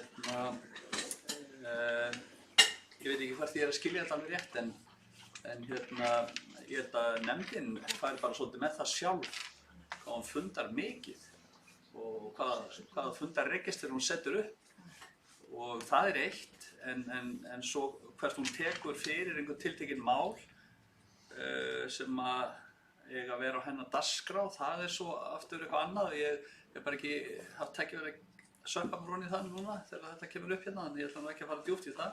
En ég lít svo á að nefndin bara setja sitt fundarregistur upp sjálf og ef að það er einhvern veginn þannig að það sé komið eitthvað fram úr fjárheimildum að þá sé það óska eftir einhverju viðbótar fjármagni í það. Já, ég er bæjarfulltrúar reiðubúnir að atkvæðagreiðslu. Tillagan sem er hér borin upp er frá Viðreisnar í fjölskyldunefnd að fundum Mosfellsbæjar verði fjölgað í 15 árinu. Þeir sem eru hlynntir því eru bara réttur hönd. Það eru 2 fylgjandi því, þeir sem eru á móti. Hún er felld með 7 atkvæðum gegn 2 og 2 sitja hjá. Þá förum við í hérna... Það er margir, eða ekki? Það eru margir. Það eru bara 9. Já, fyrir ekki 5, ætla ég að segja. Það er ekki, þetta er ekki 11 manna bæjarstjórn. 5-2. 5 gegn 2 og 2 sátu hjá. Nú, það sem er næsta dagskránni, það kom úr einni nefnd sem reyndar verður rætt og afgreitt hérna eftir, sem umhverfisnefnd. Þar komu líka tillögur. Hvar í veröldin þetta? Já, afsakið, það var barnasáttmálinn þarna eftir. Barnasáttmálinn kominn. En fyrirgefðu forseti, ég kannski verð bara að biðja um fundarhlé. Svo ég sé ekki að tala hérna. Nei, allt í lagi, þetta Má ég tala bara? bara rétt ábending. En má ég spyrja? Sko, eru umsagnir tillögur umhverfisnefndar eitthvað ekki inn í þessum gögnum? Nei, það varst engin tími til að vinna það. Nei, ok, ég bara því að... Þeim var ekki vísað eitt með neitt, það var bara ósk til bæjarstjórnar. Þannig að það var ekki óskætt því að það eru sendar inn í fyrri umræðu nýja... Formanni nefndarinnar var falið að koma svo framfæri til þess að þetta færi hingað inn og formanni nefndarinnar farið að ræða við oddvita meirihluta flokkana vegna þess að nefndin vildi fá þetta til afgreiðslu núna. En það hefur ekki gerst. En það verður til afgreiðslu? Já, en það er ekki með umsóknum eða... Nei, en það var ekki beðið um það. Nei, ok. En hérna, ásakið ég fór hérna aðeins fram úr mér. Við mættum ræða fulltrúa sérlista í fjölskyldunefnd sem snerist innleiðingu barnasáttmála Sameinuðu þjóðanna. Orðið er laust þessa tillögu. Haraldur, gjörðu svo vel. Nú er okkur vandi á höndum. Vandinn er sá að það er þegar búið að setja þessa tillögu í farveg. Og þá væri náttúrulega réttar samkvæmt málflutningnum hér og annarkvæmt að fella tillöguna eða vísa henni frá. Þar sem að hún er þegar í farvegi og búið að taka ákvörðun um að fara í þetta verkefni. En við vorum nú búin að ákveða það hérna saman, meirihlutin, að leggja það til að vísa þessari tillögu í ákveðin farvegi hjá embættismönnum. Og við erum eiginlega sammála það að halda okkur bara við það, þó að við verðum örugglega skömmi fyrir það, vegna eðli máls. En tillagan er sem svona: lagt er til að tillögunni verði vísað til framkvæmdastjóra fjölskyldusviðs og framkvæmdastjóra fræðslu- og frístundasviðs í tengslu við vinnu við innleiðingu og barnasáttmála Sameinuðu þjóðanna sem bæjarráð hefur þegar samþykkt að ráðist verði í. Já, þetta verður til að smá smöður tillaga. Þannig að við göngum þá til atkvæði þessa tillögu sem að bæjarstjóri Haraldur las upp áðan að þessari tillögu frá sérlista í fjölskyldunefnd, fulltrúa sérlista í fjölskyldunefnd er vísað til framkvæmdastjóra fjölskyldusviðs og framkvæmdastjóra fræðslu- og frístundasviðs. Í tengslu við vinnu við innleiðingu og barnasáttmála Sameinuðu þjóðanna sem bæjarráð hefur þegar samþykkt að ráðist verði í. Er fólk tilbúið í atkvæðagreiðslu? Þeir sem eru hlýtt þessar afgreiðslu berja rétt upp hönd. Einhver á móti. Það er 8 atkvæði og 1 situr hjá. Þá erum við komin að því sem ég nefndi hérna áðan. Það voru hér 3 tillögur frá umhverfisnefnd sem hélt fund í síðustu viku og hérna það var ekki beðið neina umsögn. Þetta hérna, við þurfum að taka afstöðu til þessara tillagna. Fyrsta tillagan var snerist loftgæðamælingar í Mosfellsbæ og ég gef orðið laust þessa tillögu umhverfisnefnd. Haraldur. Þetta eru bara, þannig nú skrólar maður bara niður á umhverfisnefndarfundi. Já, þetta liggur fara út. Já, þetta liggur þannig að við hefum ekki rætt ennþá þessa fundagerð, en hún verður rætt á eftir. Já, nei, það er bara, þú ert bara að taka þetta út úr henni núna og færa upp í fyrsta mál. Ok. Já. Haraldur hefur beðið orðið, gjörðu svo vel, Haraldur. Við ákveðum líka að þurfa verið vanda á höndum með þessa tillögu þar sem að þetta máli er þegar í undirbúningi á umhverfissviði og það stendur til að í fjárhagsáætlun fyrir árið 2021 verði gert ráð fyrir fjármagni í þetta. Við vitum ekki nákvæmlega hvað þetta mun kosta, hvers konar aðferðafræði er rétt að beita. Þetta er bæði í málefnasamningi meirihlutans að koma upp loftgæðastöð í Mosfellsbæ sem og í umhverfisstefnunni.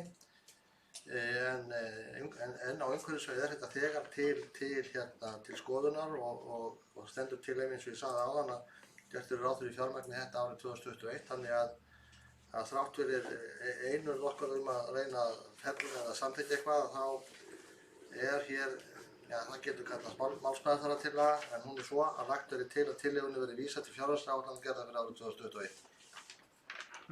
Annars er við Má ég tala þá Gjörðu svo núna? vel. Ræðum tillöguna og greiðum svo atkvæði. Er ég að fara að ræða tillögu þessa tillögu? Já, heyrðu, Umhverfisnefndar. já. Nú er ég reyndar aðeins að hugsa hvort þetta sé málsmeðferðartillaga hjá bæjarstjóra. Hvað segir lögmaður það? Ef ég má aðeins segja frá, sko, að ég sitt þessa fundi og það sem nefndi vildi var að það væri farið, samkvæmt með upplýsingar sem lágu fyrir á fundunum, þá kom fram að það var búið að áætla einhverja litla fjárhæð í undirbúningsvinnu fyrir þetta á næsta ári, 2020, en það sem nefndamenn voru áhersamir var að flýta þessu bæjarstjóri við tala árið 2021 og það var það sem nefndamenn voru áhersamir að flýta, að gera þetta á árinu 2020 og vísa þarna í áður framlagða kostnaðaráætlun sem eða kostnaðarmat sem hafði verið kynnt í nefndinni á fyrri stigum. En þá að tala hverja tillögu fyrir sig eða ekki? Já, nú voru spurning hvernig framhaldið verður þá... Ég vildi bara skýra hvað það var sem að nefndamenn voru að tala um. Það er eiginlega málsmeðferðartillaga, myndi nú líta á það þannig sko. Að bæjarstjóri hafi komið hér með málsmeðferðartillögu að vísa þessu til fjárhagsáætlunar 2021 og gerði einhvern undantekningu annars útskýrði þetta aðeins en ég held að það til við heldum þessu fundarformi að við greiðum þá atkvæði þessa tillögu sem að bæjarstjóri las upp áðan. Viljið þið heyra hann aftur? Já. Já, það er sem sagt þessi tillaga sem kemur úr umhverfisnefnd og snerti vissulega fjárhagsáætlunina sem við erum að ræða í kvöld. Hún er svona. Umhverfissvið hefur unnið að undirbúningi þess að hefja reglubundnar loftgæðamælingar í Mosfellsbæ enda er það mál bæði í málefnasamningi meirihlutans sem og í umhverfisstefnu bæjarins. Gert hefur verið ráð fyrir því að fjárveiting til þessa verkefnis komi til á árinu 2021 á loknum undirbúningi verkefnisins. Því er lagt til að tillögunni verði vísað til fjárhagsáætlunargerðar fyrir árið 2021. Þetta er tillaga sem að Haraldur kom inn á áðan, þannig að við greiðum þá atkvæði það, hvort að, já. Að vísa þessu til í fjárhagsáætlun 2021. Já. Þeir sem eru hlynnt því þessari tillögu sem ég lagt hér upp áðan eru bennir réttu bönd. Þeir sem eru á móti eru bennir réttu bönd. Það er 5 hlynntir, 1 á móti og 3 sitja hjá. En það voru fleiri mál, 2 önnur sem voru rædd á þessu fundi umhverfisnefndar síðustu viku. Það var tillaga rafrænt eftirlitskerfi með viðhaldi leikvalla. Ég gef orðið laust á Ég kannski, að því ég Já, gjörðu svo vel. ég segi hvað þetta er. Gjörðu svo vel annað fyrir Já, takk fyrir.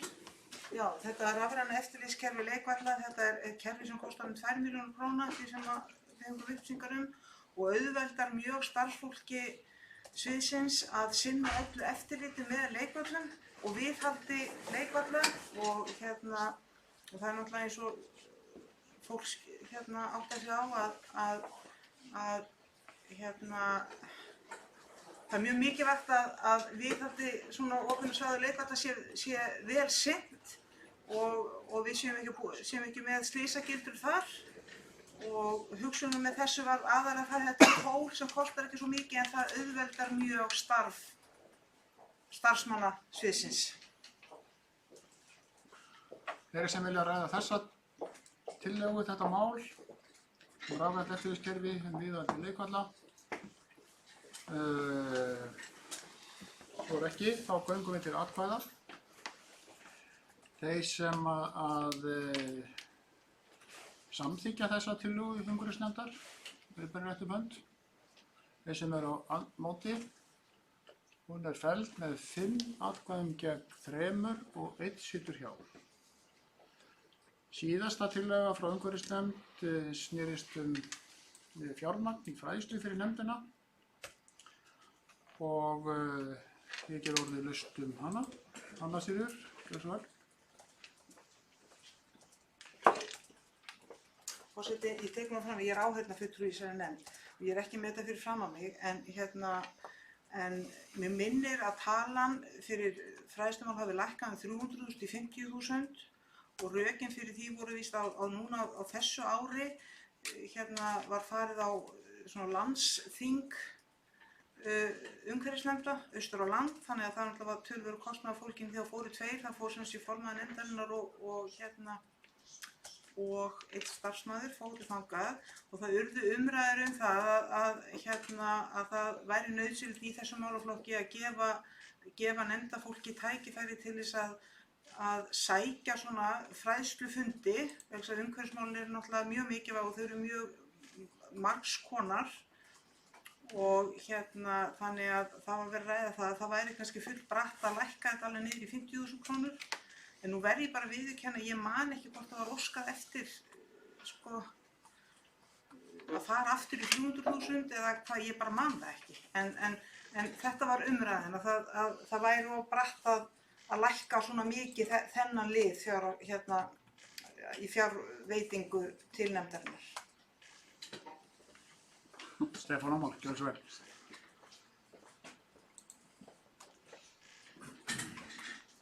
Forseti, ágætu bæjarfulltrúar og gestir. Ég verð nú bara að viðurkenna það, ég skil ekki upp niður í þessari fundagerðu. En ákvað að sitja nú hjá við fyrsta liðinn. Þetta er afar illa bókað og ég bara einhvern veginn skildi ekki, sko. Þannig ég satt nú hjá við fyrstu atkvæðagreiðsluna. Ég ákvað svo að styðja þetta með þetta rafræna eftirlit. Ég veit ekkert út á hvað það gengur. Það er líklega einhver hugbúnaður eitthvað mjög snjallt. App eða eitthvað er nokkuð að marka það sem þeir sem að sjálfsagt er bara hið besta mál, sko. En og svo kemur eitthvað fræðslumál sem að bara ég skil ekkert í heldur og ég veit eiginlega ekkert hvað ég geri því, en þið fylgist með mér. Spennandi að heyra sig. Óskar, gjörðu svo vel.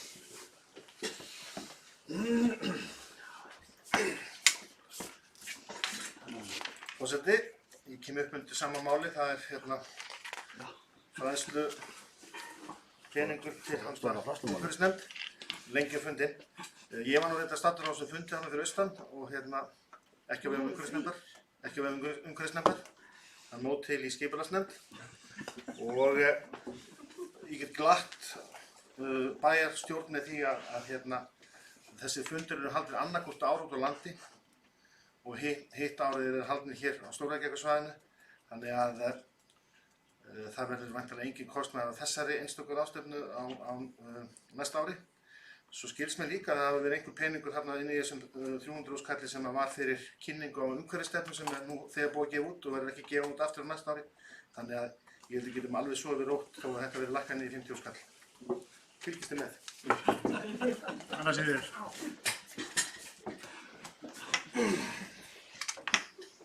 Já, þeir eru brattir strákarnir að tjá sig hlut sem þeir samt viðurkenna vita ekkert Ég veit allt eða annar þeirra. Ég bara gerði ráð fyrir að formennskan í nefndinni er náttúrulega á hendi fulltrúa Vinstri grænna og ég verð bara að segja að ég hélt að formaðurinn hefði skýrt þetta allt saman út fyrir oddvitum meirhlutans og þannig að ég er frekar óundirbúin sem áheyrnarfulltrúi í nefndinni og kem hingað inn. Þannig ég hef kannski ekki skýrt þetta nægilega vel og þá bara biðst ég í beinni útsendingu fólki í umhverfisnefnd afsökunar á því að hafa ekki tekist það. En þó man ég það eitt í viðbót núna og það var verið að tala um að það var eitthvað verið að ámálga það að þeir hefði haldin einhver fundur hér á þessu ári en ég get ekki sagt ykkur nákvæmlega hvaða fundur það var en eitthvað sem tengist þessu. Fleiri sem við ræða þetta mál? Þorvaldur. Bara östur sko, ef umhverfisnefnd telur sig þurfa einhverja 100 ára skalla til að gera eitthvað, þá er þeir peningar alveg örugglega til undir fjárhagsáætlun umhverfisins. Þannig að ég tel enga ástæðu til þess að vera að breyta fjárhagsáætlun út af fundi sem búin að leggja niður en ég kynning og stefnu sem búin að kynna. Nú göngum þá til atkvæða, þess sem að styðja það tillögu umhverfisnefndar aukið fjármagn til fræðslu. Starfsemi. Ég ætla bara að standa við eins og fólki í þessari nefnd. Já, hérna eru byrjað eftir bönd. Þeir sem eru andvíð því. Það Þetta er hérna 5-1 og 5-1 og 3. Ég sé svolítið ástandin í þessari bókunum á En ég er búin að tala tvisvar, ég má ekki koma aftur.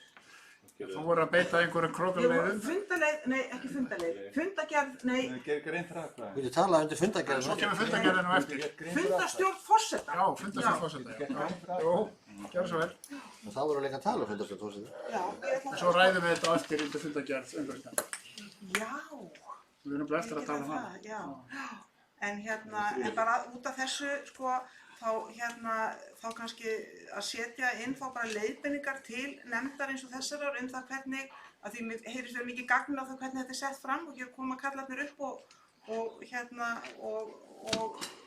tala um þessu upp og leggja niður einhverja fundi og fyrst við tala með svona dálítið á léttugan hátt þetta, að það held ég þurfi kannski bara að koma forseti kannski gangi fyrir því sem forseti bæjarstjórnar að það sé kannski farið í svona með nefndunum hvernig þær eiga að leggja fram svona tillögur, sko, þannig að allir skiljið á fundi bæjarstjórnar þegar þetta er tekið fyrir.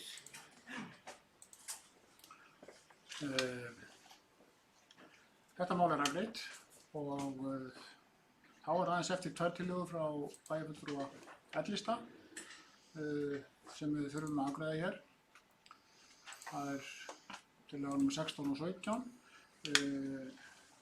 Bæjarfulltrúi Stefán var nú búinn að gera grein fyrir þessu. Þú ert með þetta hérna. Hérna leik.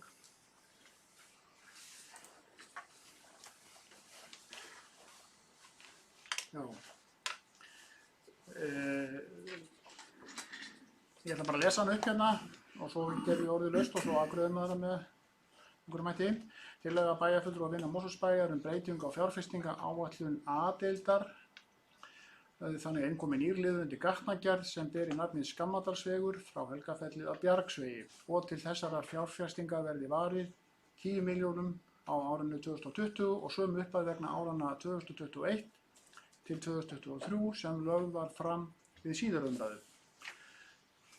Ég gef orðalaust þetta mál. Stefán Ómar, þú ert einhver líka svo vel.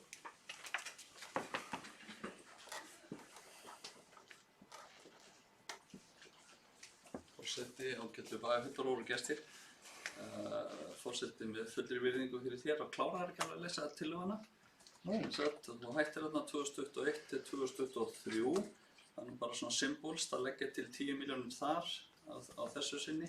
Fjárfestinga áætlun A-hluta hækki þar nú 1658 milljónum í 668 milljónum. Útgjöldunum verði mætt með lækkun og handbæru fé. Ég var síðan búinn að lesa greinargerðina hérna upp áðan og ætla ekki að þreyta fundinn með henni aftur.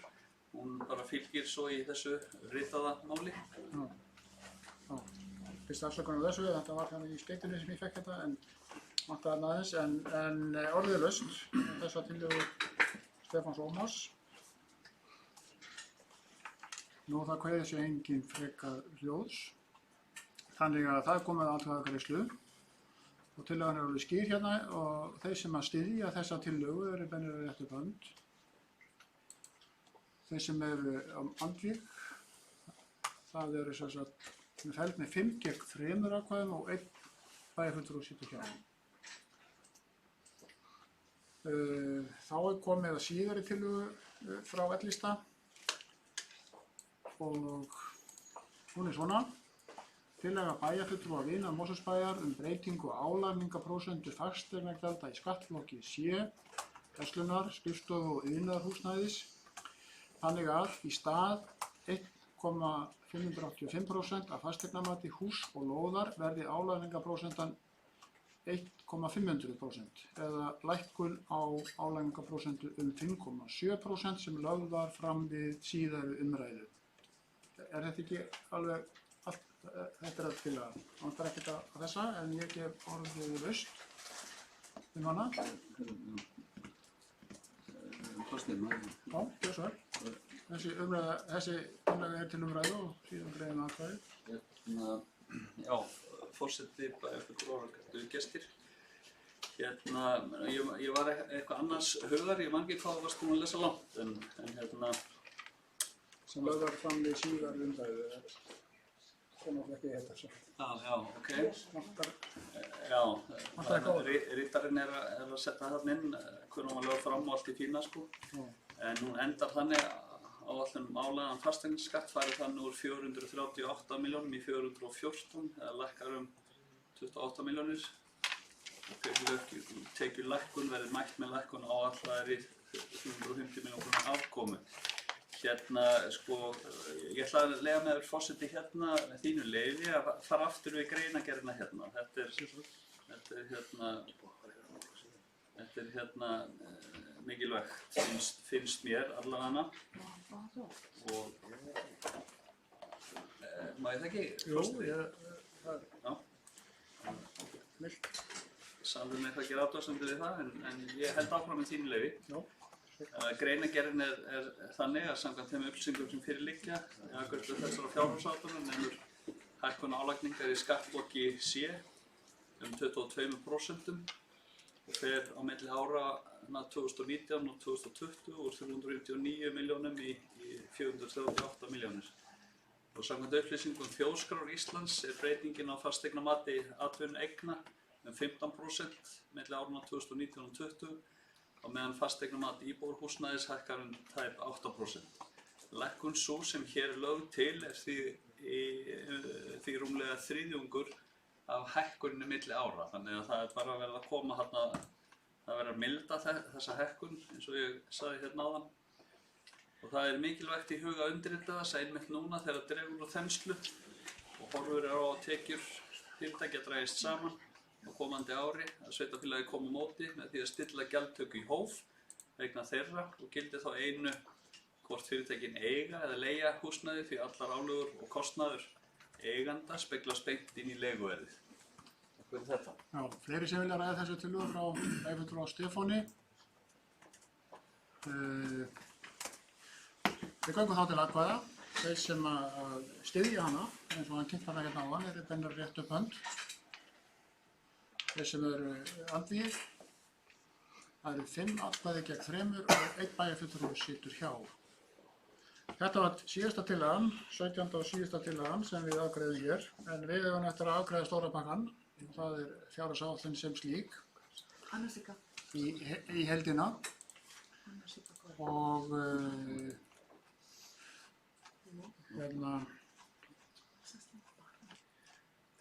já, er það nokkuð að næði bara að bera hann upp þá, þegar búið að tala alveg hér og þannig að ég ber þá upp fjárhagsáætlun Mosfellsbæjar fyrir árin 2020 til 2023 með öllum þeim breytingum sem hafa verið samþykktar hér síðustu metrunum. Og eins og hún lítur út hér og nú, ég ber hana eftir atkvæða, þeir sem að samþykkja hana eru beinar rétt upp hönd. Þeir sem greiða atkvæða á móti fjárhagsáætluninni. Þetta er 5 atkvæði fylgjandi, 1 atkvæði mótatkvæði og 3 sitja hjá. Síðan, þú ert að biðja orðið til að gera grein fyrir atkvæðinu. Þetta kom bókun. Bókun, já. Bókun, já. Gjörðu svo vel. Það er náttúrulega hefð og með bókanir. Þannig að það er svona síðasta vessið í þessari afgreiðslu núna. Ef að bæjarfulltrúar vilja koma með bókanir fjárhagsáætlun í heild, þá er runnið það skeið og Rúnar Bragi gjör svo vel. Forseti, bæjarfulltrúar og gestir, starfsmenn og gestir. Ég ætla að fá að lesa upp bókun frá FAF og D-lista undir þessum lið fjárhagsáætlun 2020. Fjárhagsáætlun fyrir árið 2020 gerir ráð fyrir að rekstrarafgangur verði 350 milljónir króna. Fyrirhugað er að framkvæma fyrir 2.970 milljónir króna sem að mestu rennur til skóla, gatna og veitumannvirkja. Þetta eru mestu framkvæmdir sem sveitarfélagið hefur nokkru sinni ráðast í. Áætlunin gerir ráð fyrir að framlegð verði 10,6% og að veltufé frá rekstri verði jákvætt 1.277 milljónir króna, eða tæplega 10%. og skuldaviðmið samkvæmt sveitarstjórnarlögum verði 79%. Áætlun gerir ráð fyrir hóflegri hækkun gjaldskráa til samræmis við stefnumörkun lífskjarasamninganna en leikskólagjöld lækki 5% auk þess sem álagningarprósentur fasteignagjalda lækka. Framtíðarsýn okkar sú að Mosfellsbær sé fjölskylduvænt, heilsueflandi og framsækið bæjarfélag sem setur umhverfið í öndvegi og hefur þarfir og velferð íbúa að leiðarljósi. Fjárhagsáætlun ársins 2020 endurspeglar áherslur sem eru mikilvægur liður í að raungera þessa framtíðarsýn enda traustur rekstur lykill þess að vöxtur sveitarfélagsins sé efnahagslega, félagslega og umhverfislega sjálfbær. Nú þegar hagkerfið kólnar gott að rekstur síðustu ára hafi einkennst af ráðdeild og fyrirhyggju, enda veitir það okkur borð fyrir báru. Þjónusta við íbúa og viðskiptavini eflist stig af stigi, Helgafellsskóli í byggingu og fjölnota íþróttahús tekið í notkun. Allt þetta gert til að mæta þörfum íbúa núna og til framtíðar. Byggja upp gott samfélag og auka lífsgæði og velferð íbúa. Meðal áhersla í fjárhagsáætlun 2020 að afgangur sé á rekstri bæjarins og að veltufé frá rekstri verði jákvætt 10% af tekjum, álagningarhlutföll fasteignagjalda íbúðarhúsnæðis lækki, gjaldskrár breytast í samræmi við stefnumörkun lífskjarasamninga og hækka ekki að raungildi og að leikskólagjöld lækka 5%, fasteignagjöld á atvinnurekstur lækki, auknum fjármunum verði varið til fræðslumála með áherslu á eflingu stoðþjónustu í skólum, fjölga verði í stöðugildum í listaskólunum til að sinna kennslu út í grunnskólunum, þjónustu við 12 til 18 manna börn aukin og ungbarnaplássum fjölgað 25. Við viljum þakka öllu okkar flotta starfsfólki fyrir einurð og fagmennsku við undirbúning fjárhagsáætlunar árið 2020. Þessi hópur, starfsfólk Mosfellsbæjar, leysir verkefni sín á grunni virðingar, jákvæðni, framsækni og umhyggju fyrir þeim verkefnum sem fyrir þeir falin. Kærar þakkir. Þetta var bókun frá D-lista og það eru fleiri bókanir hér, uppsýningu. Hérna Valdimar, næstur. Valdimar. Það ágæta bæjarstjórn, gestir. Ég vil ítreka þakkir til starfsfólks Mosfellsbæjar við vinnslu fjárhagsáætlunar. Ég ætla að lesa upp bókun Viðreisnar. Í því góðæri sem ríkti fyrir undanfarin ár voru það vonbrigði að skuldir lækkuðu ekki meira en raun var á. Nú eru skuldir 110% af tekjum og gerir það Mosfellsbæ erfiðara vik að takast á við kólnun hagkerfisins sem nú blasir. Ýmislegt jákvætt þó í þessari fjárhagsáætlun, þannig styður Viðreisn fjölgun plássa fyrir ungbörn á leikskólum Mosfellsbæjar og lækkun á leikskólagjöldum. Einnig fögnum við stuðningi við tillögu Viðreisnar frístundaávísun fyrir 5 ára börnum Mosfellsbæjar. Einnig eru fjárfestingar meiri en áður sem við teljum rétt með núverandi efnahagsástand. Já. Vil ég rækka skuldir? Anna Sigríður, þú varst búin að biðja við.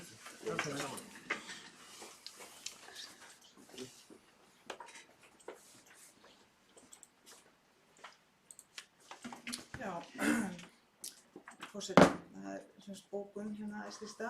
Í fjárhagsáætlun ársins 2020 sem afgreidd nú úr bæjarstjórn eftir seinni umræðu eru ýmis verkefni og framkvæmdir að finna sem eru til hagsbóta fyrir íbúum Mosfellsbæjar eins og eðlilegt og eindrægni ríkir innan bæjarstjórnar. Samfylkingin lagði fram nokkrar tillögur við fyrri umræðu sem því miður fengu ekki framgang. Sérstaklega telur undirrituð þá ráðstöfun meirihlutans að fela starfsmann og bæjarskrifstofu að vinna umsagnir tillögum umboðsmann íbúa og framfylgni lýðræðisstefnu bæjarins sérkennileg ráðstöfun. Bæði þessi mál eru hápólitísk í eðli sínu og ekki við hæfi að pólitíski fulltrúar skýli sér að baki starfsfólki stjórnsýslunnar í staðis að taka pólitíska ákvörðun að styðja tillögurnar eða hafna þeim. Samfylkingin ítrekar þá afstöðu sem fulltrúar hennar hafa talað fyrir árum saman í bæjarstjórn Mosfellsbæjar að breytt verði vinnubrögðum við undirbúning fjárhagsáætlana, fagnefndir komi fyrr að málum og skipulagðri hátt. Í fagnefndum ætti að ræða þann ramma sem bæjar á 70 fagsviðum eftir tillögugerð forstöðumanna og framkvæmdastjóra og umræður þær. Fagnefndirnar ætti að leggja markvisst niður fyrir sér hvað þær leggja til að nýta sitt svigrúm í og gera það tillögu til bæjarráðs ásamt því að leggja fram rökstudda tillögur nýtt fjármagn ef svo ber undir.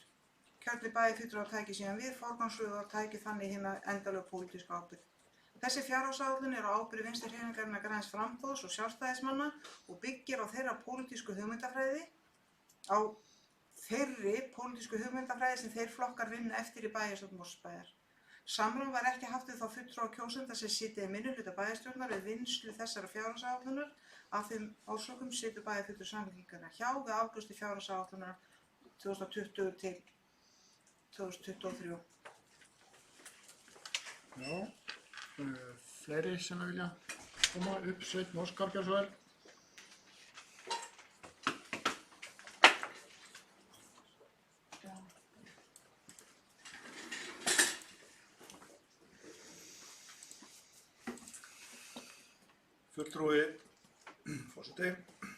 Fulltrúi Miðflokksins telur að fasteignagjöld og önnur gjöld á atvinnuhúsnæði þrátt fyrir lækkun álagningarprósentu hækki úr hófi.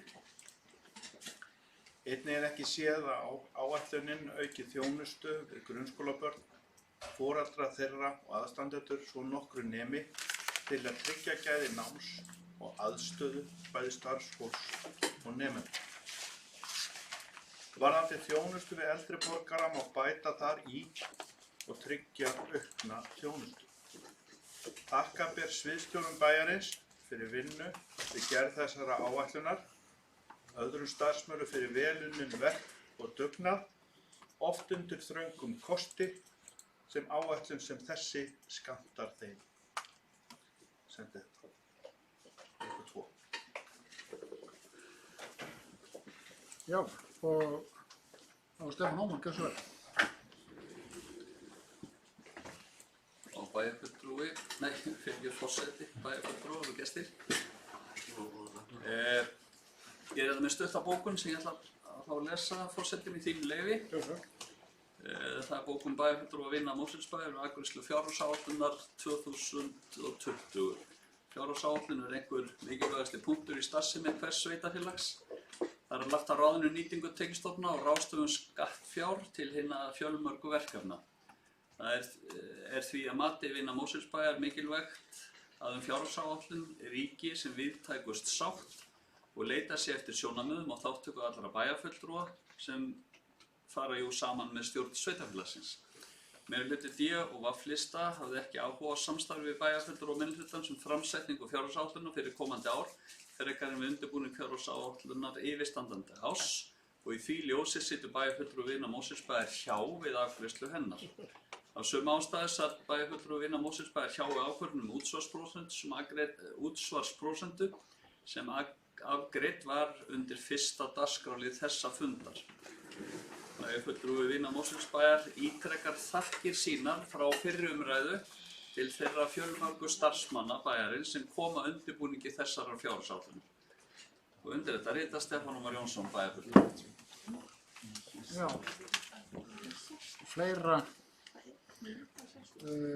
fleiri hafa ekki kvað sér hljóðs. Bókan eru konar frá öllum flokknum og búið að senda þetta ritara fundarins, gerir ég ráð fyrir. Þá er umræðum lokið þennan lið sem var númer 2 á dagskránni. Er fólk tilbúið að halda áfram? Strax? Klára þetta. Þá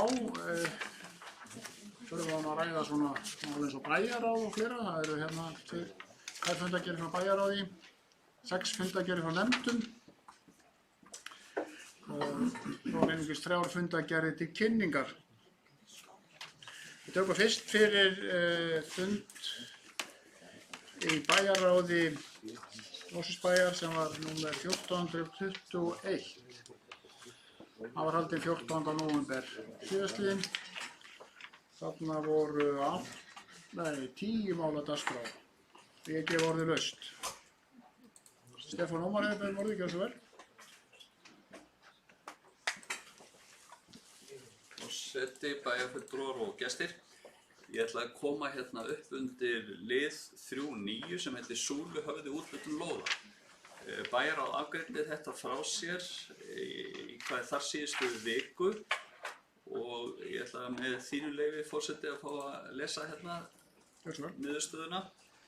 Það á samþykki með 3 atkvæðum útgjöld af 15 lóðum í samræmi við framlagt mat og tilboðum og svo framvegis. Það sem lóðarúthlutun sem hafði farið fram. Það á samþykki með 3 atkvæðum að heimila framkvæmdir við breyting á gólfvelli GM sem lagðar eru til í fyrirliggjandi minnisblaði. Þá samþykkt með 3 atkvæðum að fela forstöðumanni þjónustu og samskiptadeildar að auglýsa þær 4 lóðir sem eftir eru við Súluhöfða lausar til umsóknar með sama hætti og þær fyrri 15 voru auglýstar. Ég fór aðeins bara, ég var að glugga í þessa pappíra og ef einhver veit betur og getur þá leiðrétt að þá ég að velta fyrir mér framkvæmda tímanum. Það verið að leggja þetta til heimila framkvæmdur á golfvellinum sem ég gerir ráð fyrir að sé vegna þess að við eigum þetta land og eitthvað svoleiðis. En hvað með hver ber kostnað af því og hvenær fer þetta fram? Kom það fram í gögnunum? Ég að velta fyrir mig bara þá sem að sækja þessar 4 lóðir sem eftir eru að það liggi fyrir. Það getur vel verið að gera það en ég bara skautaði hrætt yfir þetta. Já, Haraldur, svar? Svara þessu já, ég held að hafa komið kannski ekki nægilega skýrt fram en þó fram í greinargerð Edvins Róland Rögnvaldssonar sem var lagt fram fyrir bæjarráðið breytingar á gólfvellinum. Það snýr að færslu á teig á Fjórðubraut og gerðist nýrra flatar á þeirri braut og síðan færslu teigs á Sjöttubraut. Það er gert ráð fyrir að þessar framkvæmdir fari fram næsta sumar. Kostnaðar áætlun þessa golfvallarhönnuðar á bilinu 67 milljónir og að það sé bærinn sem greiðir fyrir þær framkvæmdir. Þeirri sem vilja ræða 9. mál. Svo ekki þá umræðum það mál lokið en fundargerðin til umræðu að öðru leyti. Bæjarráð nr. 1421. Það kveður sig engin frekar hluns, þannig að svo með orðið. Óskar eftir að sérstaklega greitt atkvæðum 310. 310, já. Eitthvað sem að vill ræða, eitthvert mál þarna. Þannig að 9. mál. Svo virðist ekki vera, þá göngum við til atkvæða. Það hefur óskað eftir því að greiða sérstaklega atkvæði 10. mál sem heitir uppbygging íþróttamiðstöðvar og æfingasvæðis í Hlíðarflöt í Mosfellsbæ. Þeir sem samþykkir niðurstöðu bæjarráðs sem kemur fram í gögnum eru beinir að rétt upp hönd. Það eru 6 atkvæði, 6 hendur á lofti. Þeir sem eru móti, það eru 6 og 3 sitja hjá. Þá greiðum við atkvæði fundargerðina öðru leyti, það er að segja öll hin málin 9. Og þeir sem samþykkja þessa fundargerð eins og einhvert mál byrja með sér í bæri rétt upp hönd, hún er samþykkt með 9 atkvæði. Nú þá leið vika og þá var aftur fundur í bæjarráði, snemma morguns, 21. nóvember. Þar voru 10 mál á dagskrá líka. Ég gef orðið laust með þessa fundargerð. Stefán Ómar hefði beðið orðið, gjörðu Stefán. Forseti, bæjarfulltrúar og ágætu gestir. Ég finn nú að vera þreytandi, ég er alltaf komið upp og tefja fundinn. En það var, skal ég segja þér, mál 4-2. Það var rétt til getið. Ég ætla ekki að vera langorður þetta, en ég hef áhyggjur af þessu frumvarpi sem þarna kom fram. Sérstaklega bara einni grein í þessu frumvarpi og ég var nú búinn að ræða þetta innan hús við meðal annars bæjarstjóra og bæjarlögmann og veit að það er í farvegi hérna innan hús. En ég held að sé mjög mikilvægt að við hjá sveitarfélögunum bregðustum við þeirri grein og í örstuttu máli þá gengur hún út á það að þetta er sem sagt frumvarp til laga nýja húsnæðis- og mannvirkjastofnun sem ég held að sé bara hið ágætasta mál eins og ég best held og veit. En það sem sagt setur hann með pínu út af 15. greininni sem að efnislega fjallar það að byggingafulltrúa embætti sveitarfélaganna eiga að reka sín byggingamál og gefa sín byggingaleyfi út inn í mannvirkjagátt húsnæðis og mannvirkjastofnunar, þessara nýju stofnunar. Þetta einhver algjör bara stefnubreyting sem ég hef bara áhyggjur af vegna þess að sveitarfélögin fara með sinn sjálfstjórnarrétt og eru sjálfstæð það hvernig þau inna sína stjórnsýsluhendi og það eru margir meinbugir við þetta sem að ég ætla ekki að þreyta þennan fund á að fara nánar í. Ég vildi bara svona rétt vekja athygli á þessu þannig að ég geti sagt við sjálfa mig og verið sáttur við sjálfa mig tíma seinna hvernig sem þetta nú fer að ég hafi vakið athygli á þessari 15. grein og áhyggjum mínum af því. Ég vona að þetta fara allt saman vel. Já, fleiri sem vilja ræða þetta mál sem Stefán var að ræða. Frumvarp til laga húsnæðis- og mannvirkjastofnun. Svo ekki þá umræðum lokið við það mál. Áður laust að öðru leyti þessa fundargerð frá 21. nóvember. Það beðið sig engin hljóðsfrekkar. Þá umræðum lokið við göngum til atkvæði. Þeir sem staðfesta þessa fundargerð eru bennir eftir hönd. Þannig ég hendur á lofti. Þá ferum við í fjölskyldunefndina. Þar var aðeins eitt mál á dagskrá, fundur númer 288. Það fjárhagsáætlun Mosfellsbæjar sem við erum að samþykkja áðan. Orðið á laust. Valdimar. Gjörðu svo vel. Takk. Nú tapaði sambandi.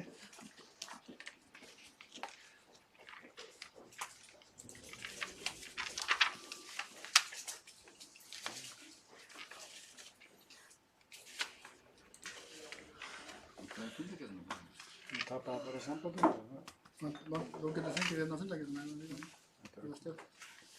Allt útrætt? Í þessari fundargerð eða? Nei.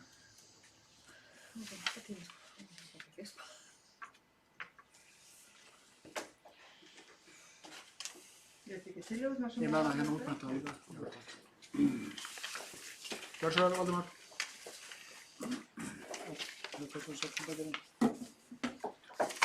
Afsakið þetta. Það er nú ekki verið að lengja fundinn vísvitandi. Orðið svolítið langur. En sko, ég ætla að gera að umtalsefni, það er að segja fjölskyldunefnd. Við höfum nú rætt þetta aðeins áður. Það er 14 funda í fjölskyldunefndinni. Fjölskyldunefndin hún fundar að jafna aðeins einu sinni í mánuði og það eru 2 klukkustundir. Verkefnin nefndarinnar samkvæmt lögum og samþykktum nóttar eru mjög umfangsmiklar. Nefndin ber ábyrgð á félagsþjónustu, barnavernd, málefnum aldraðra, málefni fatlaðra. Þetta eru allt lögbundin hlutverk sem að nefndin hefur ekki getað sinnt með fullnægjandi hætti að mati nefndarmanna með þessum fundarfjölda og því er nauðsynlegt að fjölga fundum bara til þess að nefndin geti bara staðið við það sem að henni er ætlað samkvæmt lögum. Og ég held að það sé ætti að vera bara sjálfsagt mál að fjölga fundum í fjölskyldunefndum og við höfum áður bara verið að vekja athygli á bara almennt því starfi sem fer inn í nefndum og viljum styrkja það. Við viljum styrkja nefndirnar. Við viljum að þær fái meira umboð til þess að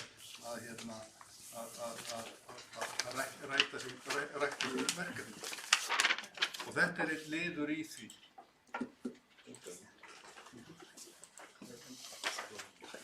Já. Þetta fundur 12. nóvember í fjölskyldunefnd. Einhverju fleiri sem vilja á harðunarbandi orðu? Gjörðu svo vel, Haraldur. Bara örstuð forseti, sko, við vorum svo sem búin að ræða þetta í tengdu fjárhagsáætlun. Það kemur fram í umsögn framkvæmdastjóra fjölskyldunefndar þessu tillögu að það sé sjálfur sér ekki neinir meinbugir á því að hafa fundi fleiri í fjölskyldunefnd en þörf er á. Ég veit að sé bara á mat nefndarinnar hverju sinni hvort að það þurfi að halda fleiri fundi. En bara í ljósi umræðina hér áðan um pólitíska afstöðu til einstakra tillagna þá ákvaðum við nú að fella tillögur en það samt sem það er alveg svigrúm innan fjárhagsáætlunar nefndarinnar og sviðsins til þess að halda fleiri fundi í nefndinni ef að nefndin vill það í samráði við sinn framkvæmdastjóra. Hvað er laust þessa fundargerð? Rúnar Bragi, gjörðu vel. Forseti, fulltrúar, allt það sem hann sagði alltaf ég segi líka, en ef að það varðandi fjölskyldunefnd, ef að þess ber undir að það þurfi fleiri fundi vegna einstakra mála, þá, eins og Haraldur Bæjarstjóri sagði, þá eru heimildir fyrir því og þá verður það gert ef að þess þurfa þykir. Orðið laust fjölskyldunefnd, fundargerð. Greiðir sig engin hljóms að göngu til atkvæða, ágætu bæjarfulltrúar. Þeir sem staðfesta þessa fundargerð, þeir eru bara rétt upp hönd. Það annars Hildur. Og ég fann það snögg. Það 9 atkvæði. Þá förum við í fræðslunefnd, þar var fundur 20. nóvember. Þar voru 3 mál á dagskrá. Og við laust.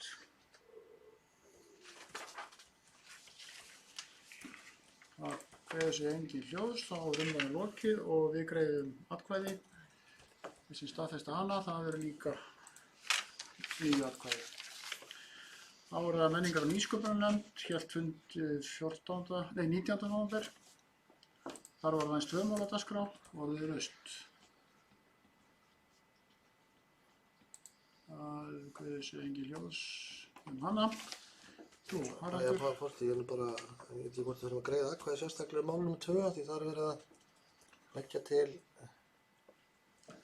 Já, en er það ekki fólkið í því að við staðfestu fundargerð? Það getur verið, ég er bara að vekja allir að við höfum stundum greitt atkvæði sérstaklega þegar við verið að bara þið metið það bara. Það sé maður. Það sem bæjarstjóri var að nefna var þetta með umsóknirnar fyrir þróunar og nýsköpunarviðurkennd Mosfellsbæjar. Er það ekki bara forræði nefndarinnar að gera það? Jú, það komið Þurfum við eitthvað sérstaklega? Já, það er það sem að bæjarstjóri að tala um að hvort það sé samþykkt sérstaklega því þetta Ég er að spyrja þurfum við það þess að þetta er algjörlega forræði nefndarinnar að þurfum fjárveitingu til þess að gera þetta og ákveða hvernig á að gera þetta. Lagt er til við bæjarstjórn, það er orðalagið. Já. Samþykkja sérstaklega. Þú gerir það líka í minnisblaði, sko.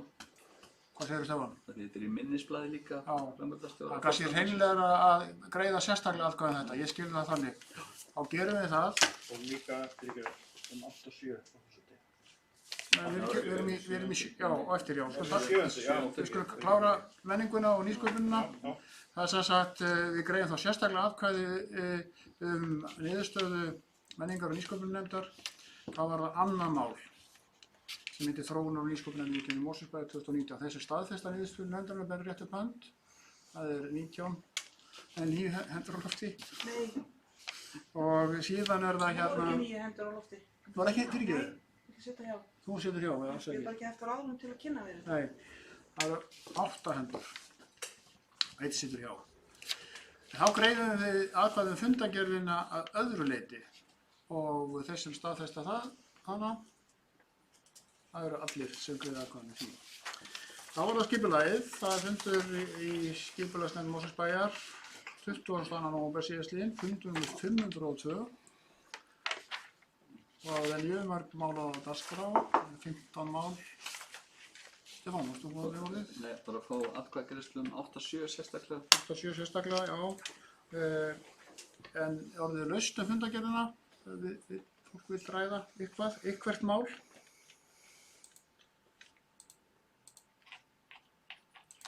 Svo er ekki, þá er umræðan lokið. Það er óskað eftir atkvæðagreiðslu sérstaklega mál nr. 8-7 sem heitir hér í fundarboði og fundargerð Fossatunga 8-12, breyting á deiliskipulagi. Þeir sem að staðfesta niðurstöðu nefndarinnar eru benna rétt upp hönd. Með býtu hvað nú? Hvað er að gera? Fossatunga. Fossatungan. Þeir sem að eru... Já, þetta er sem sagt verið beðið atkvæðagreiðslu sérstaklega Fossatungu 8-12, 7. mál. Við erum að gera það. og þessi staðfesta, svo endur tökum atkvæðagreiðsluna, þessi staðfesta þessa niðurstöðu, það eru 7 atkvæði með en einhverju móti, 2 sitja hjá. En umræðum er lokið fundargerðina og þá greiðum við atkvæði fundargerðina öðru leyti og þessi staðfesta öll hin málin, það er samþykkt með 9 atkvæðum. Þá var umhverfisnefnd, þar voru 2 mál. Það var hráeflun og refa og minkaveiðar og við laust. Þú veit að ég kom að ræða þetta aftur. Já, það er málfrelsi. Það er nú eiginlega afgreiðt úr þessi fyrsti liður. Ég er ræða hans aftur, nei. En hérna, Þinn var frestað, sko. Já, refa og minkaveiðar, já. Já, við erum náttúrulega búin að taka afstöðu til þessara tillagna og þeirra verður ekki breytt. Ég lít svo á að þessi liður sem bara afgreitur. Já, raun og veru, það má segja það. Þannig að... Það er til að ræða refa minkaveiðar. Já, ég er bara að hugsa sem sagt að hérna, ef við greiðum atkvæði þá verður það staðfesta niðurstöðu nefndarinnar, er það ekki, sem við erum búin að taka afstöðu til í fjárhagsliðum. Bara bóka fyrstilegurinn sem lagður fram en það er búið afgreiðan við fjárhagsáætlun. Já, það er kannski réttast. Það eru menn með á nótunum að við erum búin að... Já, sem sagt að við erum búin að taka afstöðu hér fyrir í kvöld tillögur hérna umhverfisnefndar. Þannig að ég held að ég taki þeirri ábendingum að hann sé lagður fram, það er búið að ræða það í þaula og greiðum ekki atkvæði um það núna. En það er spurning með refa og minkaveiðarnar, hvort að við hérna staðfestum. Tíu að fresta. Tíu að fresta fyrir ekki. Tíu að fresta. Já. Staðfesta frestun. Þá þurfum við ekkert að rétta upp. Það talum það í hálftíma. Það var staðfesta fundargerð, var það ekki? Svona eitt sinni. Við erum samt ekki að staðfesta fundargerð það fyrir fólksins vegna. Það er með að staðfesta fundargerðina. Það er ekki, ég vanda það. Við skulum ekki þá gera það, já, staðfesta fundargerðina. Við erum náttúrulega búin að leggja helmingi yfir á. Það var staðfesta var frestað, það var... Gerum það bara, svo við lendum ekki að guða. Staðfesta. Jæja. Ég sit hjá. Það situr hjá. Jæja. Þetta er skemmtileg þjófur. 10. mál, það er fundargerðin sem við samþykktum hér inn, það er síðasta fundargerðin. Fundur sem var haldið núna bara í fyrradag, tókum hann inn þessa fundargerð inn með afbrigðum. Orðið er laust.